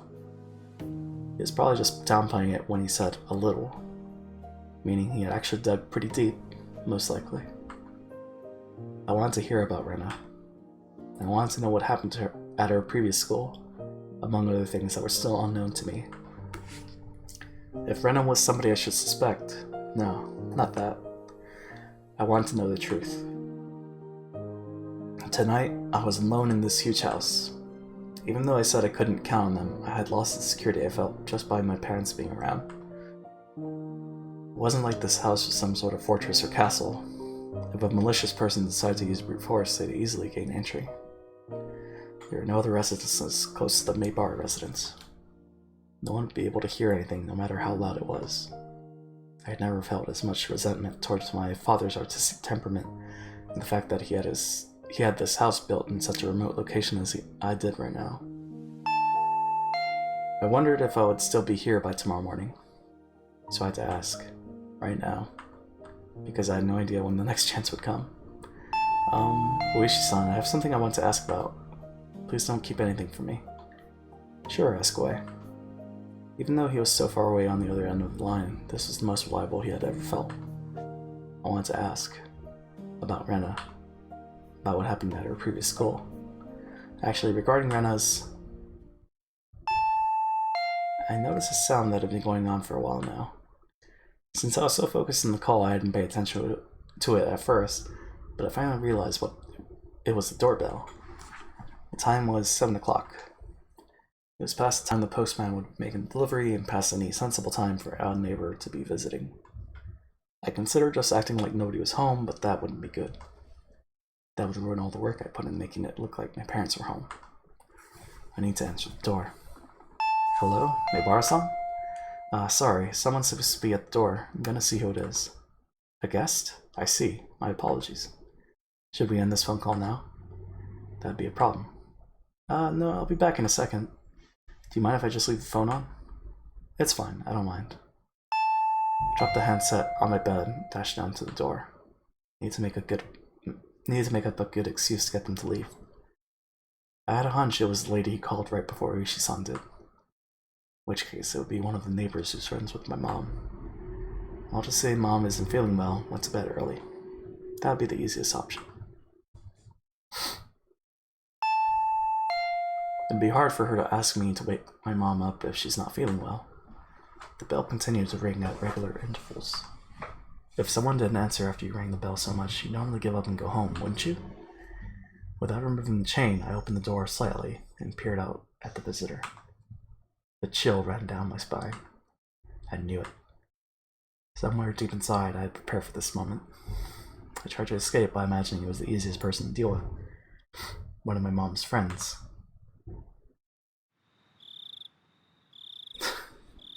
Good evening. Rena? There shouldn't be any reason for Rena to come over at this hour. The timing also made me feel uneasy, because it was just as I was about to ask Oishi-san about Rena. I wish I could have chalked this up to mere coincidence, but those unsettling words from Mion several days ago echoed back to me. There's nothing this old man doesn't know. Are you alone, Rena? Yeah. It seemed that Mion wasn't with her. But that didn't change the situation at all. Why did you come here? Hey, Keiichi-kun, why can't you open the door so we can talk? Can I come inside, I wonder? It was true that speaking through a chain door wasn't the right way to talk to a classmate. But at my house, the chain has to be on at night. Don't worry about it. Then it can't be helped, I guess. Rena pouted, rather sadly. But she kept smiling at least, and her effort to keep that smile up was quite pitiful. Even though she was tugging at my heartstrings, I didn't lower my guard. As long as I stayed like this, even if it made my heart ache, my life wasn't in danger. What I really feared more than the possibility that hoodlums would assault me if I removed the chain was trusting Rena enough to remove the chain and having my friendship betrayed. As long as the chain wasn't unlatched, even if it made my heart ache, I wouldn't have to deal with being betrayed like Rena. Since it didn't seem like I'd remove the chain from her silent urging, she appeared to give up on trying to get into the entranceway. Have you eaten yet, Keiichi-kun? No, I haven't eaten. Since my mom wasn't there, dinner wouldn't be ready, no matter how long I waited. I laid down when I got home, was woken up by the phone, and didn't have a chance to eat since I used up all that time talking. I was gonna have cup noodles in any case. I could just eat one whenever I wanted to. No, not yet. What about it? Then good. Look here. I brought a bunch of dishes. Rena held out a stack of boxes wrapped in a cloth. If I could use your kitchen, I can heat up the miso soup and other stuff. It's fine, you don't need to do that. But there's a lot of tofu and vegetables in it. Does Keiichi-kun not like that type of stuff? I wonder. There's no way I wouldn't like that. I love miso soup with lots of ingredients. White radish, carrots, burdock root, and potatoes. Dense and fibrous root vegetables. Yeah, that miso soup looks incredible. I also brought rice, so if you want to microwave it, you can eat it really quickly. Without a doubt, rice needs miso soup. Stuffing rice down your gullet, sipping miso soup in between ravenous bites. Oh yes, how wonderful it is to be born Japanese. Also, I made some more pickles. I made sensei pickles this time. Before I'd moved here to Hinamizawa, I scoffed at the mountain vegetables called sensei. But I was captivated by their charm the first time I tried them.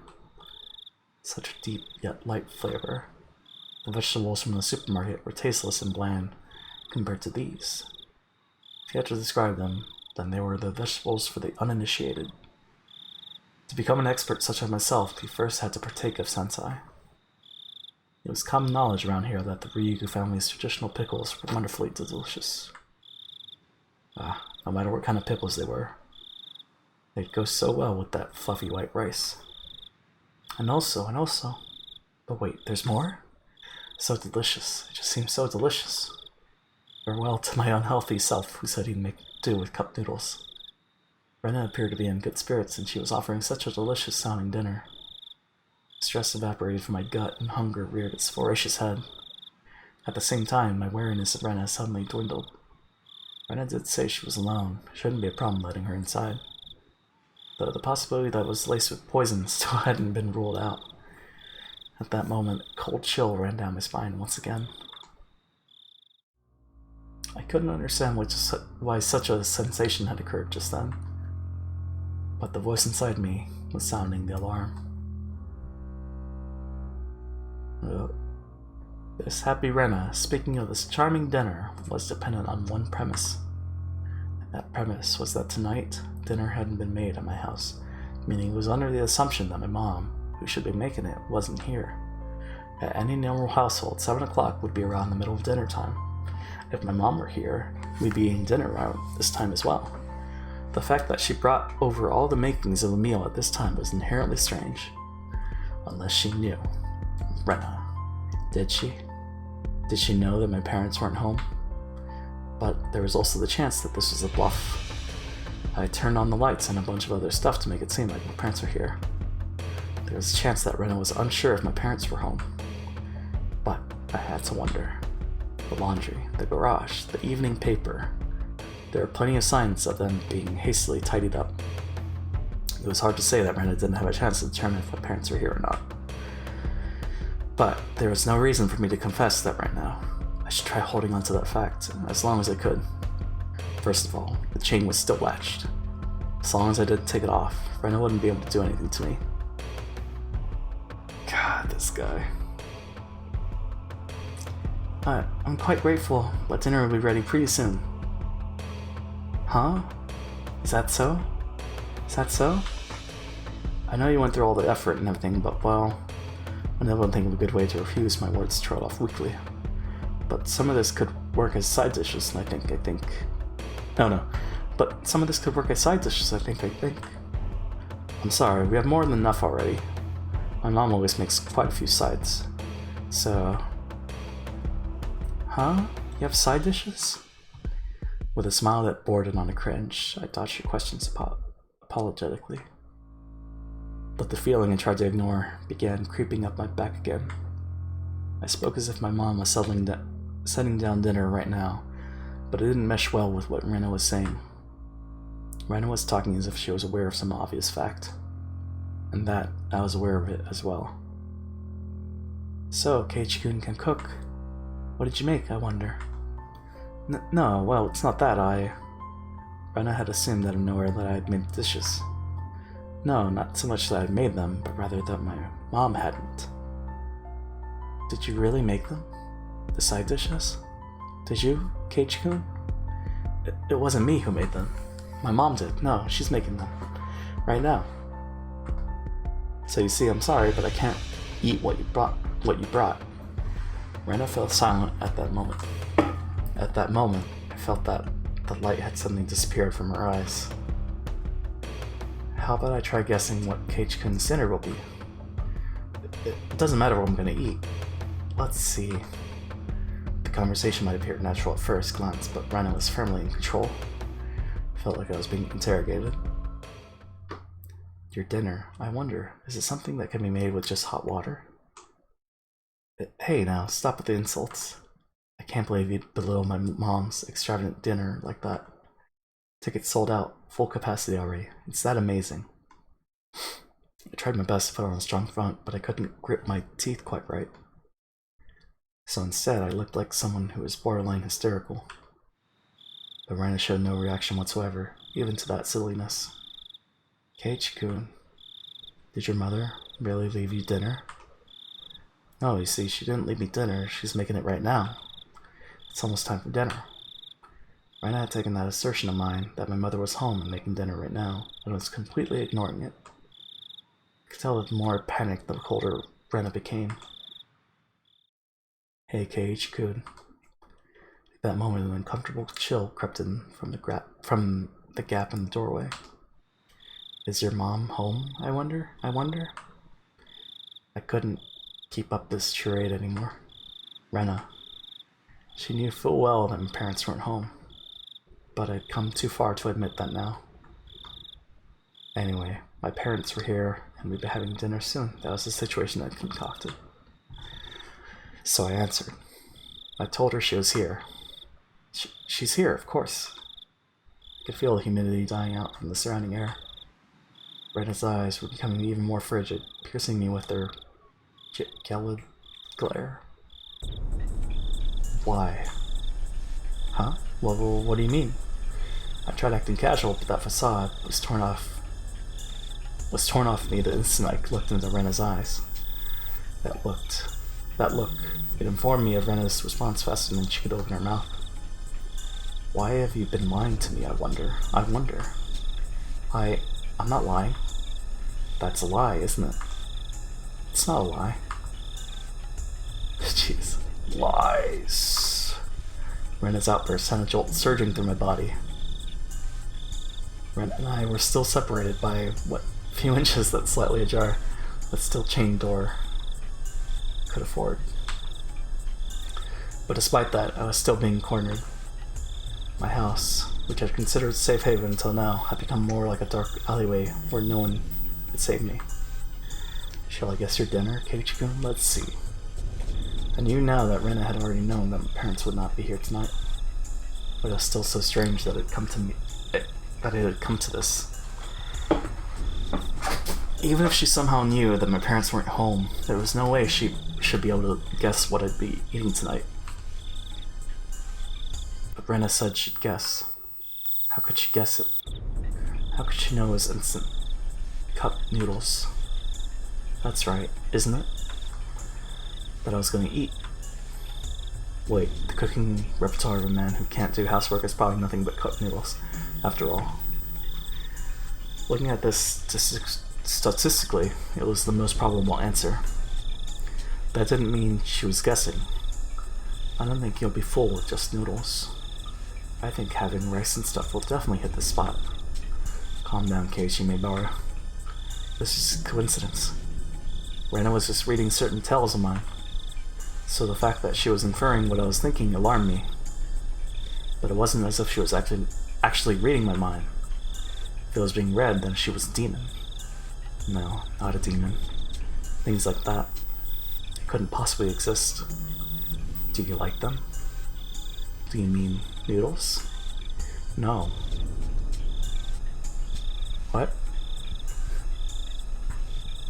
Rena indicated that the point my answer was addressing was wrong. Her rebuttal was so short that I momentarily didn't understand the words Rena had spoken. Sorry, Rena. What did you say just now? Huh? About what? Just now you asked me if there was something that I liked, didn't you? It wasn't long before I regretted how carelessly I pushed forward with that question. It was such a simple answer that that was why I wasn't able to comprehend it. Oh god. Pork bone and ginger flavor. I wondered how I appeared in the moments my mind went completely blank until the moment I was able to recover. As my field of view began to distort, slowly swirling in a counterclockwise direction, I lost all sense of balance. Why do you know that? Didn't even deny it. That was the type of frenzied state I was in. How could Rena know even this? Not even caring as I mashed my head against the door, I fixated my gaze on Rena.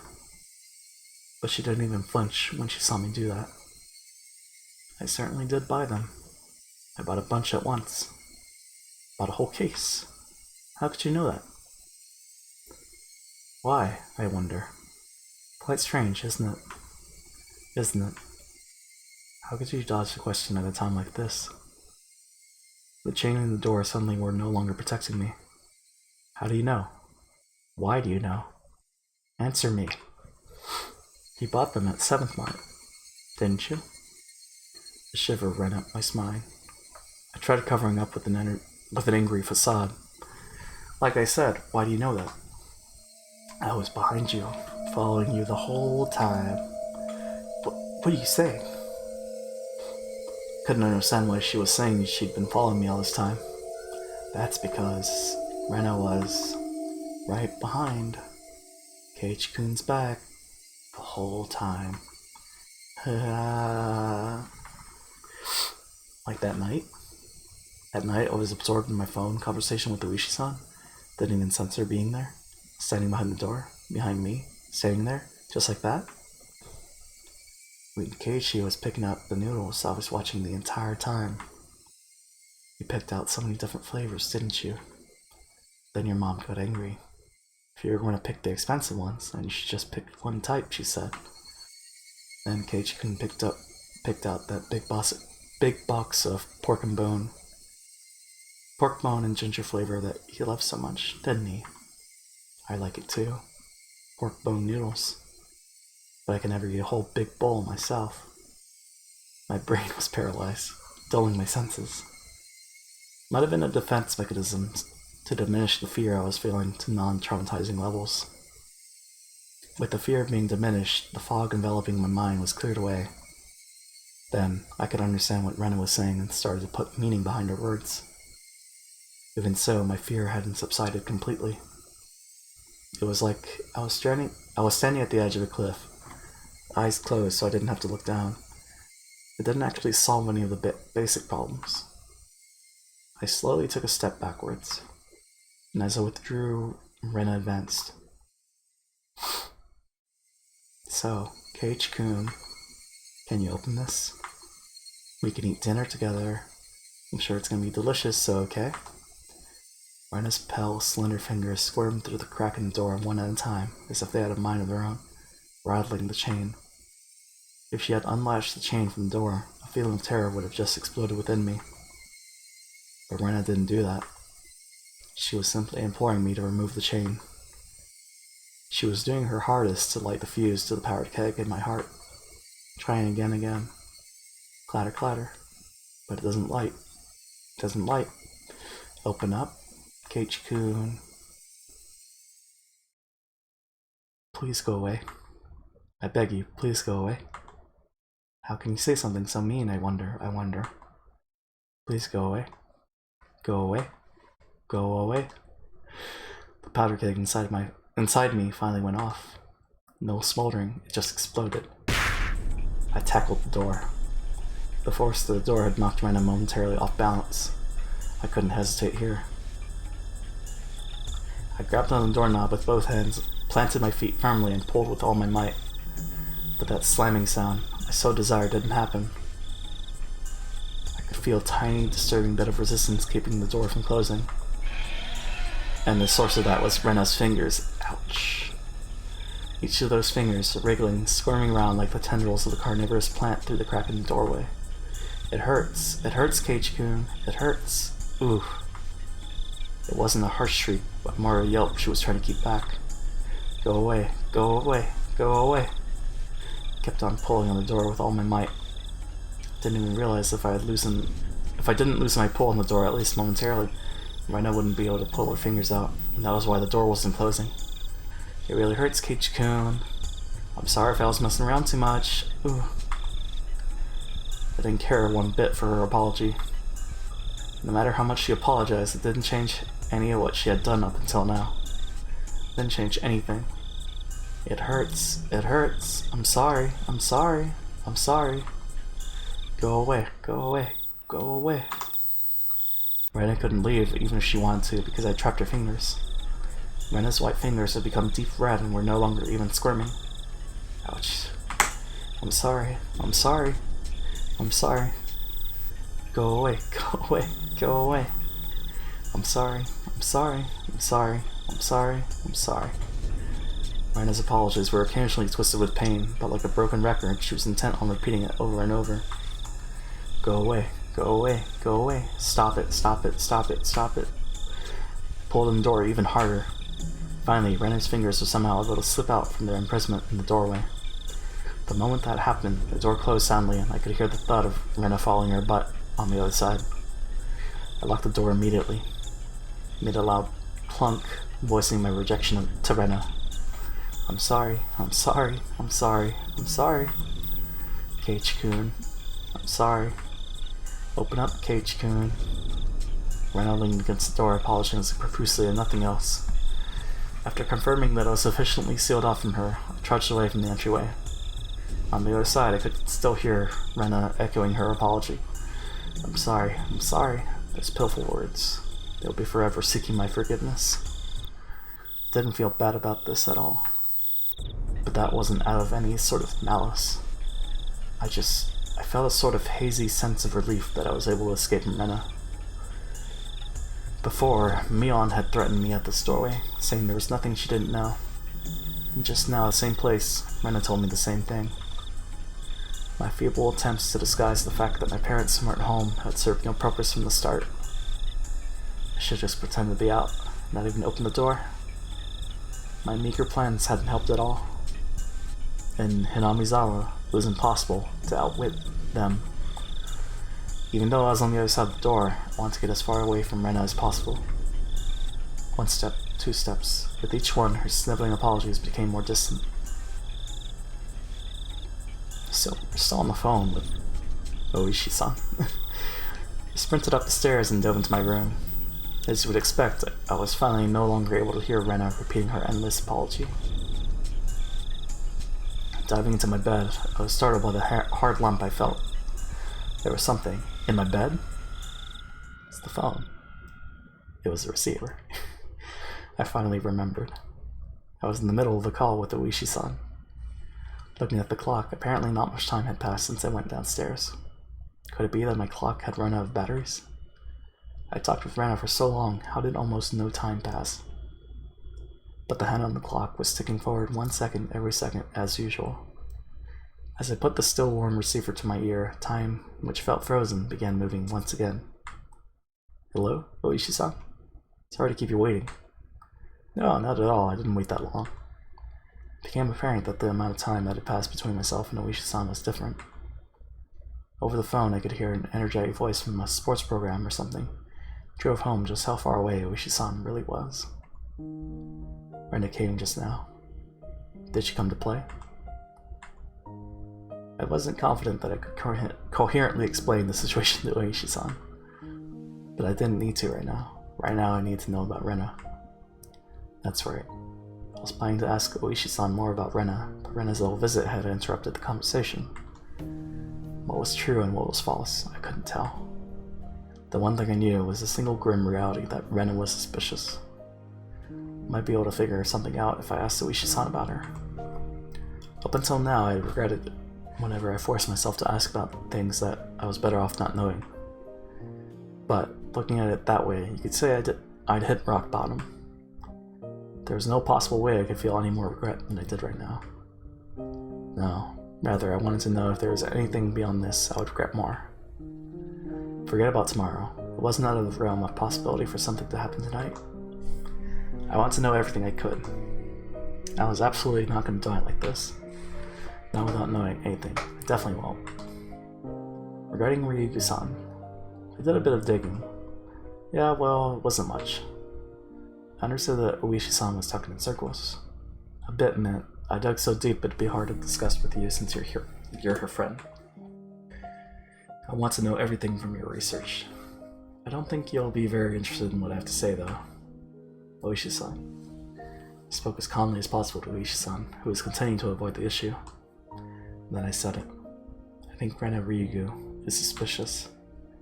Even if the past incidents were from Oyashiro-sama's curse, Rena Ryugu is involved. Do you have some sort of proof that makes you believe Rena-san is suspicious? The manner in which Shuichi-san spoke became very firm. Do you have some sort of proof? That was him talking as a detective. I only have circumstantial evidence. I see. I could tell even over the phone how disappointed Oishi-san was. Pulling on the fishing line when he felt a bite, only to reel in the bait, disappointed but ready to cast the line once more. That's how it seemed. Oishi-san. You can't do anything without physical proof, can you? What I meant was, you can't come and save me without proof. I stuck that barb in there. Oishi-san loved roundabout ways of saying things. He understood me just fine. That's fine, Maibara-san. I'll protect you. That was not the least bit reassuring. Oishi-san was just using me to continue his investigation. I was just gonna get killed, and my corpse would be an important piece of evidence. That was all I was to him.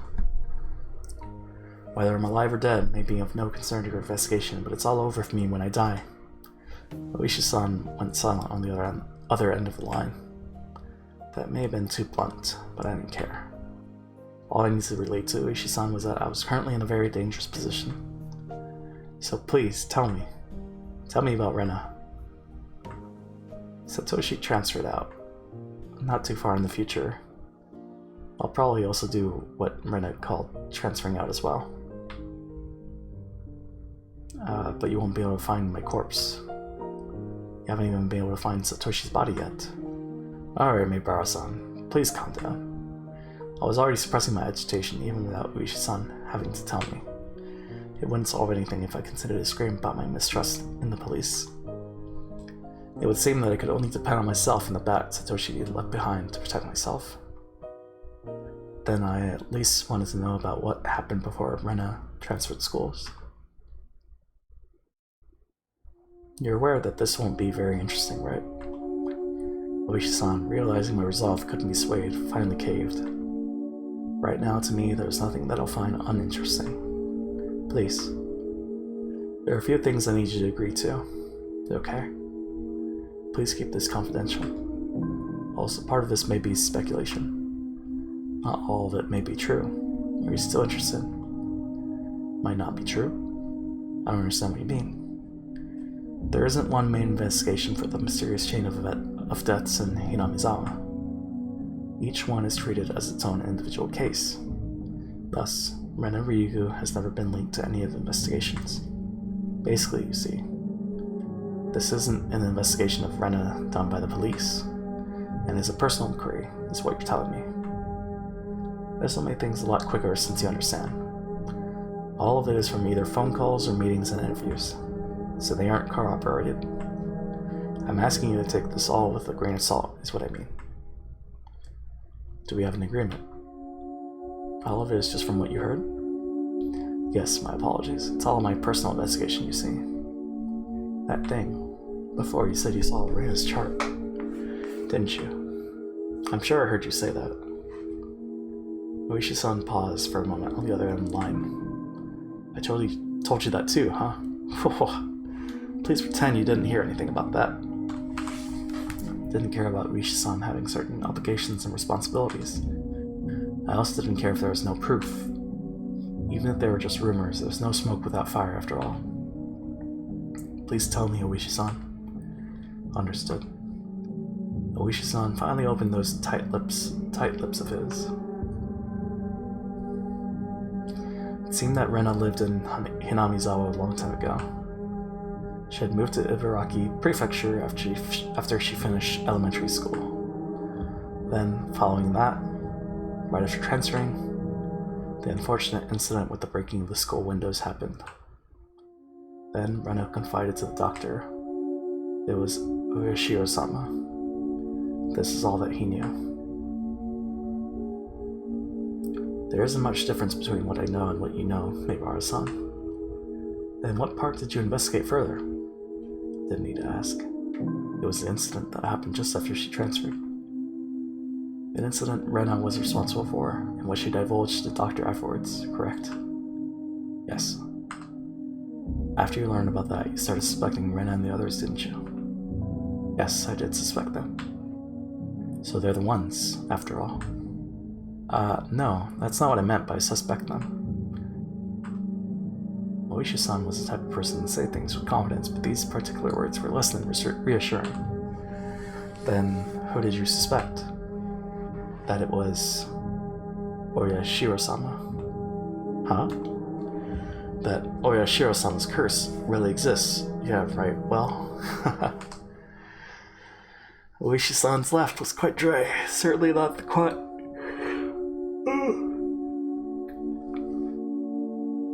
Hold on. Certainly not the kind that would make you want to join in. Oishi-san resumed the conversation about the dubious circumstances behind Satoshi's disappearance. The course of events up until it started delving into Rena's past. Just then, there was thunder in the distance, and a heavy rain started pouring down. It came without warning, and so heavy it felt like it could beat you down. I left the window in my room open a crack to let the heat out. The violent wind danced into my room, making the curtains flap wildly. What is it?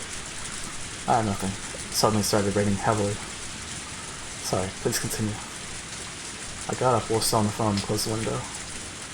I said at the beginning it was an incident, but because neither the school nor the victims filed charges, the police were never involved. So you see, those involved were very reluctant to talk, regardless of there being a victim who had one eye beaten so badly that it had permanent damage. Could have been in school or possibly some individual who made arrangements to keep this from going public. Also, the psychologist was very strict about their professional ethics. Hello? Ibara-san? Can you hear me? There was the figure of a person standing by the light near the mailbox this whole time. Even in this torrential rain, they didn't have an umbrella. They were unquestionably drenched from head to toe, and the shower, which resembled a waterfall, droplets of water dripped down from her hair. Jesus. Just standing there, both arms dangling at her side. In one hand was a stack of boxes wrapped in cloth. Her eyes focused on my room, focused on me as I was about to close the window. Her mouth was methodically repeating a chewing motion. It was as if she had something hard to chew in her mouth, her cheeks puffing out. What could she be eating over there? How could it be that at this time I was more enthralled by Rena instead of the shocking develops being brought to light by Oishi-san? If it hadn't started raining, I wouldn't have gone to the window. Then I wouldn't have noticed Rena, nor would I have noticed that Rena's mouth was moving in the same pattern. She wasn't eating something, she was repeating something. What was it? Was she repeating? To me? What was she saying? And why was I, right up against the window, fixated on her? Hello? Ibara-san? Can you hear me? Hello? I'm sorry. Huh? Ibara-san? I'm sorry. I'm sorry. I'm sorry. I'm sorry. I'm sorry. I'm sorry. I'm sorry. Hello? Ibara-san? What's the matter? Even in this torrential downpour, Rena was still apologizing. The other self inside me drew the curtain hastily with my right hand, blocking my view of the outside. But even doing that, Rena's relentless apologies still reached my ears. I'm sorry. I'm sorry. I'm sorry. I'm sorry. If I forgive you for this, will you forgive me for that? Please stop. Please stop. Please stop. Please stop. I'm sorry. I'm sorry. I'm sorry. I'm sorry. I'm sorry. I'm sorry. I'm sorry. I'm sorry. Damn it. Why did I have to forgive her? I'm the one who wants to be forgiven. What part of me can't you forgive? I won't be killed. If you won't forgive me, then I won't forgive you either. I won't forgive. Won't forgive. Won't forgive. Won't forgive. Won't forgive. Won't forgive. Won't forgive. I won't forgive. Ibara-san? If you can hear me, then please respond. Hello? Oh, man.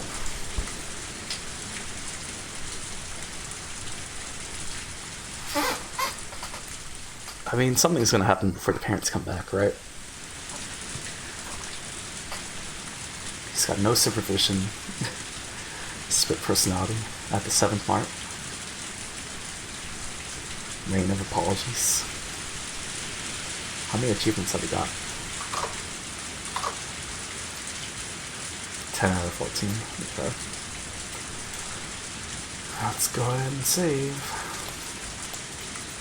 Chapter 11.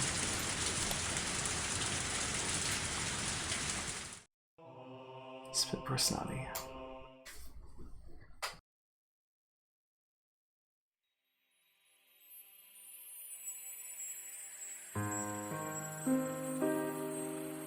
Alright. Put that there.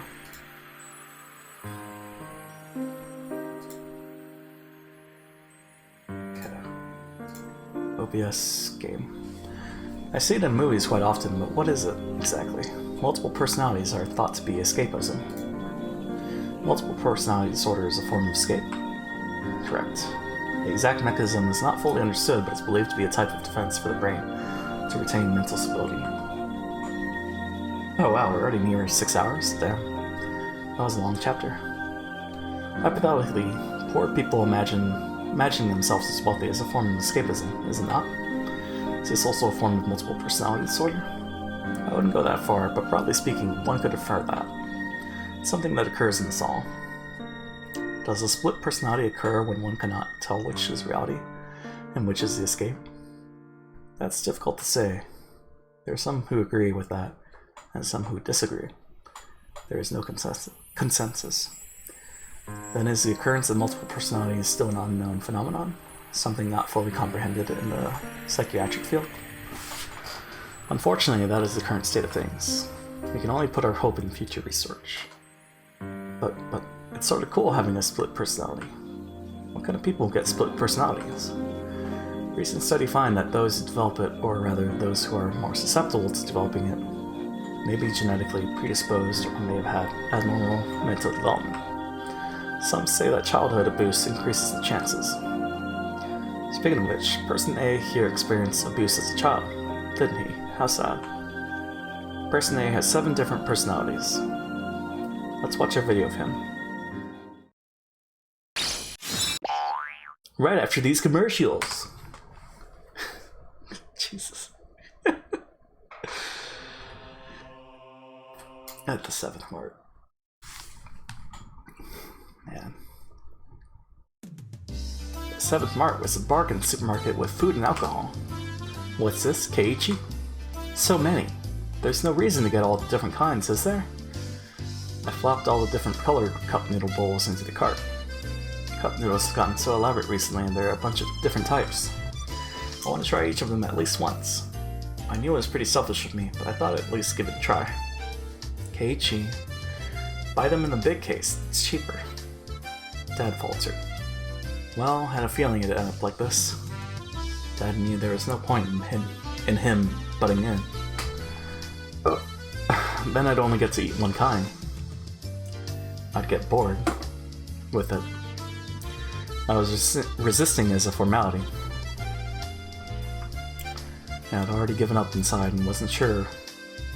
Is this a hentai visual novel? It's not! Also, hey Quinn. How's it going? Oh, did everyone already eat it? I guess so. It's already noon. Yeah, how's it going, Quinn? Let me just see. Check my tabs. Damn, I missed a lot. Okay. I fell asleep on Roller Stream. I don't know what happened to him. I guess he rated Duo, it looks like. Wonder what he's playing.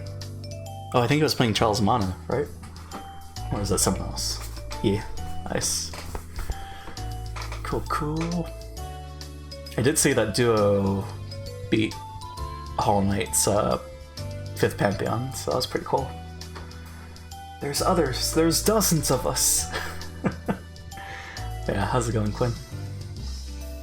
This is not a hentai visual novel. This is a horror mystery. novel. It looks all cutesy and cute, but it's sinister. Well, I'm good. That's good. If you can't pick, then Mommy will pick for you. You don't have to rush me. Didn't you used to have, like, BTTV emotes? I do. Are they not there? Hold up. Yeah, we got several. We got those. Okay, maybe mine's broken. Oh, did it just break? Hold on. Okay, that's all of them. That's all the emotes. If you can't pick, then Mommy will pick for you. You don't have to rush me. Quickly search the cases of noodles for what I want. Pork bones and ginger. Large cup. Hey Keiichi, can't you get a more normal one? For that Mom pick, she'd err on the side of safety and get soy sauce or salt flavored. Pork bone is good. I don't want a big bowl of tasteless stuff. I remember insisting that the noodles I picked were the right kind. What? In this frozen memory in time, this encapsulated world, I didn't have the power to look around my surroundings. So, I did what I could and reached out with my hearing and vision, sharpening my senses to find the presence I overlooked. No matter how much I searched through my field of vision, I couldn't see Rena. I rewound the situation, searching, but of course I couldn't find her. Then, was she spying at me from my blind spot? I go through the sound and presences again, looking. I could sense the other customers. They were all mixed about, moving as they please. There was nobody looking over this way, and no one was trying to get behind me. Not here. Couldn't be here. Probably wasn't here.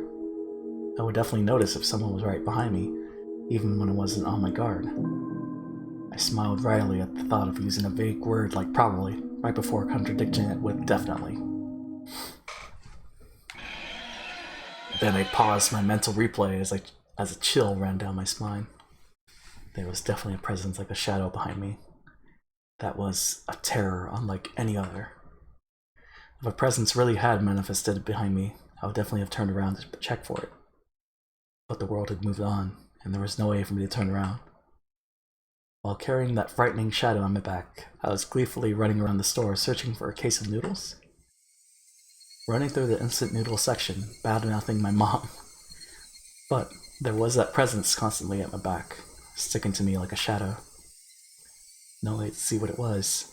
Realizing it now after the fact was horrifying and repulsive. In that moment of time, I was running around gleefully, carrying that cardboard box. Tip-tap. But listening to that moment again, I could hear footsteps other than mine, going pip-pap with every step. Tip-tap, tip-tap, tip-tap. I fix. Hey, there it is. Ch.1 arrive. Tip-tap, tip-tap. Pip-pat, pip-pat. Tip-tap, tip-tap. Pip-pat, pip-pat. While I was writing the sound of those barefoot footsteps going pip-pat were right behind mine. Me running around gleefully in that closed-off moment in time. But I didn't hear it. No, I heard it. That's why I remembered it. I didn't think I had heard anything. That's why I didn't turn around. That is why I didn't turn around. In that moment, the pip-pat of those footsteps were following me the entire time. I couldn't run faster and escape. Couldn't run any faster than I had ran at that time. I couldn't turn around. I hadn't turned around before, not once. Then I returned to my parents and started talking. The shadow-like presence was right at my back. Since I didn't move, the shadow didn't move. That is why it made no sound. That was all. That time, I hadn't taken a single step while talking to my parents. I was just standing there. This was undeniable. And yet, I heard it. A pip-pat. That shouldn't be. If I took 3 steps, it followed 3 steps. Wasn't that the rule? There was no sound other than that. At that time, the entire world had gone dark. A sudden darkness. It was the end of my reflective journey. I was tired. I wanted to end it. Someone turned on the light. Except my body couldn't move. As if I was so into that moment in time. Pit-pat. My past self's hair stood on end. That's impossible. No, that's just breaking the rules. I haven't moved, so you shouldn't be moving either. I couldn't move, so you shouldn't be able to move either. Follow the rules. Pit-pat. Yet that sound echoed in the darkness once again. The hair on the back of my neck pricked up on end. It was so close that it was hard to tell whether it was touching the hair or not. Why couldn't I move, like how the presence was moving behind me? I quickly realized I could move. It's just that I was scared and didn't want to. But now was the only time I could turn around. There was something unforgivable in this moment in time. But I needed to turn around immediately. As if my entire being was trying to force me to stop, began to administer pain like a needle being struck into my every pore. I'll turn around. I'll turn around. I'm not scared at all. I'll turn around. I'll turn around. I'm not scared at all. A scream I was unable to vocalize. I turned around. At first, I couldn't understand the meaning of it. What? What is this? The situation in front of my eyes was like a mouth biting an apple and slurping the juice. The way you would do with an apple, my mind was being eaten. I began to munch down, slurping the juices because it was like an apple. Meaning, what was in front of me was... yeah. Gua.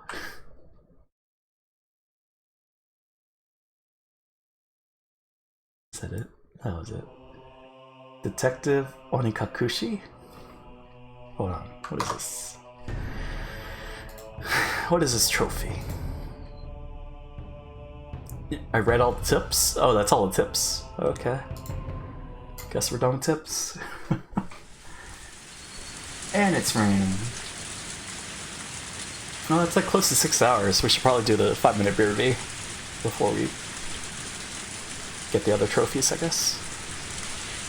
So wait, if there's a trophy per chapter, then I guess there's only 2 chapters left. And then probably 1 for beating the game. So yeah, okay. Let's go ahead and save. Let's do the BRB. Wait, oh. Whoops. I think that's where it. That same spot. So yeah. Un momento.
be right back.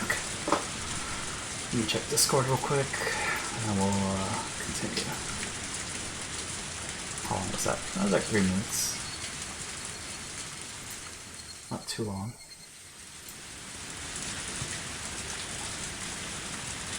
Let's see. Okay, move that. Yeah, I guess we're good. Good to start. Birds are chirping. I guess I'd be lying if I said I didn't get any sleep. Tried to stay awake all night, but there were definitely gaps in my memory. I guess I've kept nodding off and jerking awake in a panic all night.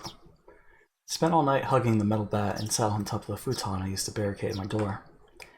Waiting, watching just in case someone tried to break in through my window. If I left this spot, someone would break through the door, sending the futon flying, and attack me. But if I stopped watching the window, someone would break through the glass and attack me. Tried telling myself I was just being paranoid, but I couldn't sleep. Super paranoid. The thought of being so vulnerable scared the living daylights out of me. If sleep meant taking that risk, I didn't need it. It was so much better to just stay awake. At some point during that endless cycle of nodding off and jolting awake, light began to shine outside, but that was it. It wasn't so much the morning as it was just the sun simply having risen. I snuck a peek out through the curtains. Rena was gone. I couldn't see her anywhere no matter how hard I looked. Finally, I could breathe a deep sigh of relief. The night was finally over. I'd be lying if I said I wasn't tired, but I didn't feel like sleeping at the moment. I still had time, but I needed to make my own breakfast, so I'd better get started soon. Skipping school was also an option, but with my mom gone, it'd be easy to play hooky. Honestly, I debated it. The risk involved in leaving my house was incalculable, so staying holed up in here was probably my safest option.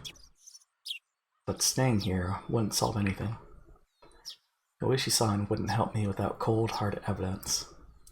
Neither he or my parents, so unless I found some sort of proof, these relentless nights would never end. I stretched my body, tilted my head back, and closed my eyes just like I did every morning. I regulated my breathing and regained my senses. Calm down, Ch.1. Let's go to school. Let's wait until they set their trap for me. But that didn't mean I was just gonna twiddle my thumbs. I need to avoid that trap and secure irrefutable evidence. Take note of plates of any car that drives by. If I see someone suspicious, check their clothes and face. I wasn't just protecting myself, I was preparing myself to turn their attack against them and retaliate. The tension was similar to when 2 samurai were both aiming to slay each other with a single motion as they drew their katanas. I was not at a disadvantage. I would have a chance to retaliate. I finally felt a bit of courage growing my chest. Alright, let's go to school. I tightened my grip on Satoshi's bat. He was the only partner I could count on. Satoshi, please lend me your strength. You don't even know the person, and entrust your dying regrets to me, since you're probably murdered. I'll make sure I dispel them. And with renewed resolve, I checked the clock. It was still early. Of course, I was going to school by myself today. If I didn't want to run into Rena or Mion, I needed to leave now. The shattered fragments of the cupboard were still strewn all over the entryway. Right. I meant to clean that up last night, but never got around to it with the phone call and everything. If my parents came back and saw this while I was at school, I would never hear the end of it. Still, I'd be wasting time if I cleaned it up right now, and considering what would happen if I ran to Rena or Mion, it wouldn't be too late to clean it up after I got back home. Making extra certain that the doors were locked, I left the house. My uniform was still covered in mud from yesterday, so I left it in the washer. Today I was going to go to school in a tracksuit.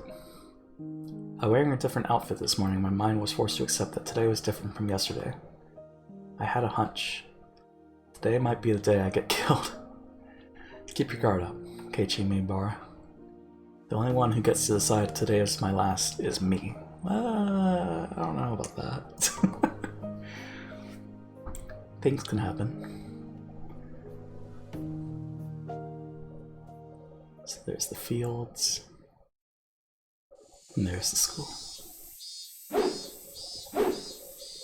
He's just practicing. I spent the morning practicing my swing like it was my natural routine. After a while, Rena arrived at school. Our eyes met, but we said nothing. Rena said nothing about last night, as if it never happened. But I could see that those events were real by the wounds carved into her fingers. I just heard her telling Satoko and the others that the bandages were from hurting herself in the kitchen. Though it wasn't like it bothered me. The details that Oishi-san shared about Rena's incident before transfer played vividly in my mind. Now that I knew about it, I couldn't even dream of Rena as a cute, ideal girl. Kei-chan, I see you're still aiming for the nationals. It was Mion. I'd already sensed her approach, so I wasn't that surprised. Oh, Mion. If you understand, then leave me alone. I'm busy practicing. Gave her a curt reply without my usual jokes. Then I gave the bat an even larger swing, tacitly keeping Mion from getting any closer. Hey, Kei-chan, take it easy. I think Mion got the message, but she still urged me to give it a rest. Homeroom's not that far off, is it? Just let me finish practicing. I swung the bat even harder as a sign of my refusal. Kei-chan, when did you get into baseball? Just recently. Recently? You mean yesterday? Don't ask if you already know. Oh dear. That's a very unsportsmanlike reply. You're distracting me. Go away. I ignored Mion and kept swinging. Normally she'd get mad or bored and leave if someone gave her the cold shoulder like this. But Mion just stood there, waiting patiently for me to stop swinging. I didn't sense any hostility. But we were at school in plain view. I thought she'd suddenly attack me here. Or was that too naive? Still, I was starting to get tired. Maybe it wouldn't be so bad to take a break and hear her out.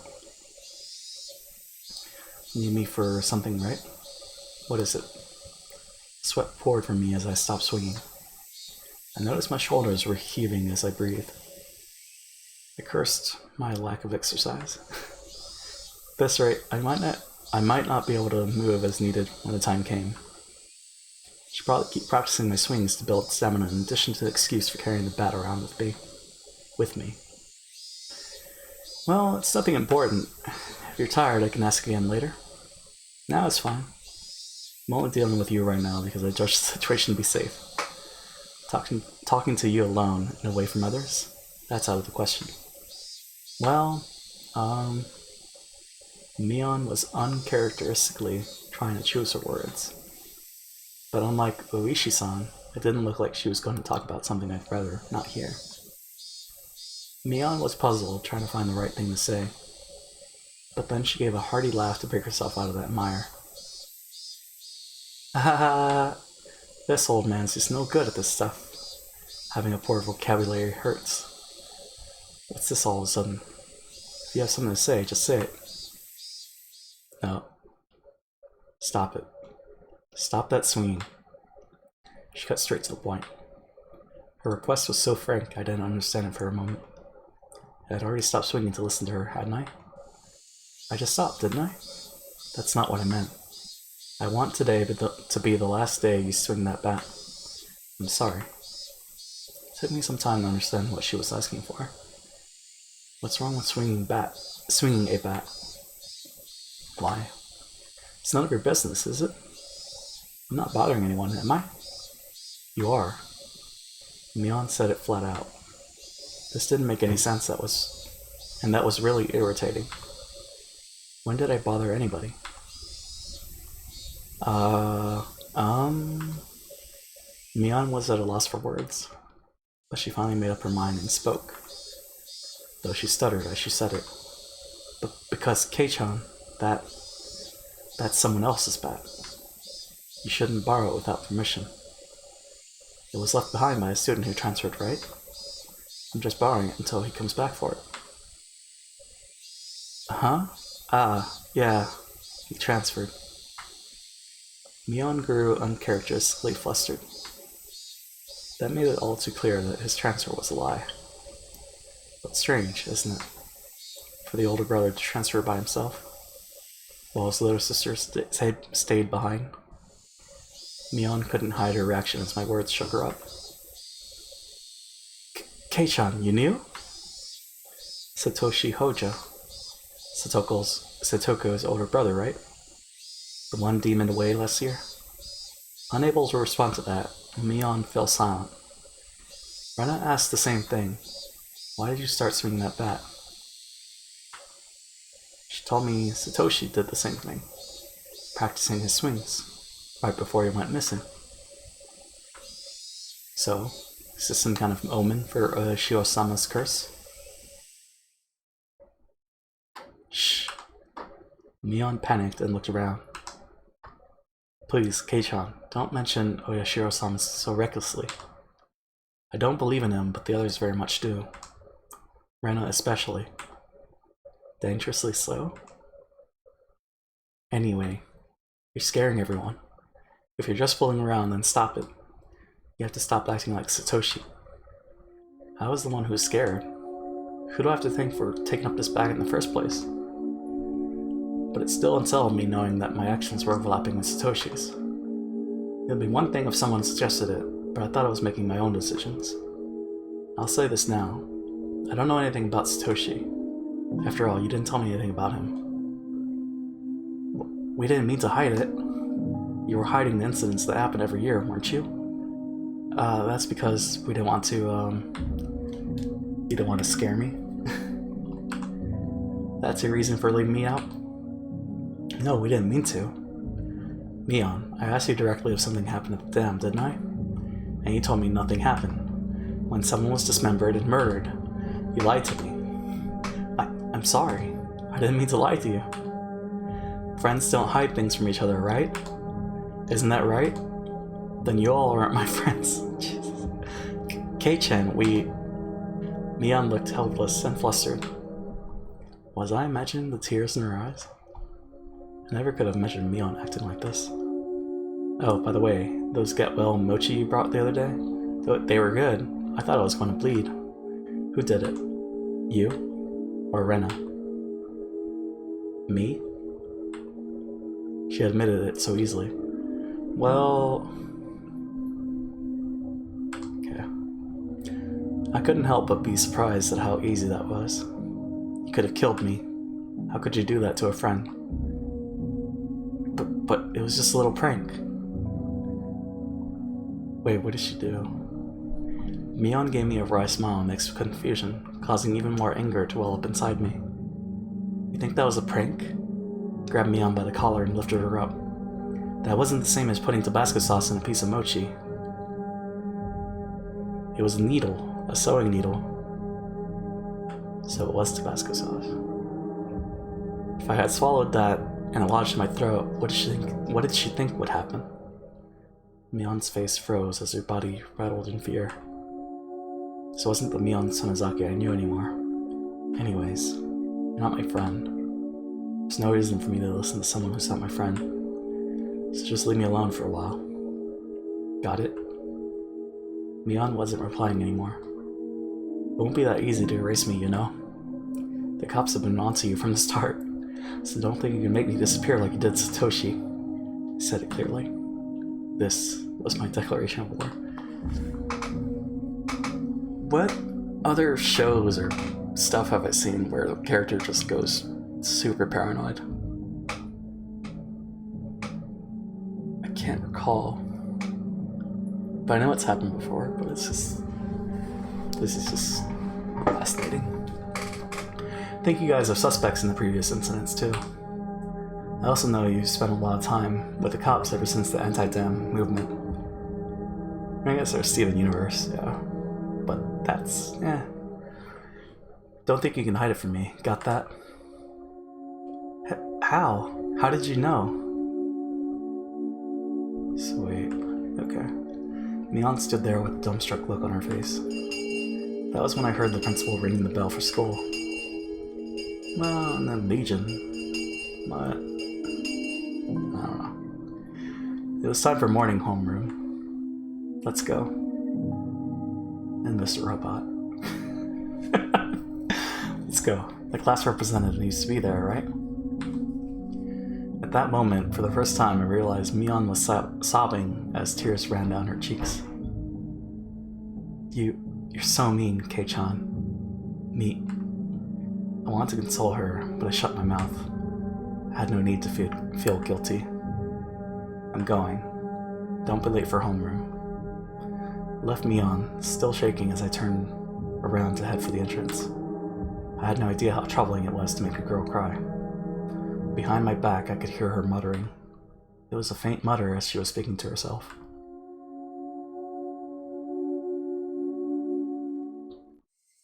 So that's how it is. Huh? She wasn't saying it to anyone. It was Mion talking to herself. There was a sobbing voice that had a kind of giddy, cursing tone. I inadvertently stopped and turned back towards her. So it was that bastard. He licked it all to K-chan. She balled up her fists as her tears continued to rain down. She glared at a spot at the ground with a terrifying yet smiling face, cursing. A chill ran down my spine from that demonic expression.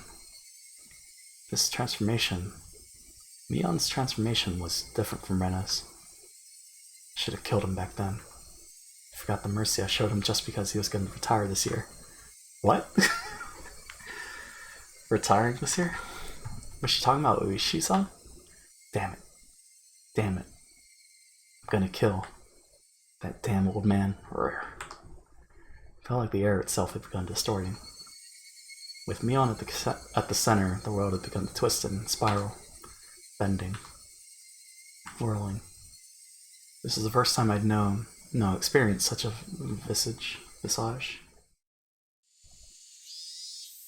Rise. Attention.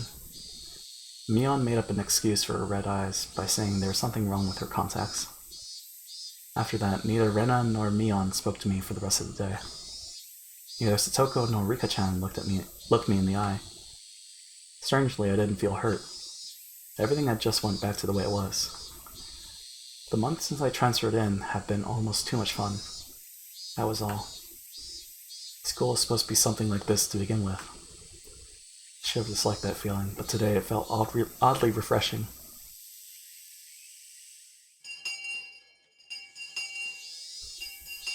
The bell rung, sounding the end of the monotonous school day, which had felt so tense yet so dull. Since it would cause a lot of unpleasant memories if they asked me to join in to the club activities, I promptly started preparing to go home without even looking at them. I stuffed the contents of my desk into my bag, wrapped my hand around Satoshi's now familiar bat, and began heading towards the entrance. I was assailed by both the exhausting relief that nothing had happened today and the tiring possibility of the same thing repeating tomorrow. But deep down inside me, far beneath in the recesses of my heart, achingly, I knew this would be the last day of this cycle. I couldn't tell how the ending would be, whether it would end as I wished it to end, or if it would end as I hoped it would. Regardless, in my current state, there was something more important than how things would end. There was something I wanted to know.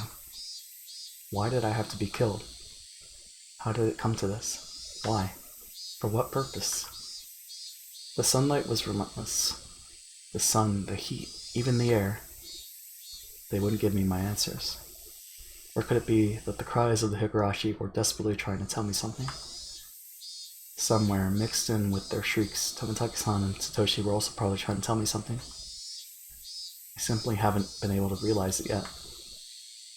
When I do realize it, I wonder if I'll be amongst the Higurashi fruitlessly crying to the next victim. Glancing down at my feet, I saw Higurashi on its back, spasming weakly. Weep, weep, weep. There was still much of the summer left, yet this one was already chirping its last song. I couldn't tell what it was saying, no matter how hard I listened. But I had to try.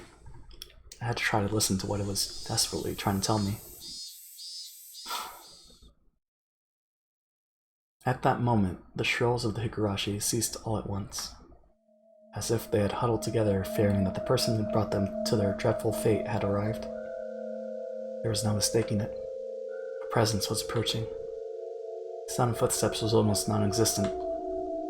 If the Higurashi hadn't warned me by ending their chirping, I wouldn't have noticed. My exhaustion left me in the heartbeat. In its place was a rush of adrenaline that sharpened all my senses. I was just barely able to hold back that creeping, suffocating feeling of horror. It wasn't something I could hold back for long. But in this moment, when I needed to be razor sharp, I was able to retain my composure. I wasn't going to shout like I did yesterday. I hid myself calmly amongst the trees, waiting for my pursuer's shadow. Could I get them to pass by me? No. Since I was able to hear their footsteps, they were probably also able to hear mine.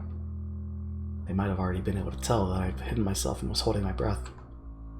The person tailing me, was it Reina? Just like yesterday? If it was Rena, I wouldn't hold back. I could just yell at her and make her go ahead like yesterday. If it wasn't Rena, it would have been on how they acted, I guess. The footsteps ambled closer. I swallowed, wiped my climbing hands on my pants, and readjusted the grip on the bat. I could tell that I could tell that the fear that I had beaten back once was now waiting for another opening to come at me. Who could it be? I peeked out from behind the tree at the person following me. Oh, God. My imagination hadn't led me astray. It was Rena. There was a bit of relief as I realized it was someone I knew, but that feeling left me in an instant. This wasn't the same Rena that I knew. Oh, there it is. Her eyes were dark and lifeless, but her mouth appeared as if it was carved into a crescent. Yes, it looked like she was grinning slightly. And in her right hand... What? In her right hand was an axe. I hid myself behind the tree once again and recalled the unbelievable sight I just saw. What was that just now? The embodiment of terror laid bare. Hold on.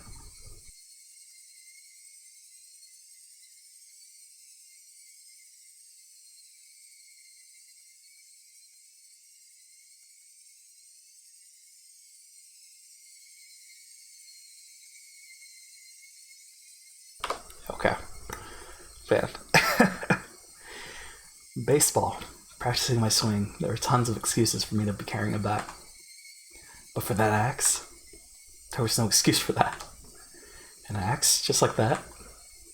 Ch.1. Are you playing hide and seek, I wonder? My heart was pounding. Well, I mean, she could be treasure hunting, you know? It's certainly possible. Hard enough that I had trouble breathing. What little composure I'd been able to hold on to was now crushed. In its place, cold sweat gushed forth, covering my entire body, letting me know precisely what kind of emotion had taken hold. Not good, not good, not good. I wasn't able to hide myself completely. She already knew I was here. I mean, she was trailing him, right? Were you trying to scare me, I wonder? I decided that it would be better to reveal myself now, since there was still space between us, than to allow Rena to come any closer. I adjusted my grip on the bat again, readied myself mentally, and stepped out from behind the tree. Jesus. Ha ha ha. I found you, Ch.1. Rena was pleased that she found me, eliciting a mysterious giggle. Her mouth was smiling, but her eyes told me she was displeased by the fact that I had been hiding. Those eyes. They were just so empty. Hold on.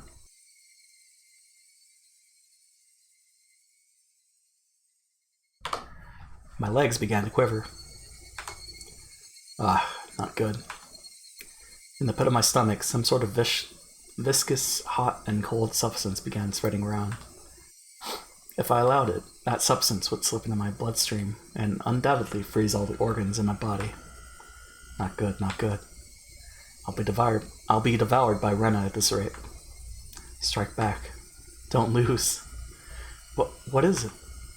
I blustered, hiding behind my bravado. But Rena didn't flinch one bit. Just the same as Ch.1. I'm heading home. Then what about that axe? Then what about that bat you're holding? I'm practicing my swing. Then I'm treasure hunting. Rena gave a flippant explanation as to why she had such a fearsome weapon. Well, I mean, she had it before. Treasure hunting? At the treasure mountain near the dam site, I found a new cute thing. So I needed this to dig it out. How could I believe that? You wouldn't believe it, would you? Rena's laugh was obviously very strange. I'd seen Rena's transformation many times before, but the one today was completely different. Like her mischievous tone and a shrewd glint in her eyes. It wasn't something that roundabout. I'm not sure what to say, it was just so obvious. Wait, Ch.1. Rena didn't stop walking, even as she let out that eerie laugh. Whenever Rena got too close to me, I would scurry away and turn back towards her. This cycle repeated over and over. I mean, I guess she... I don't know. It's just weird. No matter how you looked at it, I was being chased by Rena and was trying to escape. Don't follow me. I can't do that. My house is this way after all. Well, you could do the same thing as yesterday, right? Wait for her to go ahead. When I met with Rena on this road yesterday, she cowered and trembled as she followed my commands. But today was different. Rena didn't show a hint of trepidation. Actually, wasn't I the one who was cowering? If the way home for Rena and me was the same, that's fine. I just changed my route. That'd work out, wouldn't it? I turned onto a side street I'd never been down, near Little About. But Rena saw me do that and followed me while laughing. Why? Why? Aren't you going home? Then just go home down the street you normally do. Why would you follow me down this weird little side road? Those thoughts screamed in my head, eventually spilling out of my mouth. Why are you following me? The tone of my voice was already tinged with terror. Because I want to talk to Ch.1. Ch.1 wants to talk to Rena too, doesn't he? Doesn't he? I don't want to talk about anything with you. That's a lie, isn't it? There's something you want to ask me about, isn't there? Not at all. I have nothing to talk to you about. That's lying, isn't it? It's not a lie. Lies. Rena's scream echoed, startling some nearby birds into flight. I cringed in fear. The only other thing I could do was increase my pace. She's so mad. Let's talk, Ch.1. Talk. Why was I running down this unfamiliar and deserted street? Doesn't Ch.1 have something he's worried about? Nothing at all. I'm not worried about anything. Lies. Even though I was running, even though Rena was walking, why wasn't I getting any farther away? I know. I really do know. You're scared, aren't you, Ch.1? I'm not scared. I'm not scared of anything. Lies. At this point, just get a laugh track. My breathing grew heavy, and it felt like my legs were giving out from beneath me. Rena wasn't even breaking a sweat. I'll listen. This time, I'll listen. I had no idea what she was talking about, or what exactly she wanted to do. This time I'll listen. It'll be different from the time with Satoshi-kun. When she said Satoshi's name, I turned back for a moment. But even as I did that, Ren was still advancing. I couldn't afford to stop. Satoshi-kun was worried too. Looked like he was having such a hard time. But I didn't listen. I was so sad. Yeah. Where did the street connect to? all these twists and turns, ups and downs. It was hard to believe that this was even remotely in the direction towards my house. Let's see, why isn't he calling her out on the lie about Satoshi-kun? I guess it's established that she was lying, I guess. I don't know. Even remotely in the direction towards my house. My sense of direction had long since gone out the window, but I guess he forgets things. So, I really regretted it when Satoshi-kun transferred out. I thought that if I had listened, he may not have transferred out. I really regretted that. The road led me deeper into the forest. Well, I guess you're right, shoot, to have that conversation about the transfer. But even before that, I don't know. Doesn't matter. Wasn't I getting farther away from the village the more I ran? I lost more and more of my composure the more I thought about it. But despite this realization, my inner self was still disturbingly calm. So you see, I vowed that if there was someone struggling like Satoshi-kun did, I'd save them. I don't want to see anyone transfer out again. Damn it. What does transfer even mean? I won't let you transfer me. I won't look the same as Satoshi. Come on, Keiichi-kun, talk to me.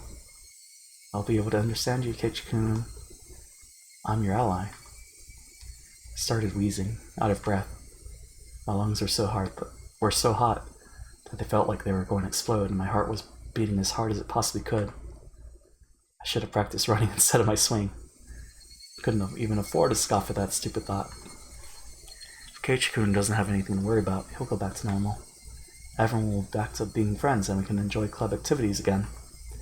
Next time we'll team up and beat Mi-chan. Ha ha. Yeah, how much fun that would be.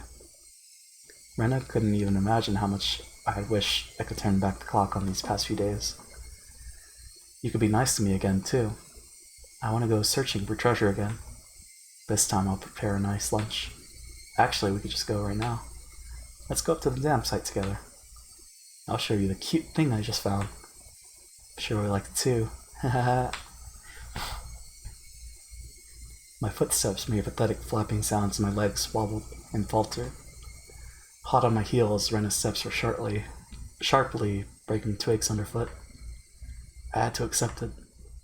I was on the run, being chased by Rena. If she caught me, it was all over. I realized it instinctively.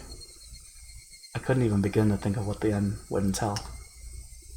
Just that if I was caught, it was all over. That's all I knew. Didn't matter how it was going to end. I wouldn't let it end. Not without knowing anything. Not yet. That momentary lapse was all it took.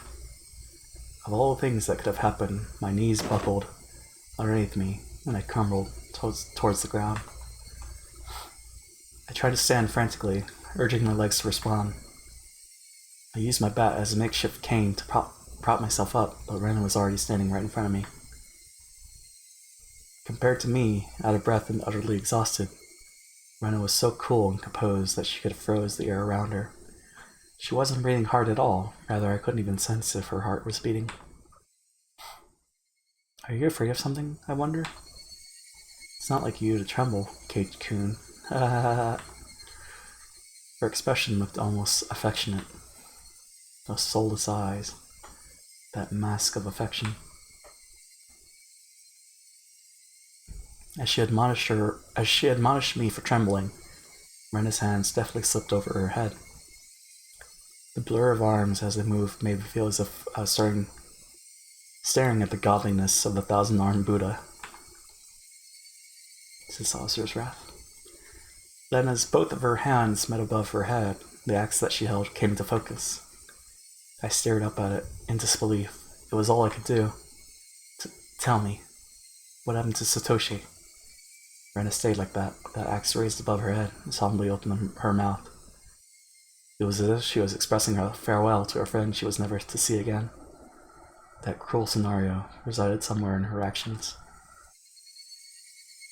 I told you, Satoshi-kun transferred. Out. Enough of that transfer crap. It means demon away, doesn't it? Doesn't it? You can tell me now, can't you? Who made Satoshi disappear? Was it you? Mion? Or someone in the village? Answer me. I became frantic the more I screamed, but Rena did nothing but maintain the smile frozen on her face. I have no idea what Ch.1 is talking about. Then I'll say it in a way so you do. Who is the perpetrator of this chain of mysterious deaths? You seem to be confused, Ch.1. What? There is no human perpetrator. Everything is by Oshiro-sama's will. Isn't Oshiro-sama's curse just superstition? You believe in that too? Well, yeah, Mion told you that. It's not about believing or not. Oshiro-sama exists. Period. Rena's gaze grew even more gallant. The ferocity of her stare was so intense, not allowing me to question anything. There's just no way that something like Oyashiro-sama could exist.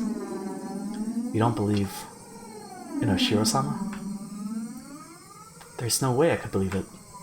There's no way it could exist. It exists. Oyashiro-sama exists. Ch.1 should have felt it personally. I never felt something like that. Ch.1, haven't felt someone apologizing to you before? Constantly, on top of that? All noise from the outside world disappeared. Only Rena's voice resounded, loudly and terribly. You see, until you forgive them, they'll always be with you. At school, at home, at your bedside. I couldn't understand what Rena was saying. It came to me too. Oyashiro-sama did. That's why I transferred and came back to Hinamizawa. I don't understand.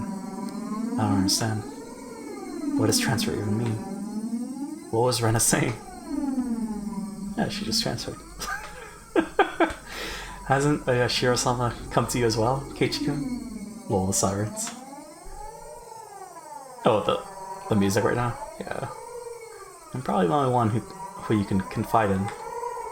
I won't let you transfer out. Okay?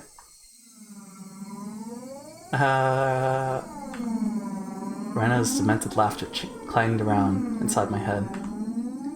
Was Rena saying Oyashiro-sama came to her as well? That's right. Last night I had heard about that when I asked about Rena.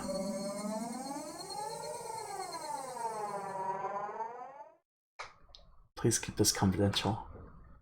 Also, part of this may be speculation. Not all of it may be true. Are you still interested? Oishi-san began speaking. Neither the victims nor the school filed a complaint, so there's no preliminary report. Basically, the police hadn't intervened in this matter. So all these details are just what I heard from those involved. Meaning it's not that credible. You said they were victims? Didn't Rena just break all the windows? No, Rena Ryugu had attacked 3 boys, using the metal bat. What? 2 of them made it out with only bruises, but the other one had been injured so badly that one of his eyes was permanently damaged. Wouldn't that be considered assault? Shouldn't the police have arrested her? For whatever reason, the victim never pressed charges. There was no report to the police, so they were beaten with a bat and suffered significant injuries. Normally there would be a criminal investigation, but why didn't they press charges? I tried asking the 3 male victims for their side of the story, but they all were reluctant. It's hard to say, but they were all afraid, even after she had transferred schools. Oishi-san, could you summarize it starting from the beginning? Rena hit people while she broke the windows? Or was it she started breaking the windows after she got bored of hitting people? They sounded similar, but the meanings are drastically different. On an undisclosed date, Rena Ryugu was conversing with 3 male students, close friends of hers, near the pool storage shed. Who were those 3? I can't reveal their names, but they were close to Rena Ryugu, and it seems they were a group of friends. She was the lone girl in their group. So it wasn't that strange that the four of them were together. So what happened? I don't know the reason why. She took the baseball team's bat that was in the pool storage shed and beat the three of them down, one after the other. What? There were no witnesses. This was an account pieced together by the information given at the time of the incident.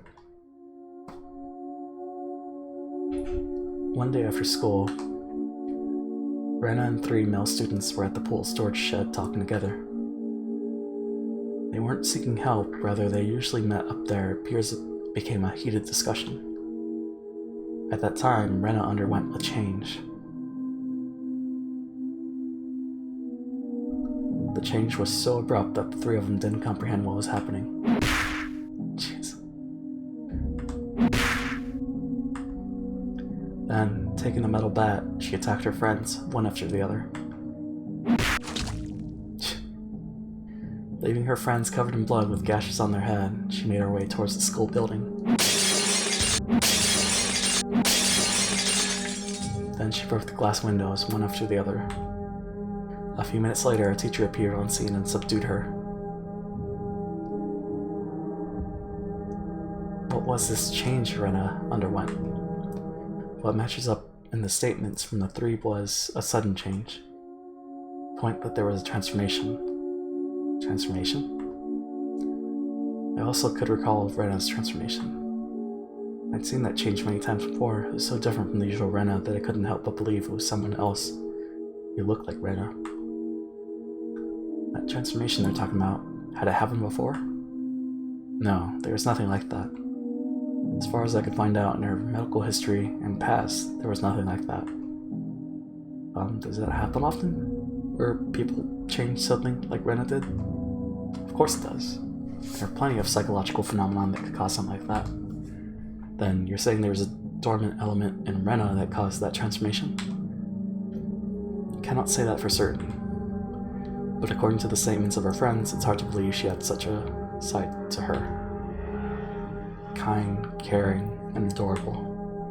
Even before she transferred here, she was probably pretty popular in school like she was now. That girl transforming suddenly and assaulting them with a bat. Who could imagine such a thing? Nobody could have seen it coming. I, myself, sometimes believe that I was mistaken for thinking that was Rena, even now. Then, what happened after that?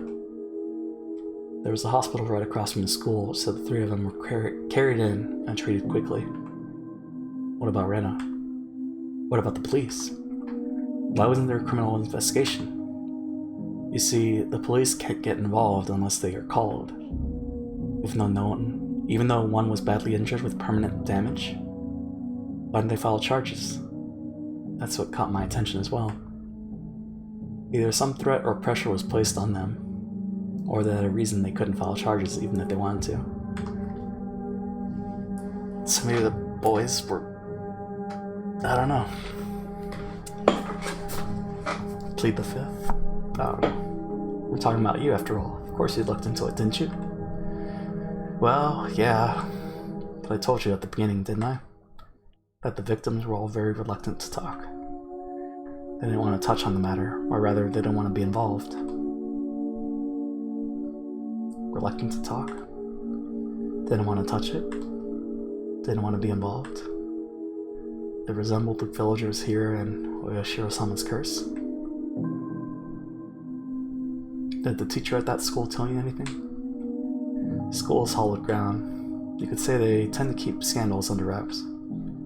Didn't have a search warrant, so I had to tread lightly, you see. Then there was no comment from the school? No. They denied the incident even happened. It's just 3 male students were carried in for blunt force trauma that day. That's all there was in the hospital records. The victims didn't speak. The school denied it happened. Then you don't know anything at all? Yeah. I know nothing other than the incident itself had taken place. The victims also wished this incident to be kept from the public, so if you and I both forget about it, Mibara-san, then this incident will probably just fade away. For a brief period, we sat in silence. At first glance, it looked like a simple assault case. But that was just the tip of the iceberg. The depths were obscured by rolling waves, sinking quietly into the void, as if it never existed to begin with. After that, she was suspended by the school, and during that time, she underwent psychiatric counseling. Did you hear anything from that doctor? Again, they were very professional in regards to their ethics, or at least very tight-lipped. Nothing even after you showed them your badge? I was told to get a warrant. The badge itself has no legally binding authority after all. Then how did you know that Rena confessed that it was Oyashiro-sama who did it? There was a nurse, I asked, in that department. She agreed to help me just from showing her my badge. Then what did she say? Turns out that the nurse hadn't heard everything. Apparently all that she remembered was that she overheard from inside the room. The nurse said that at the time, Rena Ryugu was very calm and mild-mannered.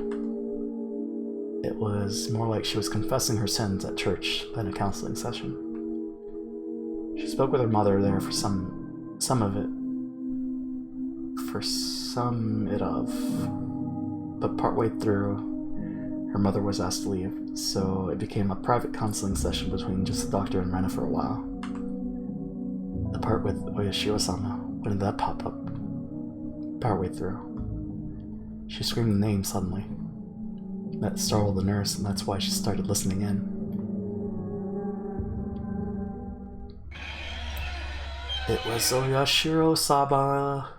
Rena suddenly shouted that. I had no idea what was said before that, so I had no idea what the meaning behind it could have been. The doctor, calmly and collectively, asked Rena to have a seat. What is this Oyashiro-sama you speak of? Gently, ever so gently. The fundamentals of counseling were believing what you were told. Whoever abandons Hinamizawa will be hunted down by Oyashiro-sama. And they've finally gotten to me. That's the town you lived in before you moved here, isn't that right, Ryugu-san? I didn't want to move, but because of my mom and dad's circumstances, we had to. But Oyashiro-sama wouldn't allow it. Ryugu-san must have lots of friends in Hinamizawa. Even now, you must be missing them dearly, don't you think? I want to go back. Back to Hinamizawa. No, it's not that I want to go back. I have to go back. I should have gone back much sooner. But now it's too late. Oyashiro-sama has come. Oyashiro-sama is the name of the god in Hinamizawa, isn't that right? Everyone knows. It's Hinamizawa's guardian deity. And if you ever try abandoning Hinamizawa by leaving, you'll incur his wrath. You had moved quite a while ago, didn't you? Then, it was just now that this god has arrived, is what you're saying. You might not believe me, but Oyashiro-sama exists. That nurse was then asked by another nurse to do something and left the room. That was all she remembered. That it was Oyashiro-sama's doing, right? I do believe there is that kind of superstition in Hinamizawa. That if you leave the village, then you incur Oyashiro-sama's wrath. You should be familiar with this part, Mibara-san. You knew very well what those scorned by the village incurred. To hinder the dam construction project, they cursed the construction foreman to his death. Then the following years, the Toko's parents, supporters, and leading advocates for the dam were cursed to their death. But this was the first time I've heard that the curse incurred by leaving the village. This is my first time hearing that. I can understand outside threats being cursed by the village, but why also villagers who leave? Normally, people who leave villages aren't supposed to be cursed, right? Well, it's a bit strange to say it, but I could see it as a rule that the people who come in are the ones who would be cursed. Far from Jupiter, far from his thunder. Curses weren't something to chase after people that leave, were they? Oishi-san pondered for a bit over on the other end of the receiver, then began speaking again. Well, I told you of long ago when Hinamizawa was called Onikakushi, right? Didn't I? I recalled hearing that. Long ago, Hinamizawa was feared and respected as the village of ogres. The villagers at the foot of the mountains worshipped the ogres. So, Onikakushi was hallowed ground that you could never enter. It came to be said that if you entered carelessly, you were cursed by Oyashiro-sama. Those who set foot in Onikakushi, in other words, Hinamizawa, would be cursed. I can understand that. I know that. But for leaving to also be no good, that's also the ogres, you see. They were being strictly watched by Oyashiro-sama, so they would not enter into our world. In other words, Oyashiro-sama probably restricted interaction between Onikakushi and the rest of the world. I see. I finally understood what sort of thing Oyashiro-sama was. So basically, Oyashiro-sama is more like a warden than a protector deity, I guess. Trying to keep this place isolated from the rest of the world. I guess that's how it would seem. Sorry, I don't know very much myself. This is mostly what was passed on to me from my grandmother. I could understand it a bit better if it was like that. Those who came to Hinamizawa would be cursed, and those who tried to leave would also be cursed. So, because Rena originally lived in Hinamizawa and moved away, she fulfilled the requirements for being cursed. So that means because Rena had moved away against its wishes, she was cursed by Oyashiro-sama.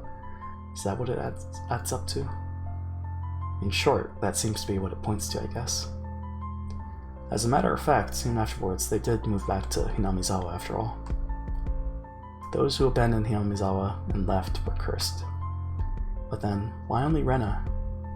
Shouldn't Rena's parents also have been guilty of the same transgression by moving away and have been cursed?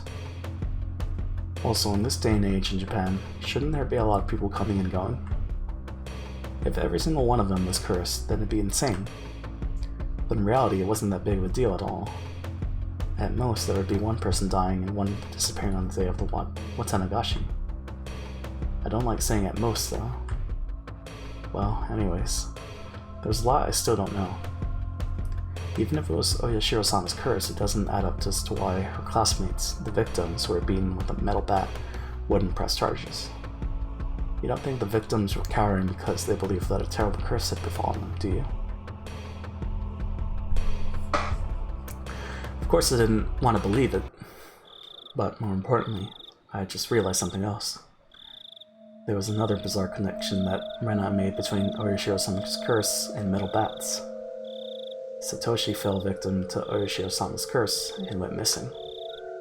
I had recently learned that Satoshi had also become infatuated with the metal bat right before he disappeared, just like me. Then Rena as well. She was affected by Oyashiro-sama's curse. She confessed that much to the doctor. And the weapon which she had used at the time of that horrendous act was again a metal bat. And finally me. I'd encountered various things that were inexplicable, and now I was holding onto a metal bat. I was shocked when I learned that Satoshi did the same thing. It couldn't be. Had the same thing happened to Rena? But there was one critical difference between her and Satoshi's case. That being, Satoshi went missing after falling victim to the curse, but Rena was still here. Both of them had fallen victim to Oyashiro-sama's curse, yet they were met with different endings. No, he transferred. And finally, me. I couldn't call it a coincidence anymore. Rena, Satoshi, and finally me. Could it be that I really was under Oyashiro-sama's curse right now? No, more importantly than that, what should I do now? Satoshi had been demoned away, vanishing without a trace. Rena was fine. Fine? Rena had undergone a change. I could only believe that there was something that wasn't Rena residing within her.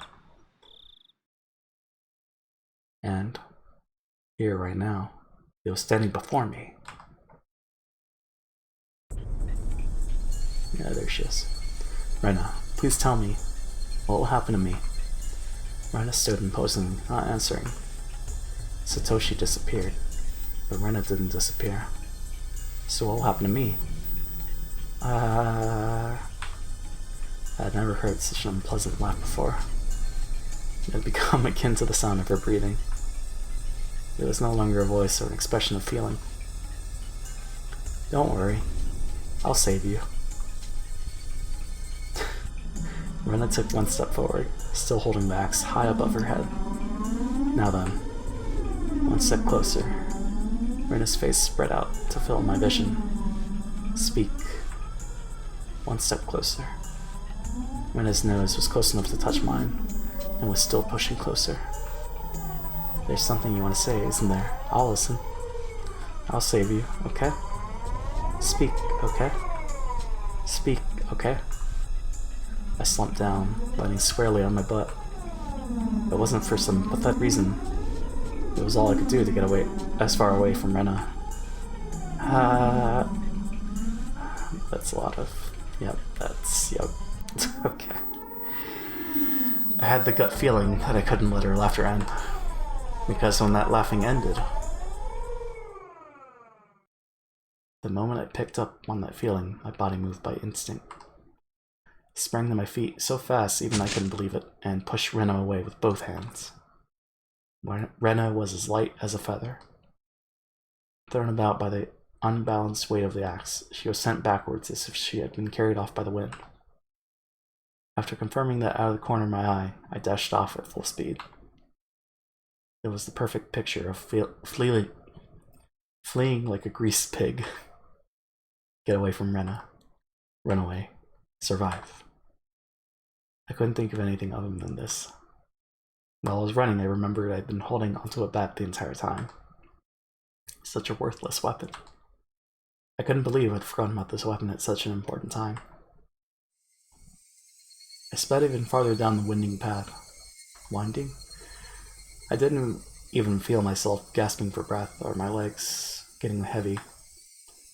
My body understood it as well. If I didn't run away from here, I wouldn't live. I could hear the laughter of that simulacrum of Rena coming from behind me. It rang through the trees and in my head and slowly chiseled away at my sanity. So we're going back here.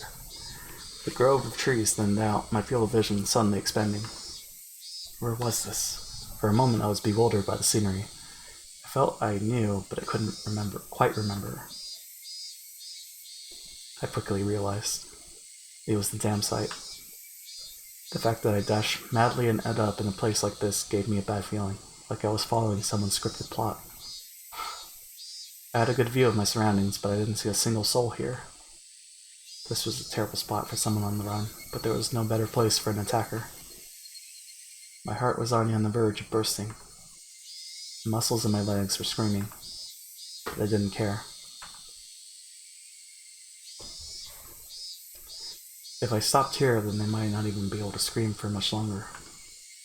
Even still, I glanced back, looking for an excuse to rest. Rena wasn't there. Instead, I saw two villagers walking around. I breathed a sigh of relief that it wasn't Rena, but a third party. Except the voice inside me rang the alarm once again. The villagers walking around weren't suspicious in and of themselves, but it bothered me. They both wore rough-looking clothes. Empty-handed, they definitely gave the impression that they were just out for a walk. But at this time of day, two adults wandering around without a purpose, it was enough to raise questions. But more than anything else, those eyes. They weren't chit-chatting while walking, they were both silent, heading forward, looking in my direction. Was I at the end of my rope and had finally started imagining things? I should run away. That was probably the best choice. If they weren't involved, I'd lose them easily by running. They're part of the group after me, and they would come running after me. Either way, unless I hurried up, Rena would catch up with me. That's right, I was gonna run. Deciding that, the moment I began to turn tail, both of them rushed towards me, as if they knew exactly what I was thinking. Somewhere inside me, I jumped to the conclusion that Rena was the only thing I need to be afraid of. I made the assumption that I didn't need fear or anything else. But right now I realized just how blatantly wrong I was. Suddenly, the story Orishi-san told me about the demons all leaving the village to hunt prey floated through the back of my mind. I could tell they were both coming after me without even turning around because of their frenetic footsteps.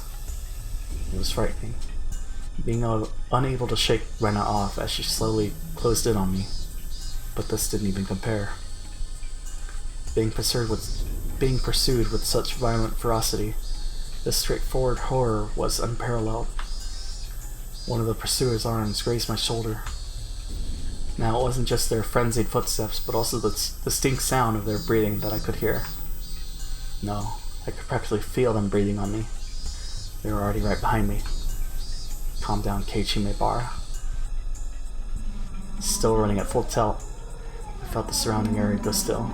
No, it felt like time itself had stopped. I turned my head back slightly in that frozen world, realizing how close my pursuers had gotten to me. I couldn't win against the legs of an adult.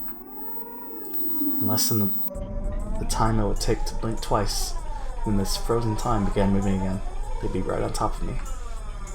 On top of me. And then? Don't think about that, Keiichi. First, realize that you won't be able to shake them off like this. If the fact that you can't get away is given, then you need to make a decision. Go with the right leg, or go with the left. You just need to decide which one. Let's go with the left.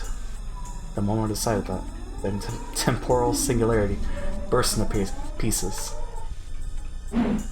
Right. Left. I swung the bat in a wide arc with my right arm, using that inertia. I stopped and suddenly spun. What? The two of them were clearly startled.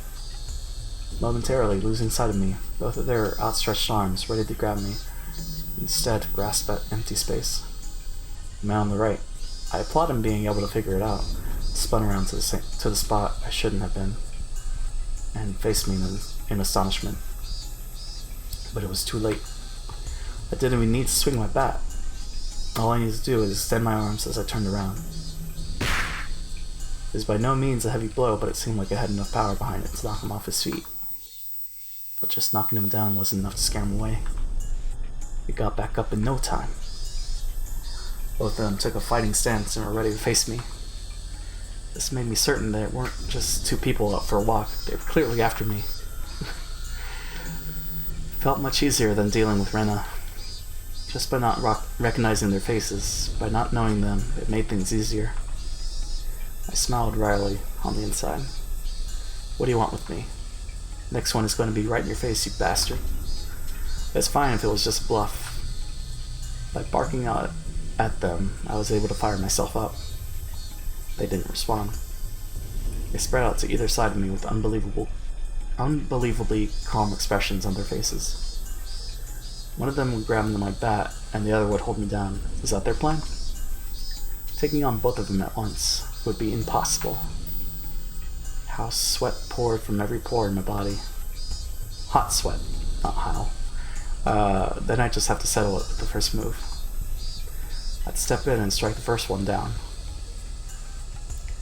Narrowing my target down to the man on the right who had already been knocked down before, I stepped in and swung with all my might. There was no way for an unarmed person to guard against it. It would cause immense damage.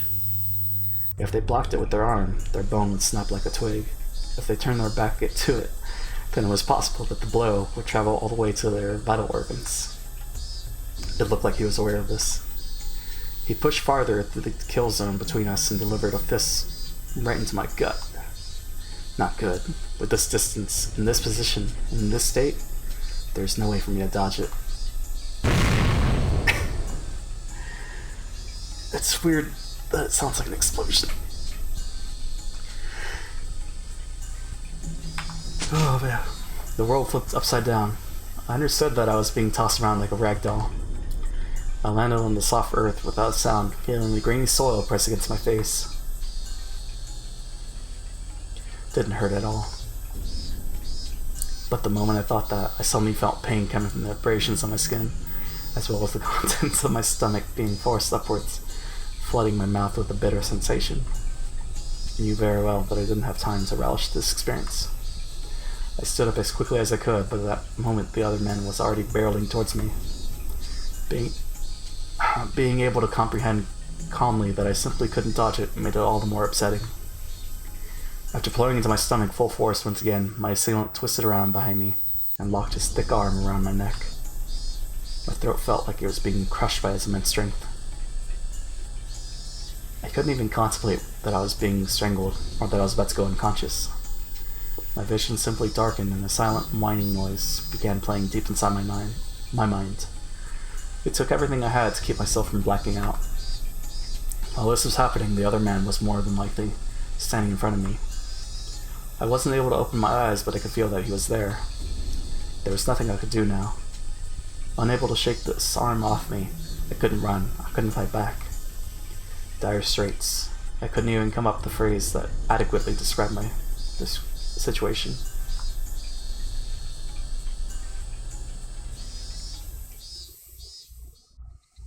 To pass out?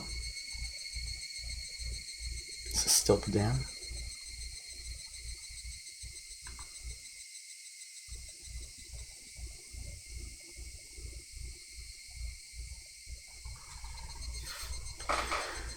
What's going on?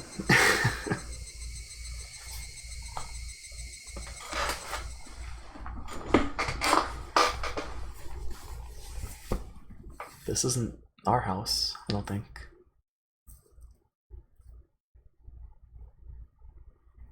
Nah, it's a different photo, I think.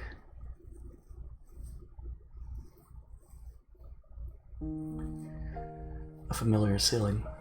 Is it? The smell of the bed and pillows. I knew them well.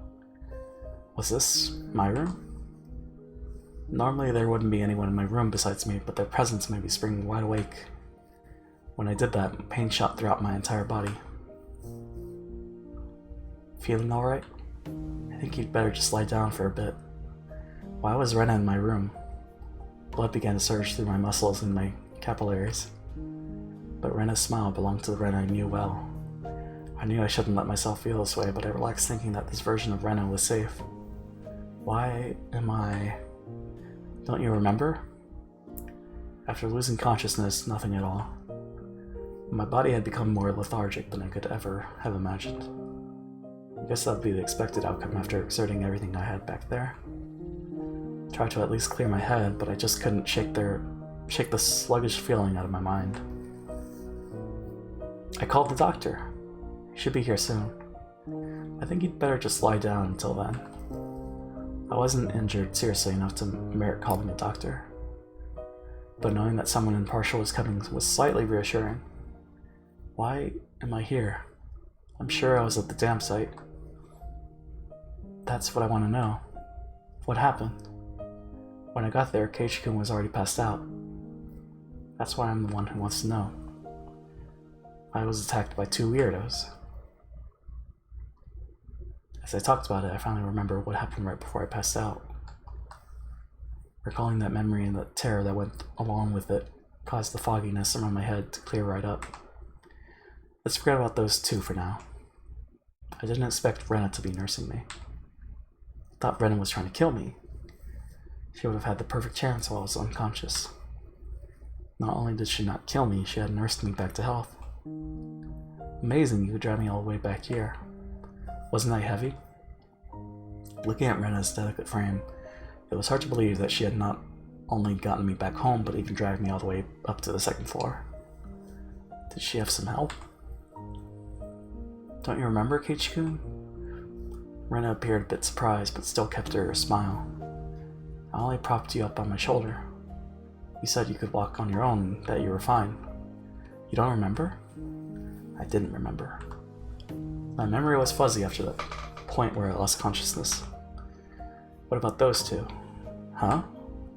When you got there, Rena, the ones with me, or rather those two guys. There wasn't anyone. She said it bluntly. The way she stated it felt slightly unpleasant. I was just too timid at that time. I might have been able to force some answers out of Rena. But if I did that, then this kind Rena might transform to that scary Rena who I didn't know. Fearing that, I didn't press any further.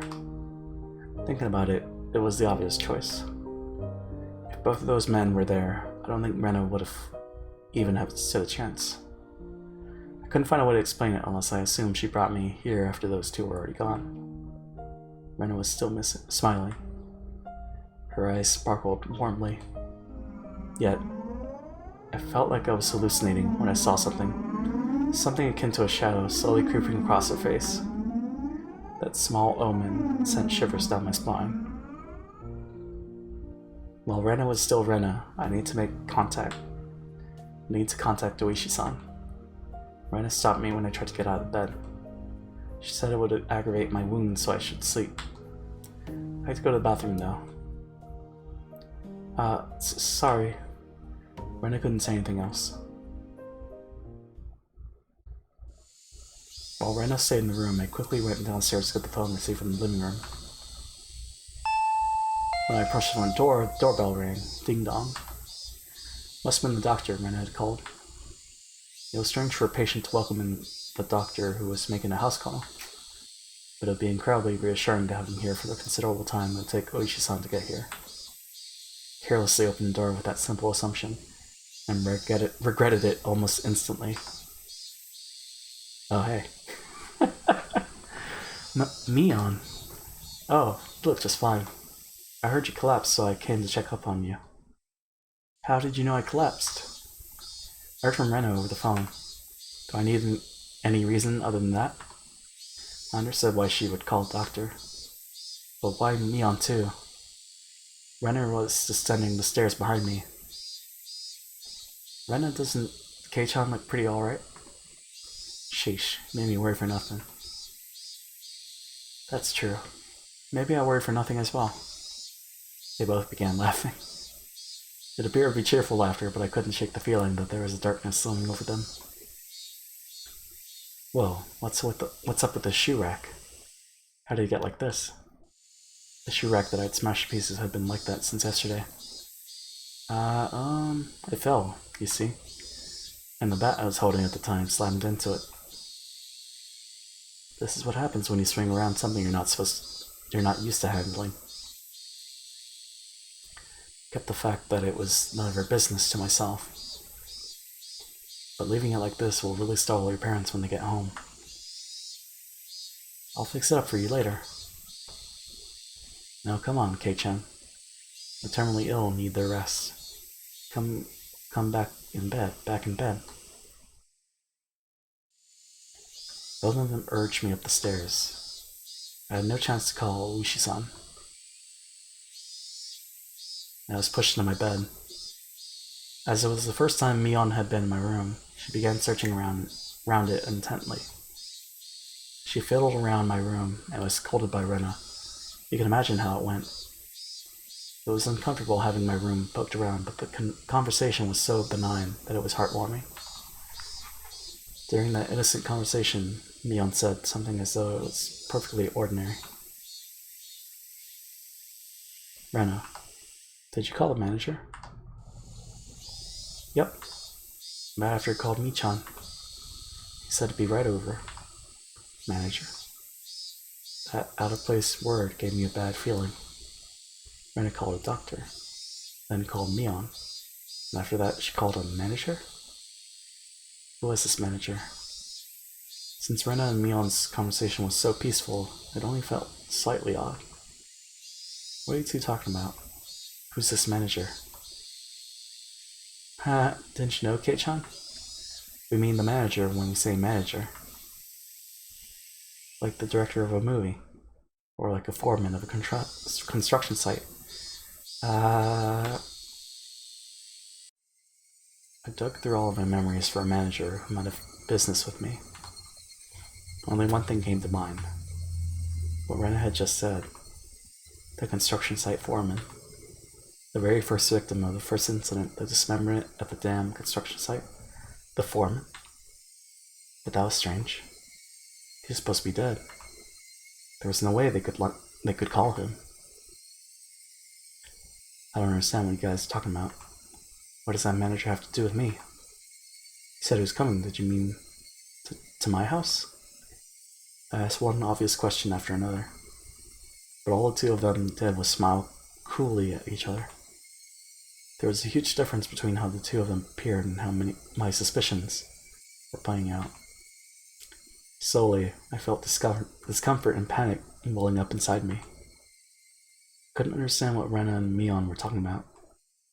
K-chan, you've gotten into baseball lately, haven't you? Pretty sure the manager will be happy to hear that. So who's this manager? Haha, the manager is the manager. Haha. So who is this manager? Ha. Rena and Mion looked at each other and laughed haughtily. That disturbing cackle unpleasantly resounded around me. Ha. That laugh, long enough to be unsettling, ended abruptly. Oh yeah, we should finish up before the manager comes. You remember, don't you, Kei-chan? Her face was laughing. Mion's eyes told a different story. Remember? Remember what? Ha, Keiichi-kun. Had he forgotten, I wonder? About the penalty? About the penalty? Did you really forget? The homework with the mochi? The homework where you were supposed to guess which one Rena made? You forgot about that homework, didn't you? Certainly did have that homework. But I'd thrown away the rest of the mochi after I found out that sewing needle. So I wasn't able to answer which one Rena made. The penalty for that? Why now? No doubt my question was written all over my face. Their answer to my question was that dry laughter. I could no longer make heads or tails of anything. I began to think that this entire day was somehow insane. Strange. Incomprehensible. Being chased by Rena. Attacked by strange men. The penalty Mion and Rena were talking about. What were these two laughing at? It didn't take that long for me to realize I had been dragged into an abnormal situation. Who were these two? Who were these people? Who were these doppelgangers of Rena and Mion? Rena had gotten behind me at some point. Why was she pinning my arms behind my back?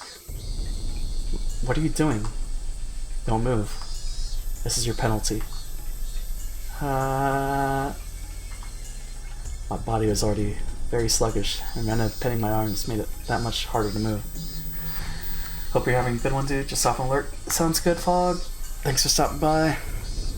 I'll catch you later. Oh, yeah. Okay. Rena pinning my arms made it that much harder to move. I seriously tried to struggle, but she wouldn't even budge. My panic began to well up, and I realized this was well beyond the realm of jokes and pleasantries. This freakishly monstrous strength. It would have been impossible for the Rena that I knew. Then these thin, frail arms grasped me firmly. Whose arms were they? Kei-chan, no struggling. Club rules. There are no exceptions. You can't fight against the penalty. Mion, no. That thing looked like Mion. It spoke to me like how Mion would speak to me. But I was certain that this was not Mion. Someone who wasn't Mion. Someone who was just pretending to be Mion. Need to finish this up before the magic comes. Mion fished into her pockets and pulled out something bizarre. I could tell what it was just by looking, but for such a thing to be in her pocket, my mind wouldn't accept it. What is that? It was a small syringe. It was a small, clear syringe, like what a doctor would use when you went to him when you were sick. Rena held me even tighter, and I could hear that clattering laughter that no longer sounded like laughter flowing into my ear. That eerie laughter, it wasn't something that the Rena I knew could ever produce from her own throat. This thing that was pretending to be Rena, was this their real laugh? Unable to defend myself, the syringe Mion was holding drew closer, and that needle tip was waved in front of my face countless times. Don't worry, don't worry. It won't hurt, it won't hurt. What are you planning on doing?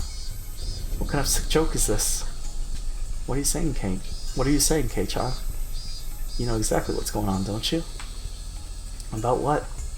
I don't understand any of this at all. I know you know. No use playing the fool this late in the game. Stop talking nonsense to try and confuse me. You're going to have done to you what happened to Tomitaki-san.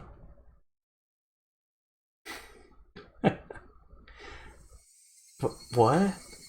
The same as Tomitaki-san? Didn't really understand what she meant. What did I have to do with this syringe? You're playing dumb, Keiichi-kun. Should have realized it by now. Rena whispered into my ear, laughing as if to admonish me. But even the way she spoke was repulsive beyond compare. Playing dumb? Me? About what? What do you mean, the same as Tomitaki-san?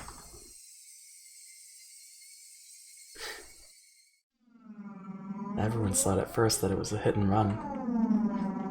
Except when the officer got closer to check if he was still alive, he soon noticed it wasn't a normal situation. His throat was scratched out. From a knife or something? No. Nails. Nails? Nails as in fingernails? With those gouged through? That's right. Tomitaki-san had clawed out his own throat with his own nails and died. There's no way someone could die like that. So then, for that to happen, thought drugs were to blame, but nothing of the nature was detected. That's right. The police didn't find any drugs in Tomitaki-san's system.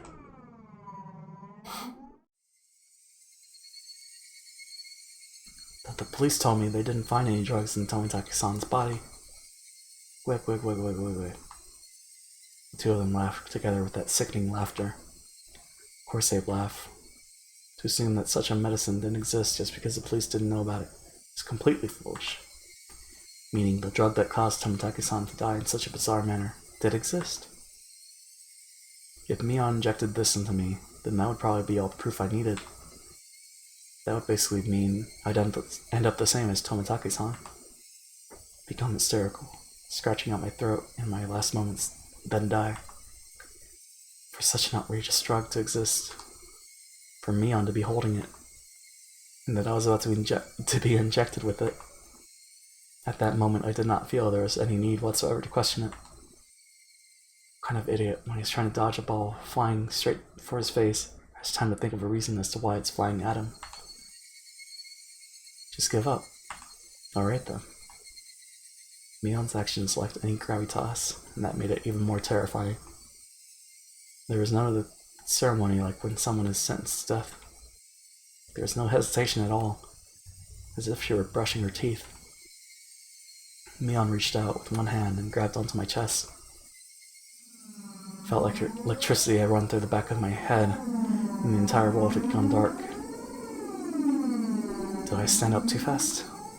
Or did someone hit me really hard in the back of the head? Having lost my sense of balance, I was assaulted by a wave of dizziness.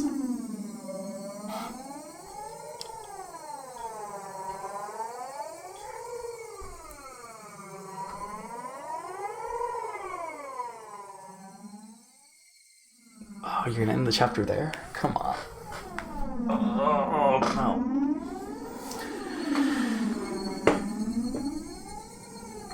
So no more tips. I squatted down for a bit. When I came back to my senses, my entire room had changed drastically. The numbness in my head was gone, and slowly I could tell blood was flowing to my extremities again. How long had I been squatting here? How many minutes? Or has it been hours? It was almost as if the hands on the clock had stopped moving the entire time my eyes were closed. That's how little time passed. Really? The air in the room wasn't filled with that madness from before, only a dull silence. Rena wasn't there pinning my arms, and Mio wasn't there about to inject me with a needle. No way. Could it be? All of it? Was it a hallucination? There was no other presence in the room besides my own. It was the weirdest experience I'd ever had.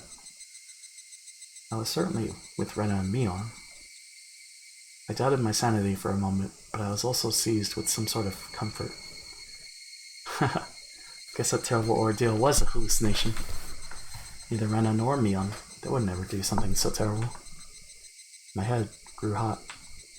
I could tell my emotions were welling up. Why? That wasn't a reason to cry. Why? It was sorrow.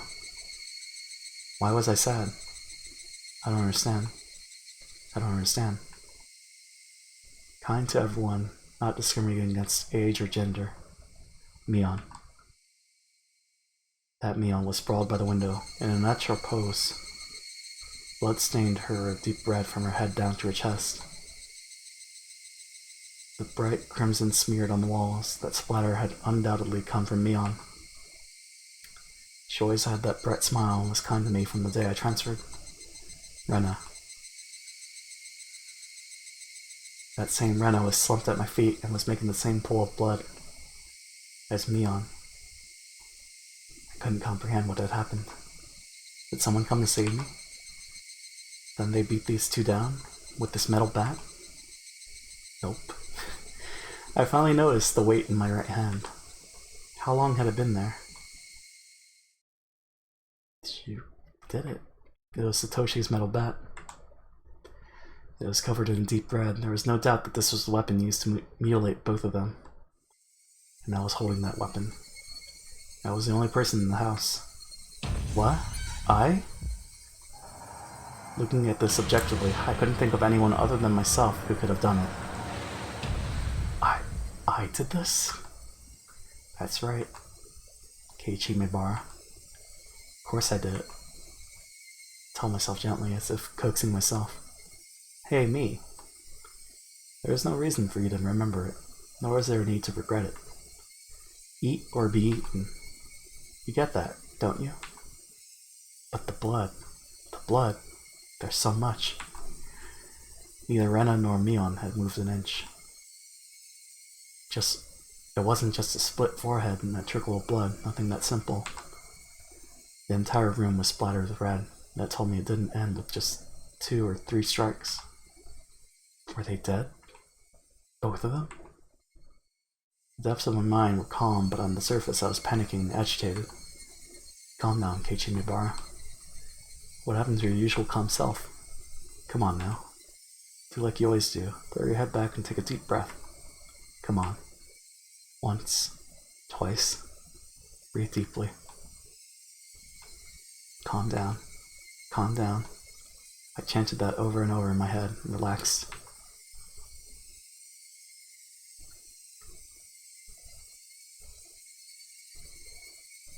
Color came back to my vision and smells reinfused the air. At the same time, I remembered what happened when I blacked out.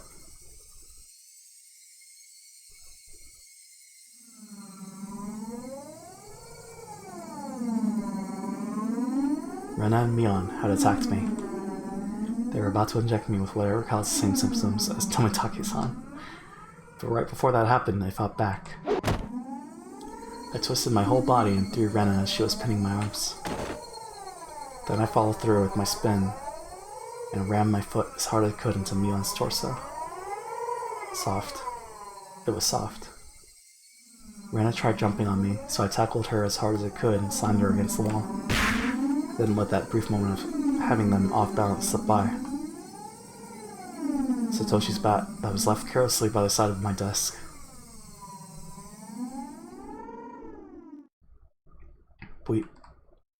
At that moment, everything went pitch black. There was nothing recorded past this point in the videotape in my mind. No, that wasn't right. It wasn't that there was nothing recorded. It was recorded just fine. Just the other me inside myself had told me not to look and had turned off the TV. Just because the screen had gone black, I couldn't see it, didn't mean that the videotape within me hadn't recorded it. The TV was just off. The video was still playing. The tape within me, creaking along, still playing. On the other end of that pitch black screen, that horrifying video was still playing on. Jesus. Compared to this, though, the scene right before my eyes was still so difficult to take in. There was blood splattered everywhere on the walls, the two of them in these unnatural poses. Not a sign of movement from them. Couldn't even tell if they were breathing. No matter what the circumstances were, my friends, these girls, I'd attacked them. May have even killed them. But if I hadn't done this, I would have been the one done for. Balancing that out on an imaginary scale felt odd that I even feel bad about it. Even if it was a bit excessive, this is justifiable to self-defense. The proof was all here. Two of them collapsed here in Mion's syringe. Mion's syringe filled with some unknown drug would certainly solve the mystery surrounding the incident with Tomitaki-san. And from the fact that both of these two were involved, they'd be able to pick out the criminals one after the other. Still, might be suspected for this, but that was just fine. Anyway, now there should be a police affair. This wouldn't fade into darkness like Rena's past incidents. As long as the police were involved, that should bring this to a close. They'll probably revisit their investigation on the chain of incidents. Oishi-san would definitely get to the bottom of it. Meaning, my wish of not wanting to die, wanting to know the truth, that would be fulfilled in the most basic form. It was all a matter of time now. The doctor ran a college should be getting here soon. I'll confess everything to him. I need to contact Oishi-san. What about the manager? At that moment I remembered, besides the doctor, a manager had been called. It was easy to imagine that there was someone deeply involved with the incidents, judging from Rena and Mion's conversation. The ache in my chest, caused by the gruesome deed I'd done, dissipated rapidly. It was not over yet. This place was no longer safe. Stay calm, Keiichi Mibara. It's not over yet. I need to live long enough to tell the police of this incident. At that moment I felt like I heard someone's voice from outside. Since people were speaking, it must mean there was more than one person. I moved the curtain ever so slightly and peered outside. It was a bizarre sight. About 4 or 5 grown men were all gathered at the gate. They were very much resembled the 2 men who had assaulted me at the dam site today. Those 2 might even be among them.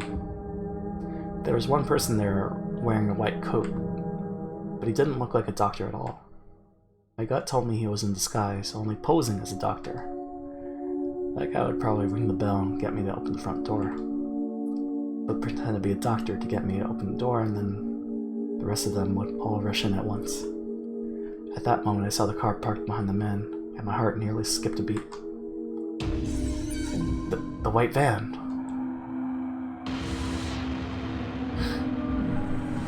No mistaking it. That van. The one that had tried to run me down. The man in the white coat entered the gate and headed towards the front door. The rest of the men hid in the bushes and watched him. I probably couldn't pretend that I wasn't home. Undoubtedly, they'd just break the window and enter. I need to get out of here somehow. Then use a public phone to contact Oishi-san. Then meet up somewhere. First of all, I need a weapon. Then shoes. But before all that, there was one thing that I had to do. I had no intention of dying. I'd live and reveal the truth about this nonsensical curse of Shiro-sama. But what would happen from here on, regardless of how determined I was, may bring about my demise. That was why. There was one thing more important than getting out of here right now. I need to get that clock out quickly and take down the note hidden behind it. Damn it. The tape was sticking to it fast. It'd be fine if it was torn a little. I opened up this slightly torn note and began writing another passage with a ballpoint pen. If I wasn't able to inform Oishi-san, then the only thing I could rely on was this note. Never thought a piece of torn college-rolled notebook paper could be this reliable before. I had no time. I'd only write what I knew right now. I need to leave some sort of information that would lead them to uncover the truth. Rena and Mion are conspirators of the perpetrators. This was an undeniable fact.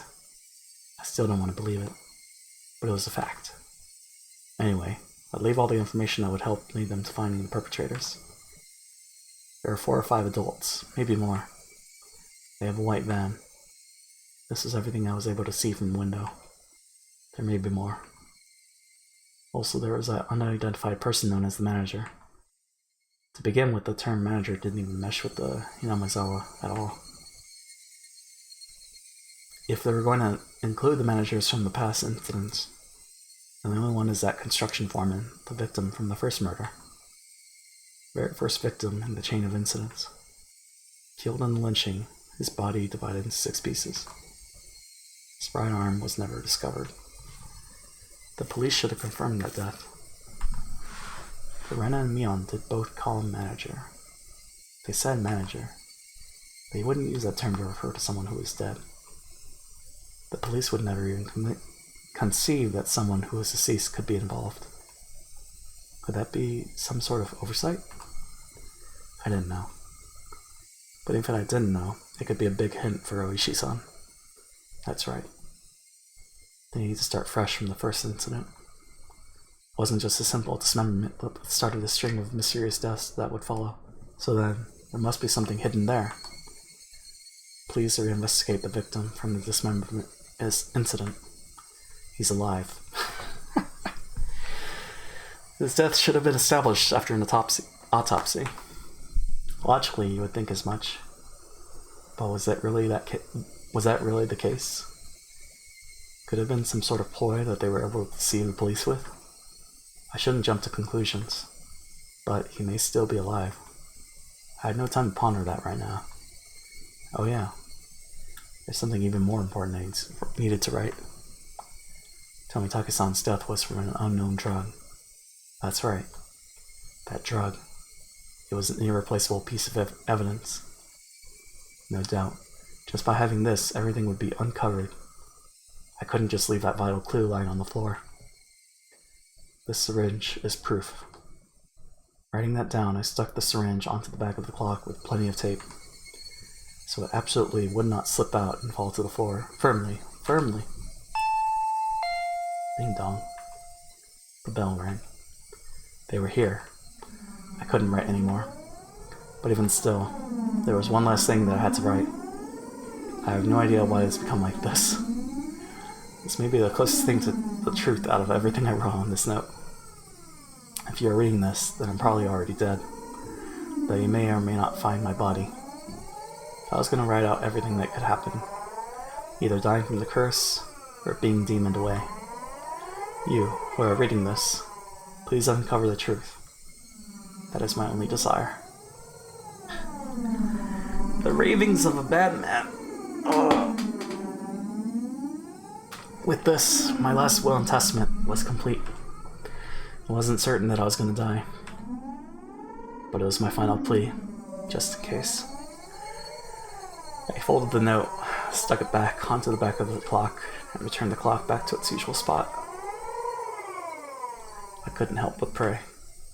Oishi-san, if something happens to me, I leave the rest to you. After that, I gazed down silently at Rena and Mion. This is probably the last time we'd ever see each other. Rena, Mion, I really had thought all of us were friends. But why did it end up like this? Never had any fun in my previous school. Only worried about standardized test scores. But if the school I hoped to get into is where I really want to go, or a safety net, that was all I talked about. It was a dull life. The people I called friends were also my rivals in studying, in competitions, and personal records, and standardized test scores. Everyone here taught me how unhealthy that lifestyle was. This month was really fun. Making a fuss over lunch, making a fuss over the club, making a fuss over the festival. Something hot began dripping from my face. Uncontrollable tears. I should have no obligation to shed tears for them. But they wouldn't stop. Even if they were after my life, even if they were trying to kill me, everything that happened this month, I wouldn't forget it. Or could it be those happy days were all a facade as well? Was it all a trap, meticulously orchestrated up until today to ensnare me? Could it have been that I just arbitrarily assumed that they were my friends? That couldn't have been the case. Both Rena and Mion, they really were my friends. Those happy days, there was nothing fake or unclear about them. Someone probably forced them to try to kill me. Or their minds were taken over, possessed by the supernatural entity known as Oyashiro-sama. Regardless, both Rena and Mion, they were the best friends ever. And when they were coming after me, it wasn't of their own volition. Wait, they weren't the kind of people to sell off their friends, regardless of whether or not they were forced. There's no way such a thing like being possessed by Oyashiro-sama could happen in reality. Then, did the real Rena and Mion come after me? What was I thinking? What a silly, dumb idea. Having beaten down both Rena and Mion, I was still debating if they were the real ones or fakes. There was no real fake, only the reality that was before me. Rena and Mion were sprawled out at my feet. That was the only truth. I was only trying to twist the facts to my benefit. That I had beaten my friends to death. No matter how I spun it, it wouldn't change reality. Rena and Mion were both dead. I felt like there was a crack in the dam of strange emotions I was holding back. I felt like my calm state, which is nothing more than a bluff, had receded, and in that opening, insanity was leaking out. I killed them. I killed them. Rena and Mion. I killed them.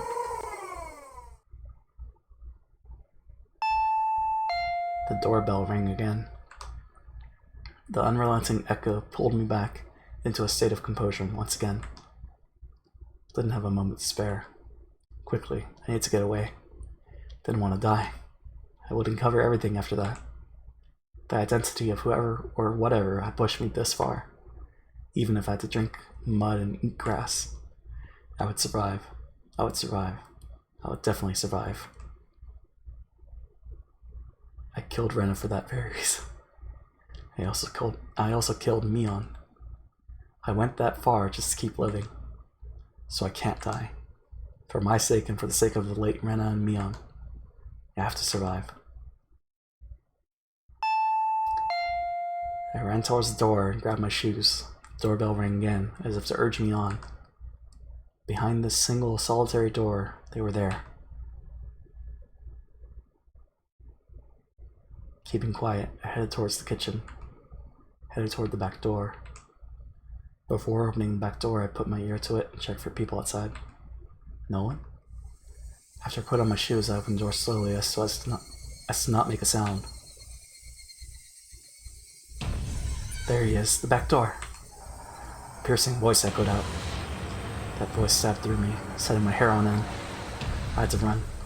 Get out of here, Keiichi. One after the other, I felt stuff like rationale and intelligence, those things you use when you have time to spare, spill out of me. Didn't feel any pain from the branches scratching my arms and forehead. My autonomously pulsing heart also felt neither fatigue nor pain. My entire being just wished to live. There was nothing else it desired. It probably had no complaints whatsoever. So of course I wouldn't feel fatigue. I just ran, just recklessly rushing in the direction I was already heading. Even if nobody was chasing after me, I'd still be running like this. There wasn't a thought in my mind about where I was headed. Turning around, I felt a presence right next to me. That presence, without a doubt, chasing me like a shadow, like my shadow. If I took even one misstep, I would be devoured. That's what I thought. So I didn't turn around. I didn't stop. I ran. At full speed. Gotta go fast. And... Quack, quack, quack, quack, quack. That was the chirping of the Higurashi telling me it was evening. Trying to tell me something, and then I finally heard it. The wail and cry of the victims who didn't make it. Would I be joining them? Quack, quack, quack, quack, quack. Only the Higurashi knew. They knew everything. They definitely knew. Pepe laughed. So I ran towards where I could hear more of the Higurashi's chirps. But the farther I ran, the farther away their chirping became. I couldn't get near them. Why are you all running away? Was it my fault? Was I the one to blame? Then I'll apologize. I'm sorry. I'm sorry. I'm sorry. I'm sorry. I'm sorry. I'm sorry. sorry. I'm sorry. I'm sorry. I'm sorry. I'm sorry. I'm sorry. I felt that. Only the Higurashi knew.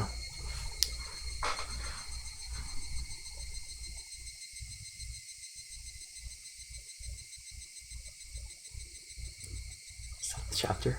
It can't be the game. That has to be the chapter, right? Oh.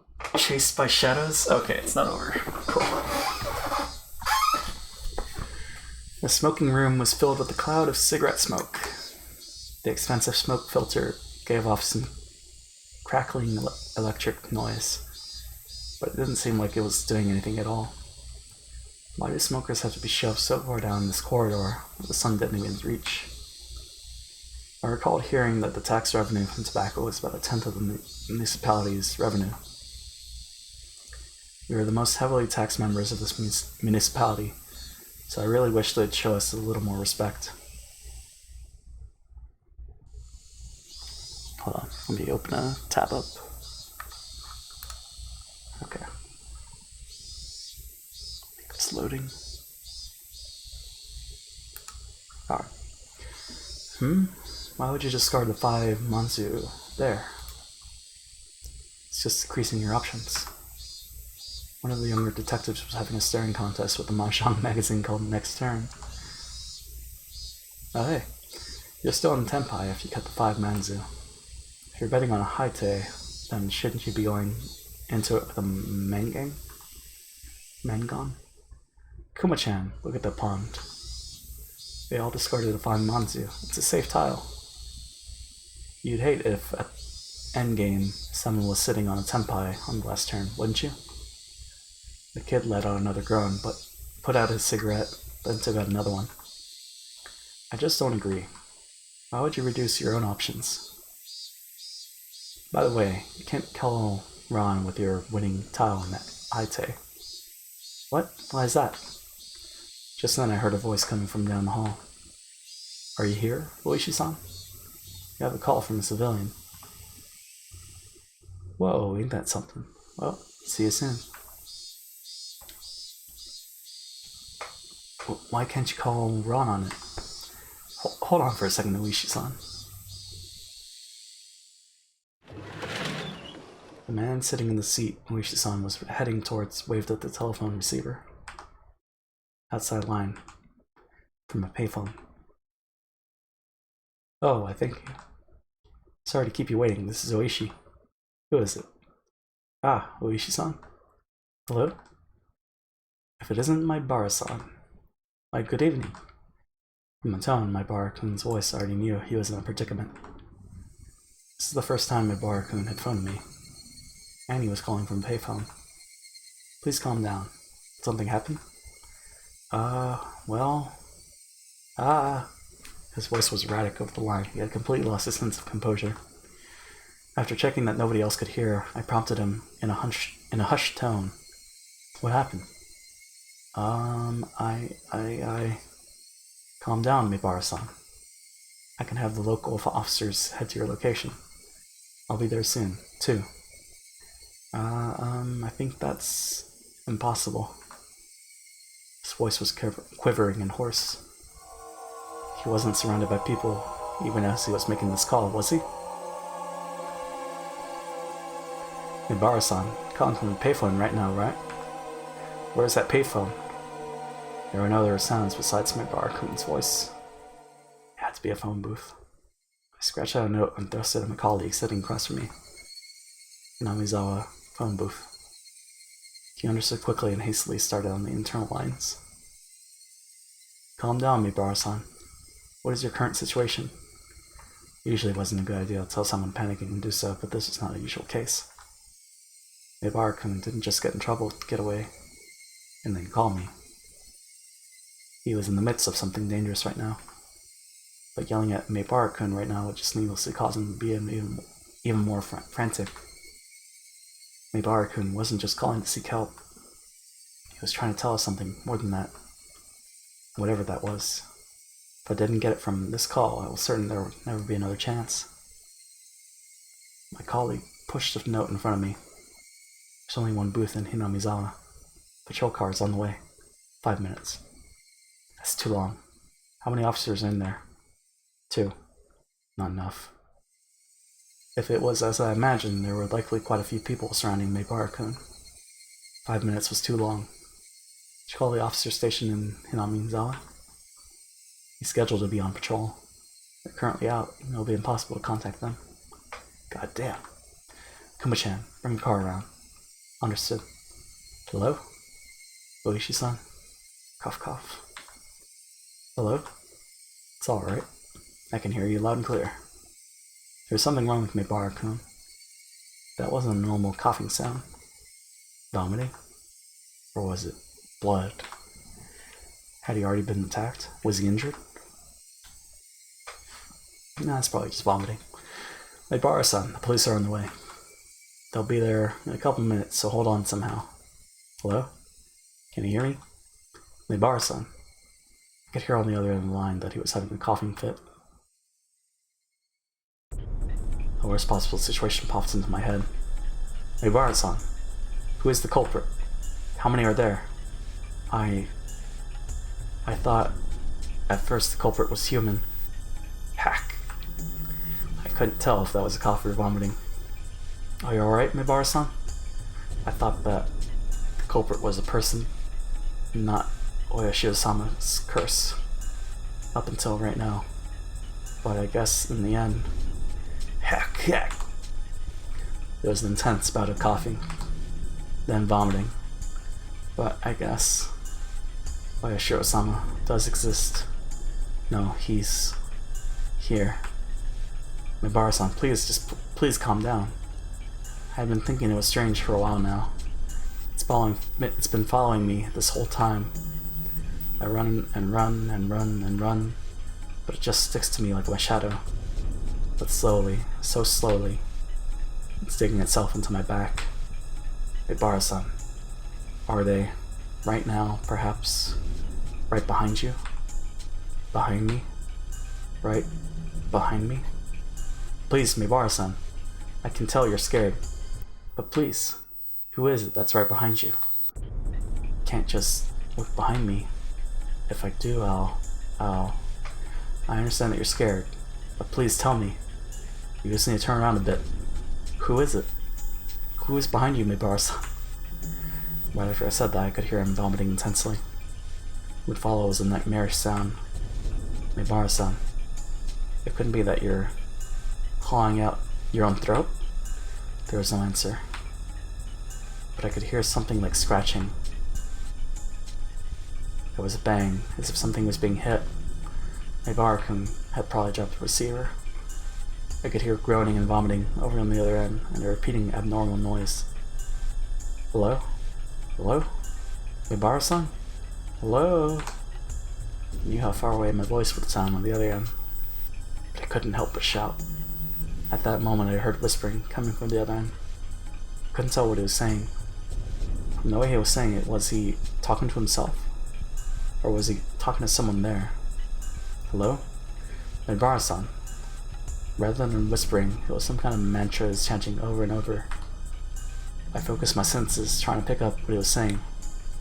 What was he repeating? What exactly? Beep. Suddenly the line went dead.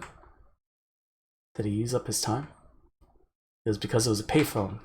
It was because it cut out so abruptly. The last thing he said came out so clearly in my mind. Oishi-san, the car is good to go. Oishi-san. It was, I'm sorry. Oishi-san? That's what he was repeating over and over. He said, I'm sorry. I had a gut feeling. There was no longer a need to hurry. I could hear the chirp of the Higurashi spilling in from the open window. Quick, quick, quick, quick, quick, quick. Should have been able to hear them this entire time. Just wasn't paying any attention.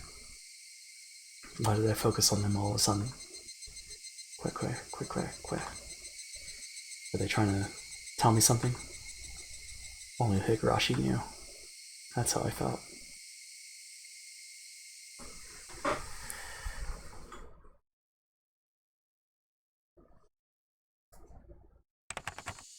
July 1983, a month later. In Hanamizawa, a remote village near Shishigon City, there was a murder involving 2 female students. The suspect is Keiichi Mibara. I didn't get to read the rest. The suspect called over his 2 female classmates, Rena Ryugu, Mio, and Sonozaki, to his house and beat them to death with a metal bat. The scene of the crime was the suspect's room on the 2nd floor of his house. The inside of the room was covered with a significant quantity of splattered blood, and there were signs of a struggle with the victims. In addition to the scene of the crime, the entryway, living room, and kitchen all had traces of a struggle.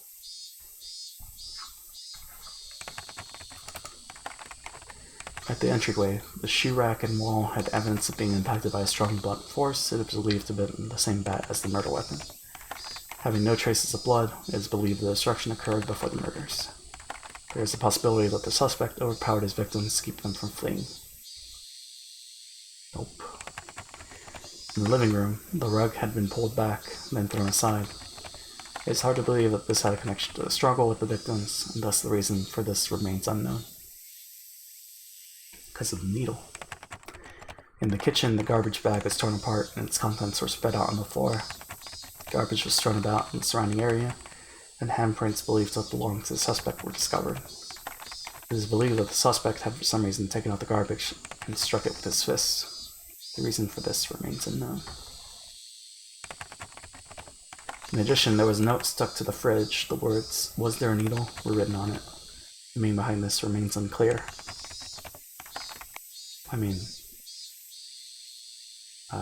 Just in case, the garbage was searched, but a needle was not discovered. Though the garage door was functional, it had been left open ever since the suspect moved in. The garage door was found closed. Suspect's fingerprints were discovered on the garage door. The reason behind this remains unknown. Suspect fled the scene of the crime. However, a patrolling officer in Hanamizawa, local PD, found the suspect collapsed inside a phone booth. At the time of discovery, the suspect was unconscious in critical condition. He was rushed to the local hospital for treatment, but did not regain consciousness and died 24 hours later. The results of the autopsy indicate the immediate cause of death to have been hypovolemic shock. It was determined that the suspect had clawed at his own throat with his fingernails, and the resulting bleeding caused his death. With the similarity to the death of Tomitake-san the prior week, the police believed there to be a connection and have opened an investigation. However, due to the wishes of local authorities, it will be a confidential investigation. Due to the abnormal nature of the death, it was suspected that drugs were involved. But as with Tomitake-san, no traces were discovered. What prompted all this remains inexplicable.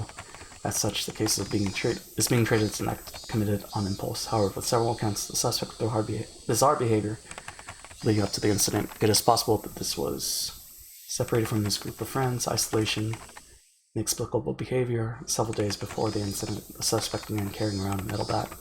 The suspect was observed displaying aggressive behavior as well as talking to himself at school. His classmates have actually heard portions of what he was saying. 2 days before the incident, the suspect declared to his parents that possibility of his death. Due to these circumstances, the police have begun an investigation on the possibility that this crime is not committed on impulse, but was instead planned several days in advance. Afterwards, a note was found in the suspect's room that he had written himself. The note was written on 2 sheets from a B5 college-ruled notebook that had each been torn in half, and as if trying to conceal it, was stuck hidden behind a clock in the wall. Contents are as written in the appendix. The police believe it to be strongly related to the incident. Police changed their line of investigation based on the possibility that the suspect was involved in some sort of incident himself. However, no further clues were found, casting doubt on the credibility of the note. Was the crime impulsive or premeditated? With the situation unclear and no further developments, the case has been labeled as unresolved. However, the following year, suspicion arose regarding the nature of the note. The note was not written on 2 halves of B5 paper from 2 separate sheets, but was originally a single sheet of B5 paper.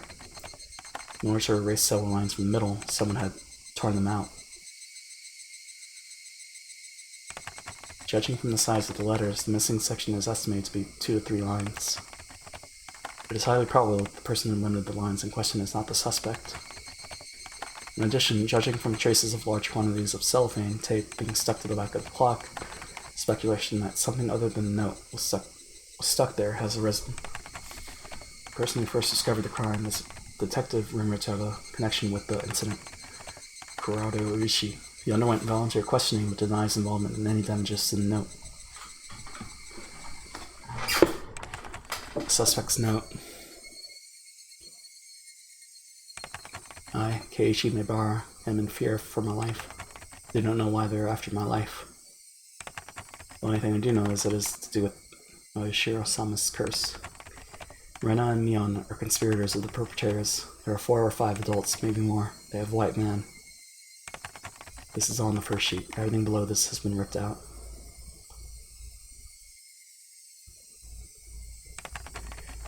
This is from the second sheet. Everything above this has been ripped out. I have no idea what has become like this. If you are reading this, then I'm probably already dead. Though, the only difference may be the presence of a lack of a body. Shit, I can't. I think it's still going. You who are reading this, please uncover the truth. That is my only desire. Keiichi Maebara. Okay, we can. Can we go back? No, can't. Damn it. What were the lines?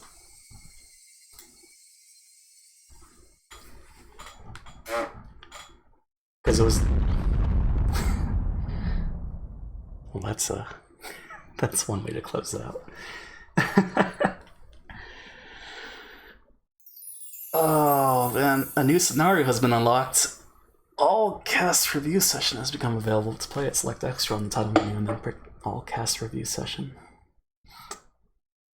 All cast review session? What? Please uncover the truth.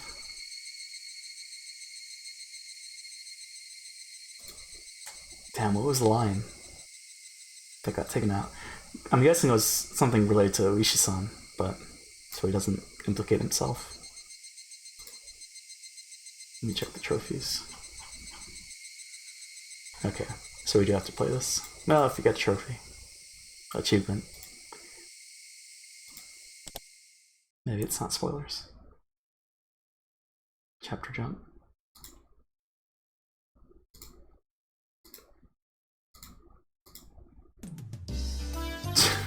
Thank you for buying Higurashi When They Cry, a visual novel by Seventh Expansion. How was it? If you enjoyed it, even a little bit, it would make me happy. Even a little bit is stretching it. That incredibly dark ending made me angry, you know? Made us sound angry. As I understand it, this chapter is supposed to be somewhat of a prologue to the entire series. How could the prologue have such an incredibly dark ending? Yeah, but doesn't that happen sometimes? The player digging through the story in order to avoid a bad ending is the point of these types of games, after all. It's still just the first chapter. I'm looking forward to the next one. What happens in the next chapter? Granted, do you know? Yeah, they said the next chapter will introduce another aspect of the story. That's a strange way of putting it. What does that mean? In this chapter, they introduced a string of mysterious deaths that were happening in Hinamizawa recently, right? The next chapter will introduce some of the history of the Hinamizawa, with one strange event happening after another. I got totally lost. What exactly is Oyashiro-sama's curse about? Actually, what is Oyashiro-sama to begin with? They didn't explain it much. I haven't heard much about it, but I have kind of a bad feeling about it. It feels like it'll be another one of those scary stories where somebody gets cursed again. Tough luck, eh, Kei-chan? What kind of curse is he gonna get hit with this time? However, I'm looking forward to seeing what kind of story it's gonna be. Okay. Sorry for being late, my bad. Hey everybody, good work today. Same to you. Huh? Where's Kei-chan? Keiichi-kun is already off reading the script for the next chapter. Must be hard being the main character. Huh? That's too bad. could have at least poked in to say hello. It's probably because he doesn't have any character arc, so he couldn't poke his head. He couldn't poke his head in, even if he wanted to. That makes sense. Rika-san, that's what we refer to as a personal problem. In any case, that story really was a lot of trouble, especially for Keiichi-kun and Rena-chan. Trouble? That was the mother of all bad ends. I wonder, what was the identity of the thing that attacked Keiichi-kun? My theory is that it was the work of people made to look like a curse. But at the end, Keiichi made that phone call. Yeah, I also thought that call was strange. At that point, Kei-chan should have been certain that the culprits were people. That really was a strange phone call. It almost sounded like he was being chased by a ghost or something. Just from that phone call, it really makes me think that it was the work of a curse after all. Since we're all here, why don't we all share our theories? Let's start with Sonozaki-san. I absolutely believe it was people. I think it was a man-made incident that was just imitating the strange folklore floating around Hinamizawa. Certainly.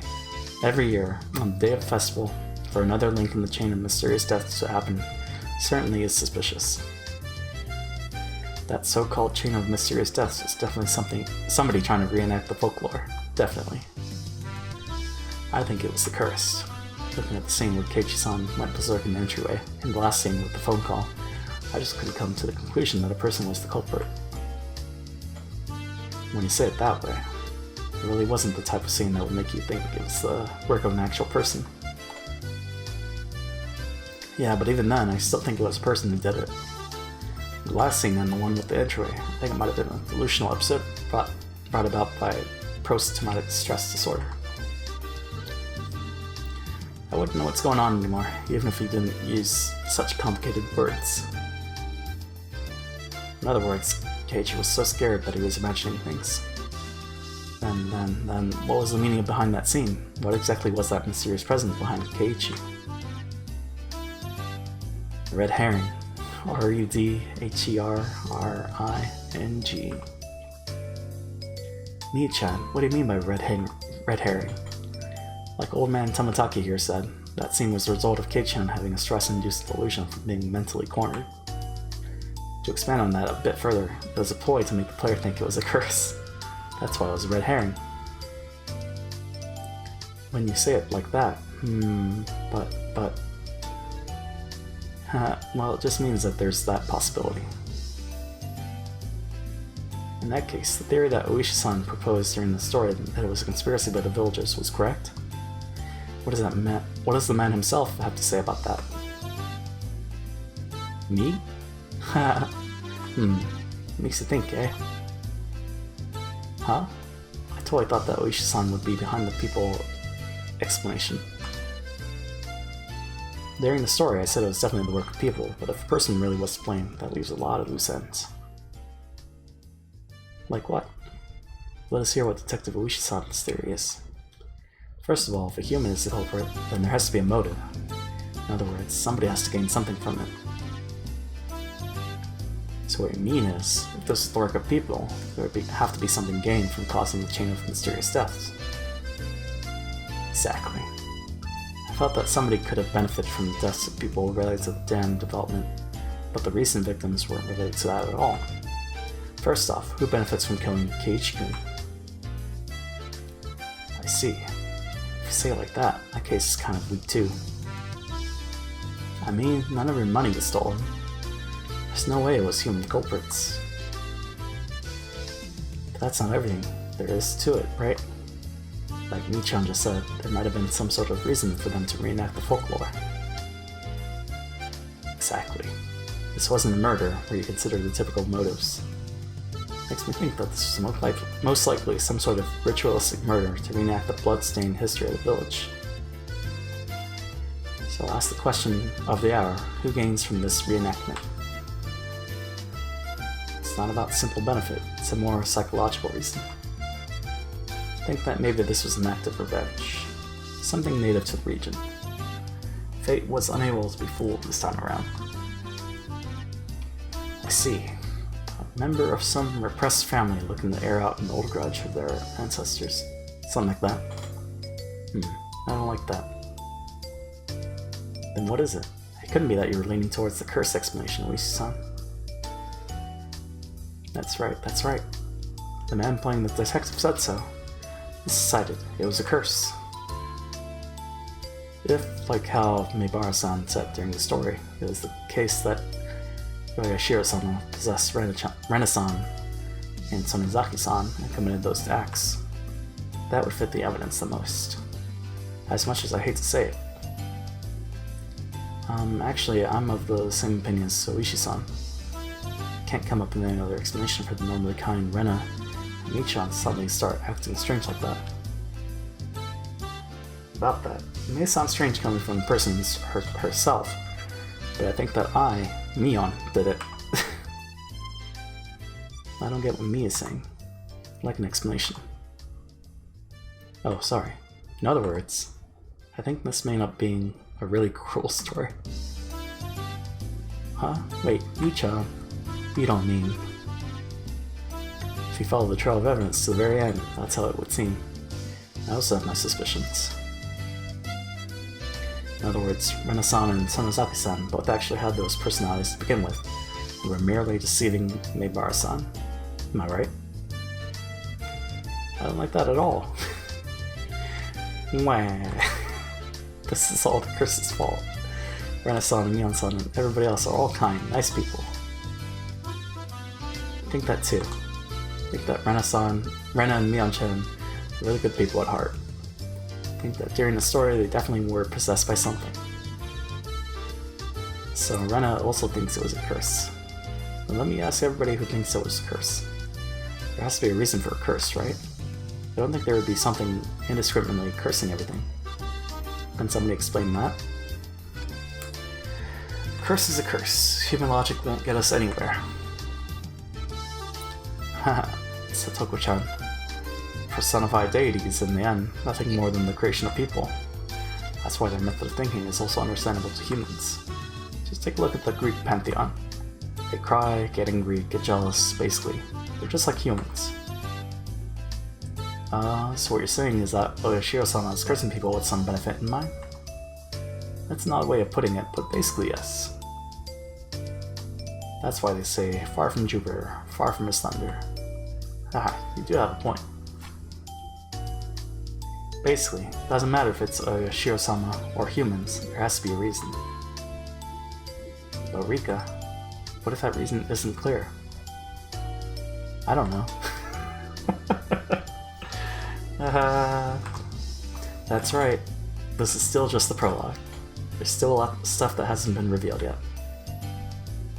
Yeah, it's hard to come up with any more theories at this point. No, I won't be satisfied until this is all made clear. Mion-san seems rather particular about this as well. We'll just make the best with what we know. Doesn't this feel interesting? Like the club a little bit? Ah, yeah. If you put it that way, it does seem interesting. Oh. Well then, let's summarize. Let's see, I think it was a curse. Take-kun thinks it was people, right? Yeah, I'll go with it being people. I also agree with the people explanation. That's not to say I hate such fantastic things like curses, but in this particular case, the connection to a curse is a little weak. 2 for the people explanation then. Rena-san was on the curse side of things, right? Yep. Satoko-chan and I believe it was the curse. Right? Yeah, I think it was a curse. People say that Rena-san and Mion-san were evil to begin with are more befitting of the curse. Well, I don't believe that my own personality was that twisted. I have to be cool when I'm in club mode. If I base my choice on just emotion, I'll regret it, you know? Well now, doesn't really matter which side you pick, does it? Huh? Yuka-chan hasn't said anything yet. What do you think? I don't think that Oyoshiro-sama is a bad god. Huh? That's an interesting opinion. I don't want to worship some bad god that just curses people. like a generous god, more than one curses. That's right, China's a shrine maiden. Yep, good opinion. Then what? If Rika-chan doesn't believe that it was Shio-sama, then do you think the perpetrators were human after all? Well, just go with that. Well now, that means the votes are split right down the middle. So half of us think it was a curse, half of us think it was people. Rena-chan, just for reference, what did the test players who played the beta version think? Yeah. There are a lot of more players who believe in the people explanation. See, right there. Our Venom comrades are cool and collected and very observant. But the beta version only finished partway through the story. That's right. Even the people who played the beta might change their minds so they got through to the very end. What should we do then? This means that the opinions are still split. It's no fun if we don't settle this. We need there to be an odd number of judges, in other words. We need one more opinion. Ah, perfect timing then. Why don't we ask Ch.1 himself? Let's call him. The opinion of the victim himself is very valuable. Since that's decided, it's time for the phone.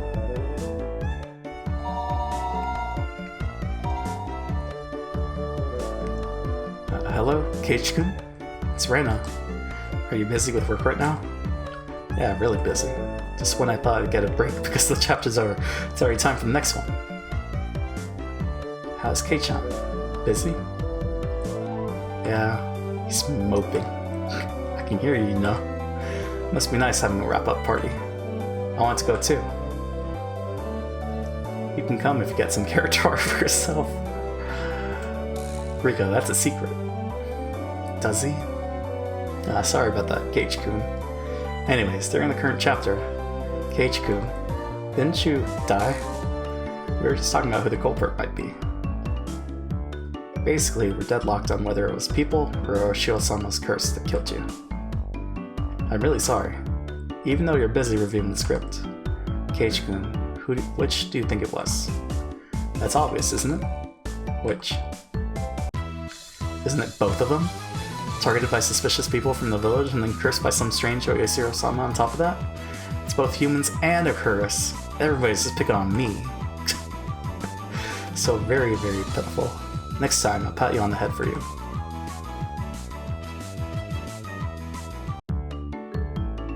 In the end, the opinion's still split, huh? I'll think this over again. Might have missed something. Well then, please look forward to the next release, Higurashi When They Cry, Lieutenant Gashi. Wow. I mean, I kinda agree. It's gotta be both, right?